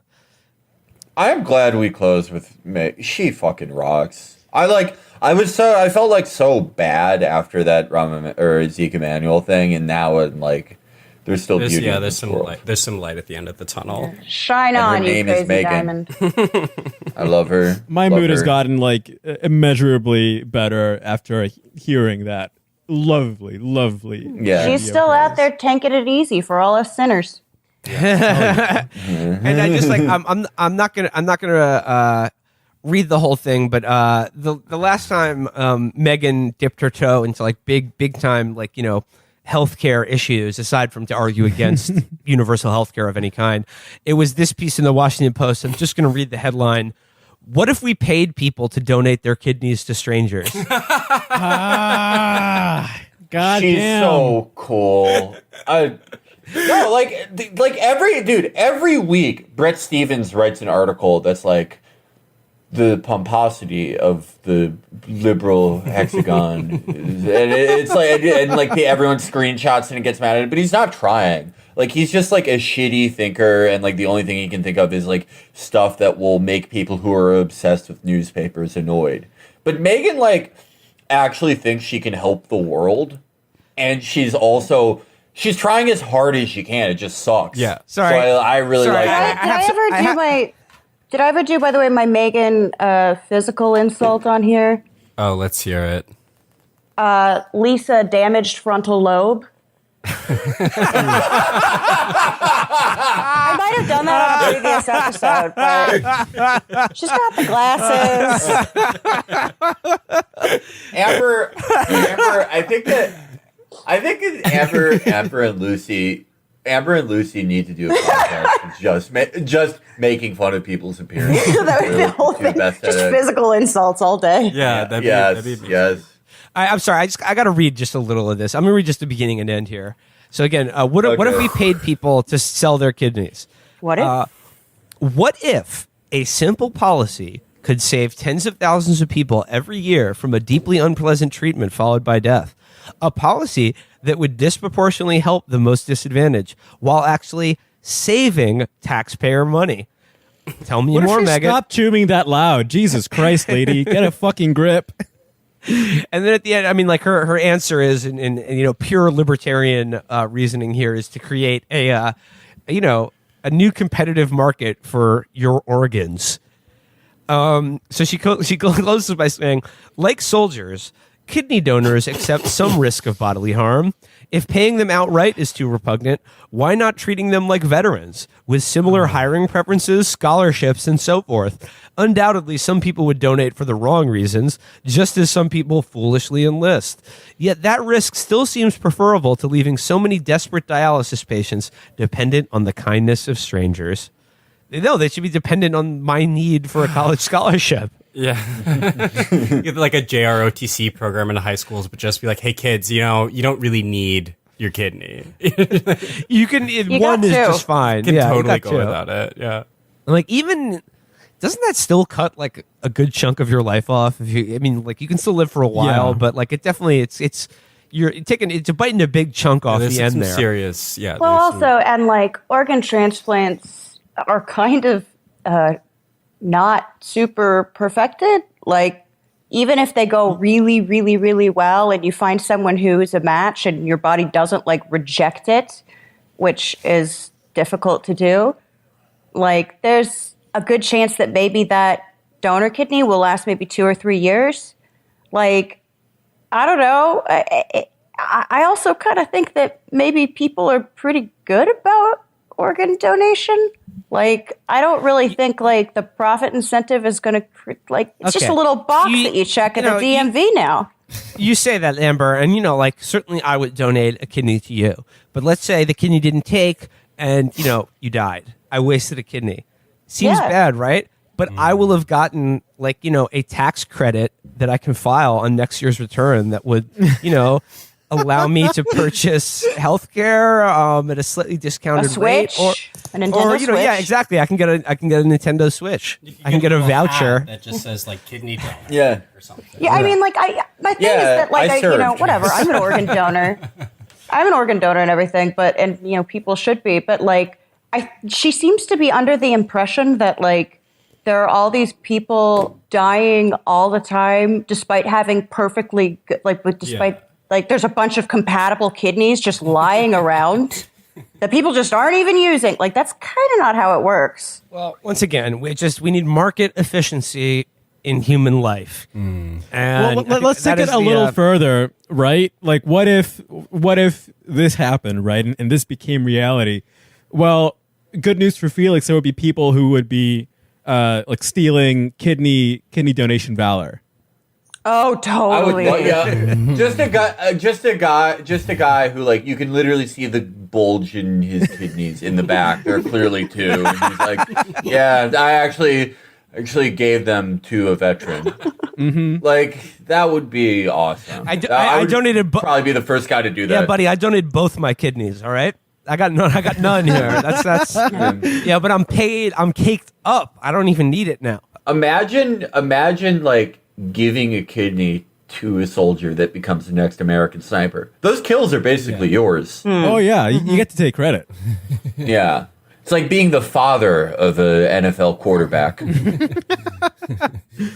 All right. Well, I think that does it for this week.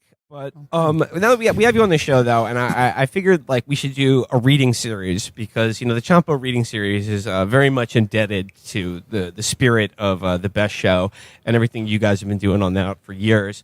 So I'm just gonna introduce this by asking you: are you familiar with the writer McArdle? No, I don't believe so. Okay, Chris and Matt, if you had like either like what would be like the easiest way to sum up McArdle's writing? Is she still at WAPO? Yes, she is still at the Washington Post. She is a Washington Post op-ed columnist whose chief areas of interest are fancy, useless kitchen appliances and explaining away the worst depravities of modern society and capitalism as that's just the price of getting out of bed in the morning. She's sort of like a libertarian Andy Rooney. Great. Yes.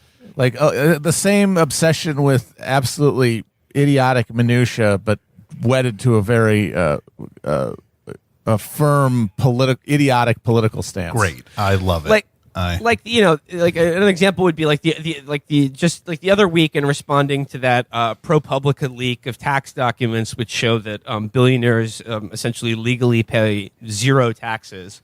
She wrote an article that was like, sure, raising taxes on wealthy people or making sure they pay any tax at all sounds good, but if we did that, then Jeff Bezos wouldn't be able to take a space trip with his brother, and think of the consequences of that. So I was expecting this week her column to be like, yes, the state of Florida could have mandated the owners of that condo to make the necessary repairs in that building before it collapsed, but blah, blah, blah. Think of the unintended consequences that would lead to X, Y, and Z. She did not do that this week. Instead, she has come through with, I don't know, maybe 10,000 words about pie. the history Pie. of yes, P-I-E, pie? Yeah, Okay. yeah. Not the mathematical, not the number. The dish, the dessert, pie. She has turned in a history of pie in the United States that is, we're not even going to be able to get through all of it. I'm just going to see how long we can take before I go insane. But this may be, her real specialty, besides her utterly depraved morality, is the utter banality and inanity of her writing. So, Tom, it will be a treat to dive into this one with you. So here we go. Sure. This is Megan McArdle writing in the opinions essay section of the Washington Post. Headline: Can America save its national dish? And right off the bat, I did not know pie was imperiled in America. I mean, I had a delicious slice of... Gentlemen, are you aware of the pie crisis? I had a delicious slice of pie just the other week, but, I haven't been following... Must be nice. You're really flaunting that high status in all of our faces. My privilege is showing here. Yeah. So here we go here. She begins. I grew up in a home in which pie was spoken fluently. As a child, I assumed that pie appeared on everyone's table, as it did year-round on mine. Looking back, I seem not so much to have traveled the circle of the sun as it inched through the seasons, but around the rim of a pie tin. Lemon meringue to sour cherry to purple raspberry to peach, then onward to apple, and finally to holiday pumpkin and pecan. So just first paragraph of this interminably long essay on pie, you can already tell how she's padding out the word count with that extended metaphor about the Earth traveling around the sun versus her traveling around the rim of a pie dish, and then listing, filling up, at least 10 or 20 words with just the different types of pies she remembers eating as a kid. Continuing, she goes, it was only when I left home that I realized how unusual it was to have a mother and grandmother who tossed off perfect pies the way some people drop witty epigrams, and how borderline miraculous their pie crusts were. For a lot of people, pie is all about the filling. The crust is an afterthought. Without the crust, though, you are eating a mousse, a custard, or a compote. Delicious all, but distinctly not pie. Now, what about a cobbler or a crumble? Where was her editor on this one? She says, and if you are going to encase those excellent things in a flaccid flap of flavorless pastry, why not skip the extra calories and make only the good part? So a pie worthy of the name must have a good crust. Not just a vehicle for filling, but a delight in itself. It marries tenderness with flakiness. It's delicate yet strong enough to keep the filling where it belongs. It's nothing like the tough, desiccated things that most people mean when they say pie crust.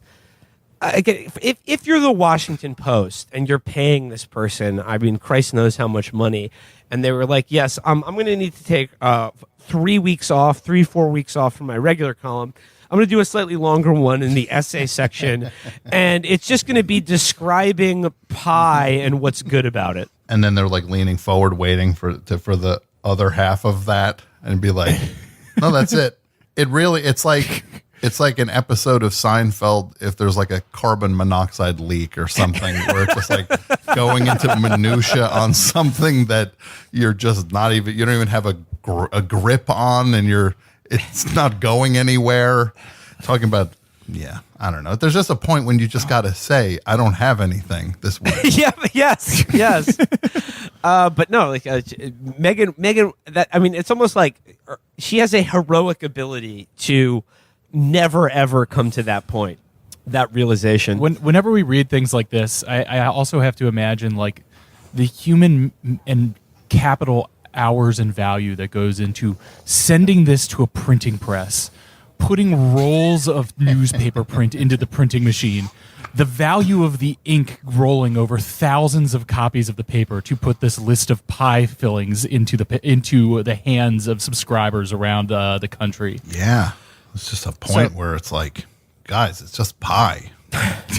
So, most Americans, as she says, the pie crusts that they have aren't as good as the pie crust that Megan had as a child. But she says that's not exactly their fault because probably most of those crusts are store-bought. In 2019, more than 50 million Americans used frozen pie crusts, and more than 40 million used the refrigerated kind, even though store-bought crust is terrible. Yet, commercial bakeries don't do much better. When I covered Democratic primaries early last year, I tried to visit the most famous pie shops in each state. After more than a dozen stops, I found exactly 2 pies I'd willingly take home to my parents. Most of the others had crusts that were too flabby, too tough, or too overcooked to be worth eating. How can they get away with this, I wondered? I was thinking about this well before COVID-19 set off a nationwide baking renaissance. I realized that most Americans who stopped making their own pie crust long ago have nothing better with which to compare them. That's one reason why, at age 48, I decided to apply myself to pie making. For the first time in my adult life, I'm trying not to push my culinary boundaries outwards, mastering a novel ingredient or dish. Instead, I'm beating backward and inward towards something I've always known and can't afford to lose. I like the little F. Scott Fitzgerald reference there. Did you catch that? The little Great Gatsby little tick she did about back against the current, beating back through time to the pie crusts of her childhood. She has such a hard time with these store-bought crusts, and this seems to be the personal affront. Her head's going to explode when she finds out about these fast food chains. What's she going to do? I don't get it. This is the most time and money efficient way to get a crust on a pie. You're going to waste time making a pie? What, so that it tastes good? These are not metrics that can be priced. This is not how you make economic decisions, I'm afraid. You make economic decisions based on the economic benefits. And the economic benefits vis-a-vis your time spent in the kitchen versus doing other things like gaming or playing with your different electronic devices means buying pie crusts and not making them yourself. It's the efficient, economically rational choice. I'm sorry, Matt, you're right. That's such a good point because I could write a Megan McArdle essay about pies, being like, yeah, sure, you could complain about how flabby or dry modern pie crusts are, but if you considered what it would really cost. You could, or do you want the prices of pie to go up? But it just shows that the things that Megan actually values is that she's not willing to make her stock argument about pie, which she really likes, whereas 80 people burning alive in a housing flat in London or whatever, she can find a way to make an argument about how it's okay that they died because of easily avoidable regulation. Continuing, she says, this isn't just an essay about pie. Oh, well, thank you, Megan. He goes, it's a polemic. I want to convince you that American pie is special because it is. American pie is great in part because of its rich, unlikely history. But American pie is also in dire straits because American cooks have forgotten how to make the most important part, which means we are at risk of losing not just a dessert, but a little piece of who we are as a country. We could use a man like Stifler today. Where are the Stiflers of yesteryear? American pie is great because American pie is good. I keep on thinking that this, at any given moment, this seems like it could right turn and detour into being some kind of political allegory, like you might expect it to. But I guess that the joke of this is that it never actually goes there. It never actually goes anywhere. And okay, now we're getting into just the first. That was just the introduction. This is part 1 of the Great Pie polemic, titled "The Great Pastry Schism." My mother's family has probably been making pies since shortly after it arrived here in the 1620s. By then, Britain's pie tradition stretched back centuries to the cooks who encased hunks of meat in a thick armor of floury dough known as a coffin. For years, American culinary traditions were largely theirs. The first American cookbook, the 1796 American Cookery by Amelia Simmons, clearly resembles its English counterparts. Shortly after we gained independence from Britain, our pie-making traditions also began to diverge. If you have ever watched the Great British Baking Show, you know that to a Brit, a pie is something often made with meat, such as pork, steak, or more recently, curried chicken. To modern Americans, pie is almost exclusively a sweet dessert. This trend towards sweetness began to emerge in U.S. cookbooks as early as the 1830s. Just another thing I love here of the padding the word count when she says, to a British person, a pie is often something made with meat. And then she goes on to list like the 3 meats that exist. Yeah. I was wondering. I was like, okay, you got me halfway there.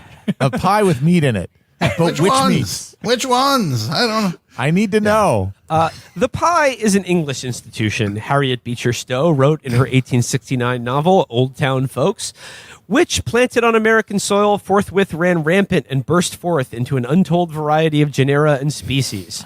Not merely the old mince pie, but 1,000 strictly American seedlings from that main stock evince the power of American housewives to adapt old institutions to new uses. Pumpkin pies, cranberry pies, huckleberry pies, cherry pies, green currant pies, peach and pear and plum pies, custard pies, apple pies, Marlboro pudding pies, pies with top crusts and pies without, pies adorned with all sorts of fanciful flutings and architectural strips laid across and around and otherwise varied, attested to the boundless fertility of the feminine mind when once let loose in a given direction. That was not Megan, by the way. That was all one gigantic quote from Harriet Beecher Stowe. Still bumps that number. How up do they now. God, the greatest scam in media is these motherfuckers. You'll notice in the introduction, Megan did this trick already. We already pointed out like the endless her trip around the pie tin from pie to pie, and then she's doing it again in a paragraph long block quote of someone else doing the exact same move of listing every conceivable type of pie that one can have in America. We know primary sources are important for bolstering your historical argument. I mean, does she really think that like people don't know what pies are? I mean, it's like a very basic thing. It's like they sell them in grocery stores for $5. Like they make them, and everyone knows what they are and knows all the different types. It's like maybe they don't know the Marlboro pudding pie, or was it? It was yeah, something like that. That would be if it actually had like little cigarettes in it. Yeah, it's that's how they like it over in England. Megan continues.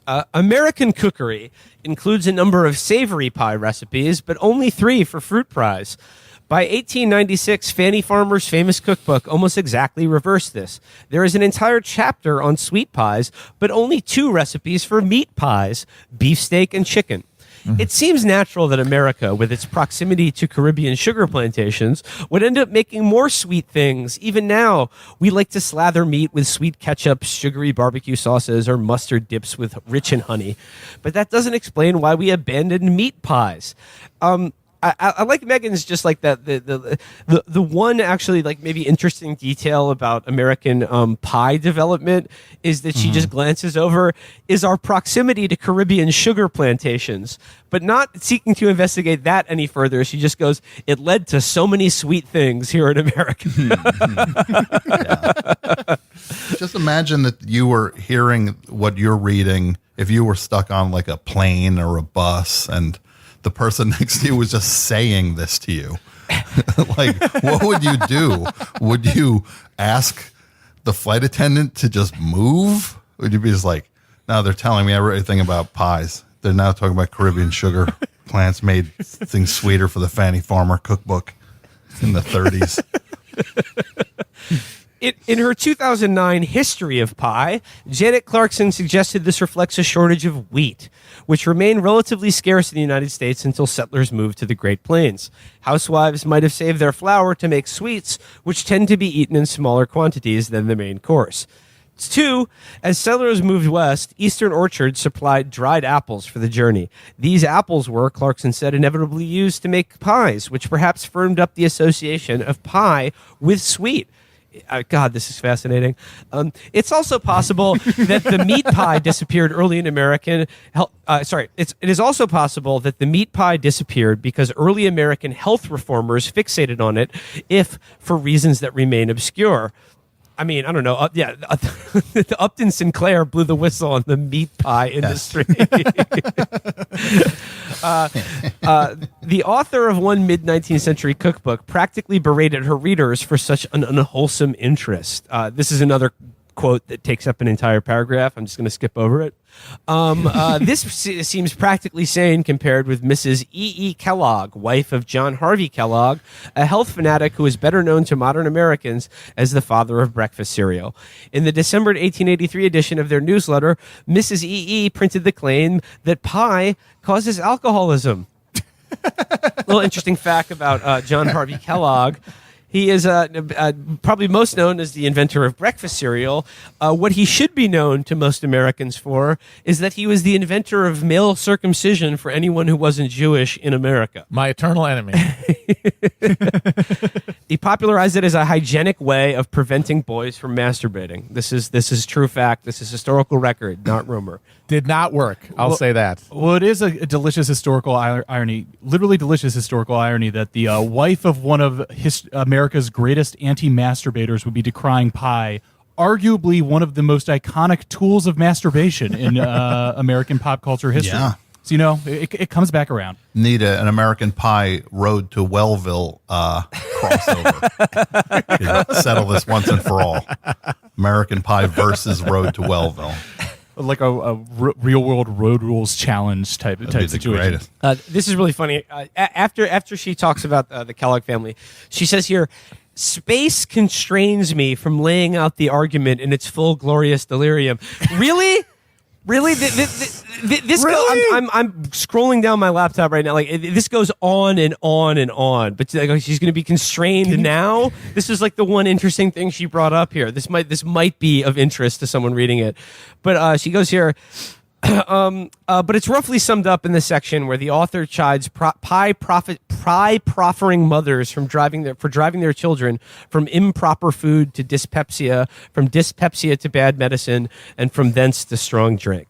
Americans back then were no less susceptible than we are to health fads, but perhaps like us, they found it hardest to give up their favorite desserts, so maybe savory pie died under the onslaught of Kellogg's and their fellow travelers, while sweet pie survived as a guilty pleasure. Whatever the reasons, by the end of the 19th century, savory pies had almost vanished from the American lexicon, which is when, I'd argue, American pie really hit its stride. I like this. So she's done all this research about pie, but like for the most part, she's still just speculating about all of this. She's like, oh, well, this could be the reason meat pie went away. Whatever. Let's just keep going. The golden age of pie. In 1905, the Supreme Court pondered one of the era's vital questions. Could a state limit a baker's working hours? Gee, I wonder where Megan would come down on that issue. Yeah. Henry Wiseman, a lawyer for bakery owner Joseph Lochner in Lochner v. New York, appealed to reason and practicality. Then he grabbed the heartstrings and yanked. Another full quote that is an entire paragraph. Note that he invoked the American pie. Stowe's consciousness of pie as something peculiar to us had clearly taken hold, broadly. Until the latter half of the 19th century, pie had a definite association with Stowe's New England. People everywhere ate it, especially on Thanksgiving. But New Englanders were reputed to be mad for the stuff, eating pie at every meal. But sometime after the Civil War, pie began to break out of its regional boundaries. New England was once called the Pie Belt, wrote an editorialist in Baker's Helper in 1921. Today, the United States... The Pie Belt. You know where you are. You're in the Pie Belt, Sonny. Better not be here. You talk bad about the pies. Run you out of town on a rail. You're far away from Cakeville. You're in the Pie Belt now. You tread lightly. Last guy around here who talked bad about the pies ended up in the harbor. And he ended up in a pie. The New England Chamber of Commerce is listening. I think it's time for them to resurrect the Pie Belt. You're driving, you enter the state, like now entering America's Pie Belt. By the way, I'm surprised that Megan McArdle, she missed an opportunity here to pad the word count by saying, New England was firmly thought of as the Pie Belt. New England, which of course refers to Massachusetts, Connecticut, Rhode Island, New Hampshire, Vermont, and Maine. She has been largely non-political in this one, but that drop of the Lochner decision, that's masterful, because the Lochner is a crucial Supreme Court decision in American history. It settled for until the New Deal, basically, an idea in constitutional interpretation in the Supreme Court around the notion that freedom, as we understand it, is the freedom to self-exploit, basically. That you cannot, that if you say that there is a limit to how many hours a baker can work, you're limiting their freedom to work as much as they want to. When, of course, here it's they're working as much as they have to not fucking starve. And here, Megan is using that as an appeal to the sort of American pie-loving values. The idea that these guys weren't, in this case, these bakers who the legislators in Connecticut had tried to protect from hyper-exploitation. They wanted to make those pies because they just loved them so much. And the Supreme Court protected their ability to continue making pies for 12 to 16 hours a day. Yeah, I mean, her drop of that in there and just like gliding right over it is, very, very much reflects her observation that America's closeness to sugar slavery is what made so many delicious treats in American history. At the end of the day, we need to understand that if there's going to be good pie, if we're going to have delicious pie, then some people are going to have to be making that pie so that other people get to eat it, and that's just it.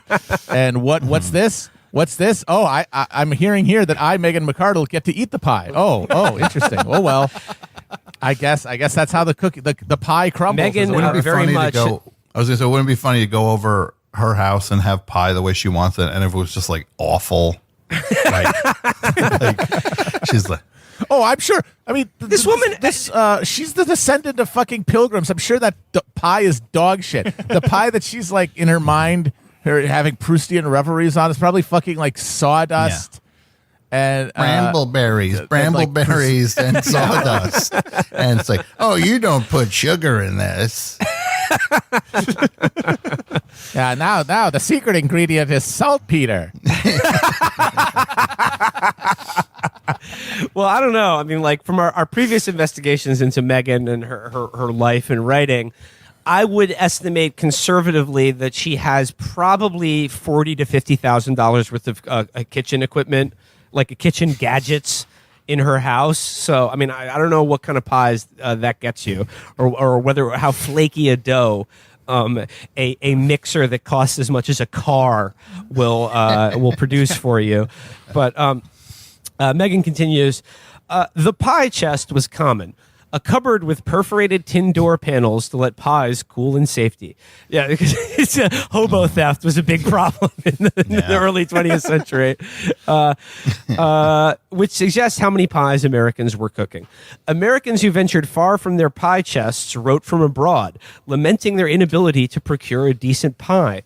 A correspondent to one Mormon youth magazine repeatedly declared pie to be the bulwark of our American civilization, the thing that differentiates the progressiveness and assertiveness of the New World from the bourbonism and effeteness of the old. At home, Americans wrote newspaper editorials and speeches about pie. One dinner speaker noted that among the attainments of our American women, the making of pie is one that has the most far-reaching influence from Maine to California. This was not some meeting of professional bakers. It was offered at the San Francisco Conference of the American Library Association. This is approximately when American pie assumed its final, highest form.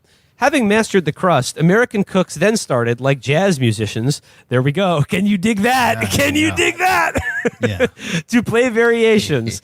As novel ingredients such as bananas became more widely available and refrigeration more common, cooks added the iconic cream pies to their repertoire. With the advent of cheap and reliable gelatin, they began making airy chiffon pies.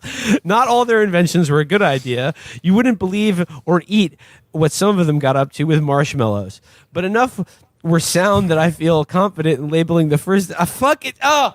Megan, there's... Oh, just please turn this into a book, Megan. There's too much of this fascinating history to... God, you could expand so much on all of these topics. You think of all the pies you could list in the index of this book, Megan. Please, someone give her a fucking advance right now. Yeah, you go to the index. Pie, comma, apple. Pie, comma, blueberry. Pie, comma. It's just half the book is just page after page. Is there an actual argument of evinced in this. Yeah, like what is she? article at Is any there a point? call to action? Is there some sort of Like, what is wrong with okay, the well, crust? is she actually making a claim here? Is she telling other than just saying, "Gosh, pie's nice"? I just okay. I was told there was going to be some kind of crust crisis, Because I gotta and now say, I need to know what it my is. first response to this is if there is if there is a market value to tasty pie, then there'll be tasty pie, and if there isn't, there won't be. And shut the fuck up about it. Okay, I'm skipping If ahead. American people do not value your precious sawdust and saltpeter pies, they're not going to get made. Or I mean, if they want them, they'll make them. If not, they won't. Shut the fuck up. I don't know where this is. I'm skipping ahead because I think here she gets into like how to actually do a good crust. So this is how to do it right. Cooking is art, baking is chemistry, they say, and by and large, that's true. Cook an entree with a relatively free hand, and you might produce something pretty good. Oh my God, we get it. It's understood. Everyone knows what that means. But everyone knows what that means. Everyone with a basic understanding of the English language gets the metaphor. But you can't just toss some dry ingredients together with that and a little liquid and hope you produce a cake or a delightfully baked crisp cookie. Everyone knows that. You have to get the ingredients exactly right. Weigh and sift and fill your liquid measure at every level, making sure not to add even a drop too much.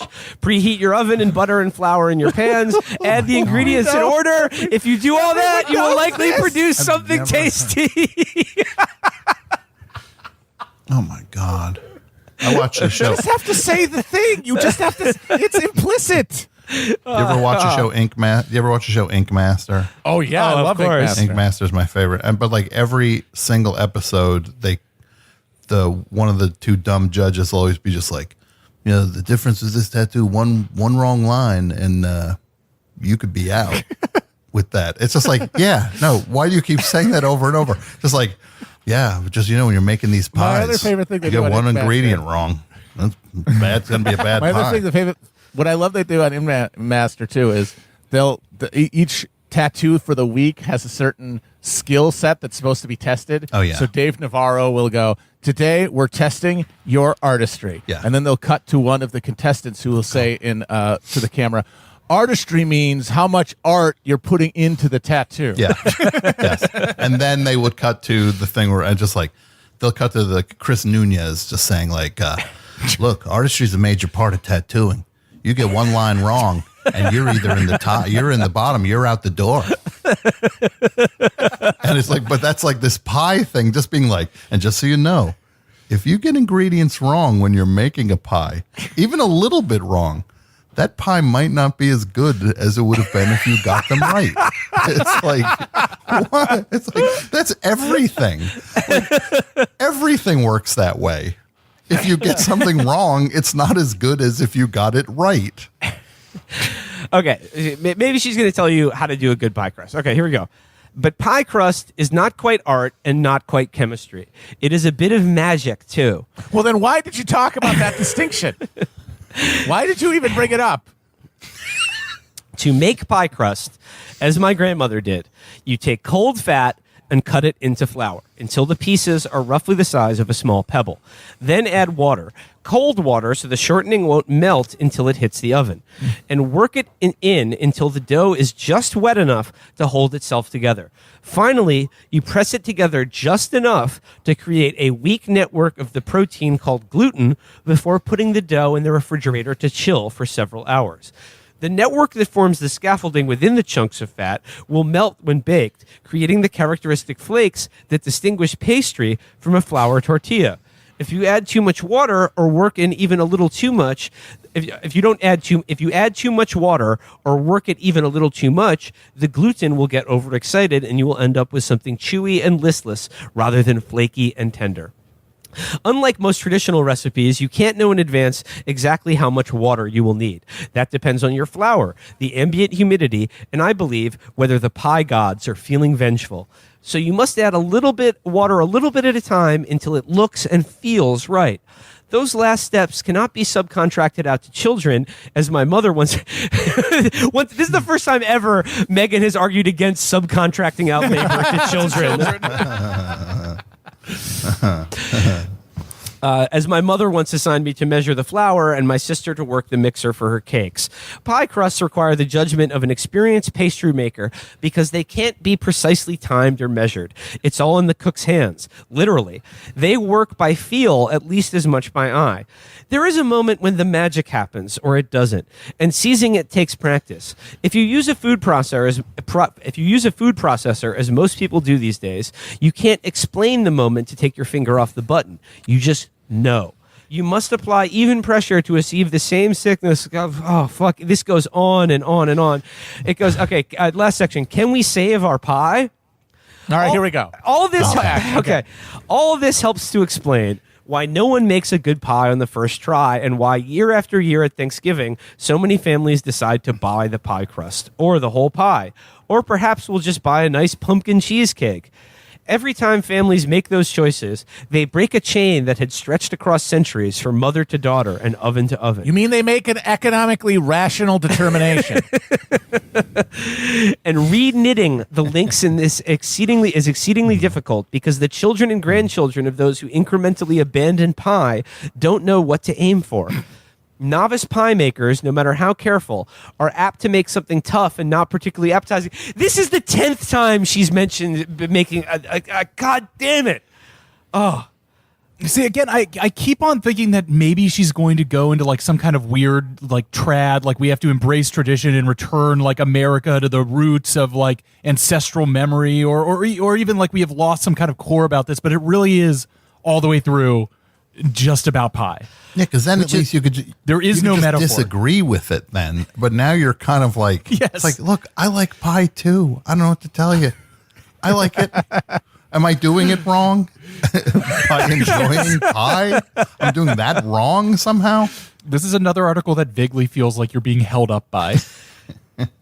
Well, here we go. The robbery is almost over. Which is why I fear the American pie is going to die from neglect. As food culture gets better and better, and many found themselves stuck at home during the pandemic, Americans adopted lost arts such as cheese making and beer brewing. But even if pandemic lockdowns created a nation of newly minted bakers, can they bring back something they don't even know? Well, I am by nature an optimist, and thanks to the advances of food hackers, I believe we can have our pie back, maybe even better than it ever was. With a little equipment and some patience, even people innocent of good pie crust can produce something delectable. All they have to do is remember how to want it. I mean, I've never stopped wanting pie. It's great. It's a wonderful dessert. It just fits any occasion. But I've been doing it wrong. And Megan is here to tell all of us that not you, but Megan McArdle individually, specifically, and only her, can have her pie and eat it too. I think the real answer to the question of how are we going to get precious artisanal pies back is not going to be some sort of nationwide awakening of people who've read her articles, but child slaves. Yep.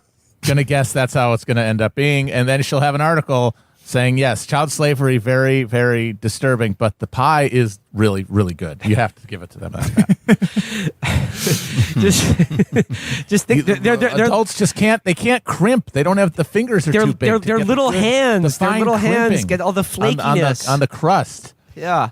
Think of all the industrious little hands that make that Branson bungle pie that you're munching on right now. That's why you need one of those Flintstones birds that they help also make the pies. They put the little footprints on it and peck down the edges of the crust. They had it figured out there where they can be record players also. Yeah, the Flintstones had it all figured out. Yes. Well, that thus concludes, I would say, probably the most inane thing we've ever read on the show. I'd like to actually shout out Petey's Cafe in Brooklyn. At least someone who works there is a fan of the show, and their pies are exquisite. So if you're in New York City and want a delicious slice of pie how would or you whole know, pie, sir? You never had any of Granny McArdle's pies. You've never had a good pie in your life. check out Petey's Pies. Tom Sharpling, thanks so much for hanging out with us. It's an honor and a privilege, sir, to be here with a podcasting legend. And the book is It Never Ends, in stores July 6th. Yes. and you can go to tomwroteabook.com if you need any help with that. But it's a book. You could figure out where to get it. At this point, you really need my website to be like, go here and they'll sell you the book. Well, I don't know. Megan McArdle apparently thought that people needed 1,000 words to know what a pie was. That's true. So, but yes, thank you. And this was such a pleasure, and I appreciate it. Thank you so much. Well, as long as you're talking about people who go through a ritual of deprivation, despite knowing that they have their parents always to lie back on, Oh, to Christ. basically to Oh, my God. basically Oh, so God. that they Got me can feeling some kind of way. They basically so that they can shit on other people and deny helping anyone ever in their life. Let's talk about Chapo All-Star Megan McGriddle. Okay, she's back. I mean, like you know Megan was gonna she snapped on this one. I'm just gonna read now here from McGriddle. As someone who paid off $100K of student debt on a journalist's salary. Never did journalism one time. I have a different reason for opposing forgiveness for others in similar situation. It just wasn't bad enough to justify government intervention. To be clear, it was not fun. I was extremely broke. I knew the price of ramen in every supermarket within 10 blocks of my house. Widely varies. We know that from place to place. I lived for It usually doesn't have the fucking a price on the bag. I lived for double coupon day. Some months I walked miles to work, rain or shine, because she's literally saying I walked 10 miles to work at the New Republic in the snow because I couldn't afford a fucking bus pass. Mass transit just wasn't in the budget for that month. My clothes got pretty shabby. I mean, I've seen Megan recently. Looks like she what's the glow up here? Is she still wearing that shit? She looks like she was. We saw her. We saw her in New Iowa. Hampshire. Yeah, no, it was in Hampshire. Was it It was in New Hampshire. It was at New Hampshire. Okay, it was at the Bon Iver concert. Yes, she looked like dog shit. She had like this sweater on and jeans. It was all ratty looking. I mean, maybe she's like so traumatized by her like 1 year of living in poverty that she's like still pinching pennies on clothing. Well, again, if she was not stunting though. If She was this not is stunting. true, this is just another ritualized performance because you didn't have to do any of that. I just love the thing, like, as someone who paid off 100K of my student debt, like, Matt, you're right. They were just like, just imagine her seersucker suit, piece of straw in her mouth, snapping suspenders. Ladies and gentlemen of the jury, I may be the simple scion of a corrupt New York City construction magnate with their hands deep in the pockets of the Koch, Dinkins, and Giuliani administrations. But I know one thing. Paying off your student loans is what made America great. And she even admits in that thread that her parents paid for her undergrad. Yeah, no, someone says, this is Michael Sweeney says, still trying to find a single person with this take who did not either, one, receive a PPP loan that was forgiven, or two, have parents pay their tuition. Megan chimes in and replies to say, my parents paid my college tuition, but I ate the 100K bill for business school. Yeah, I'm sure. For business, first of all, great use of that business degree, being a fucking human barnacle. If you go to business school and you end up being an article purveyor, you should go to something worse than debtor's prison. How about wasting everyone's time prison? But like, what kind of fake bullshit, like handshake deal did she have with her dad? Where it's never, oh, I'm gonna have to pay this off. It's never a question. You're never going to have to worry. It's always guaranteed. And then, yes, she lived with her parents after graduation. So she's just living rent-free there. And then gets a job from her dad. I mean, this is speculation here, but she's like, yeah, like, I deal with my parents. They paid for all of my college education at a private university, but I ate the 100K to go to University of Chicago Business School. It's very easy for me to imagine her dad saying, look, Megan, we'd pay for business school, and it's going to come back to you eventually. But right now, the IRS and the state attorney general is looking a little too closely at my returns and bank accounts here. So let's just pretend now that you have to take on a student loan to go to business school. Yeah, I just had a fight with Carl Palladino.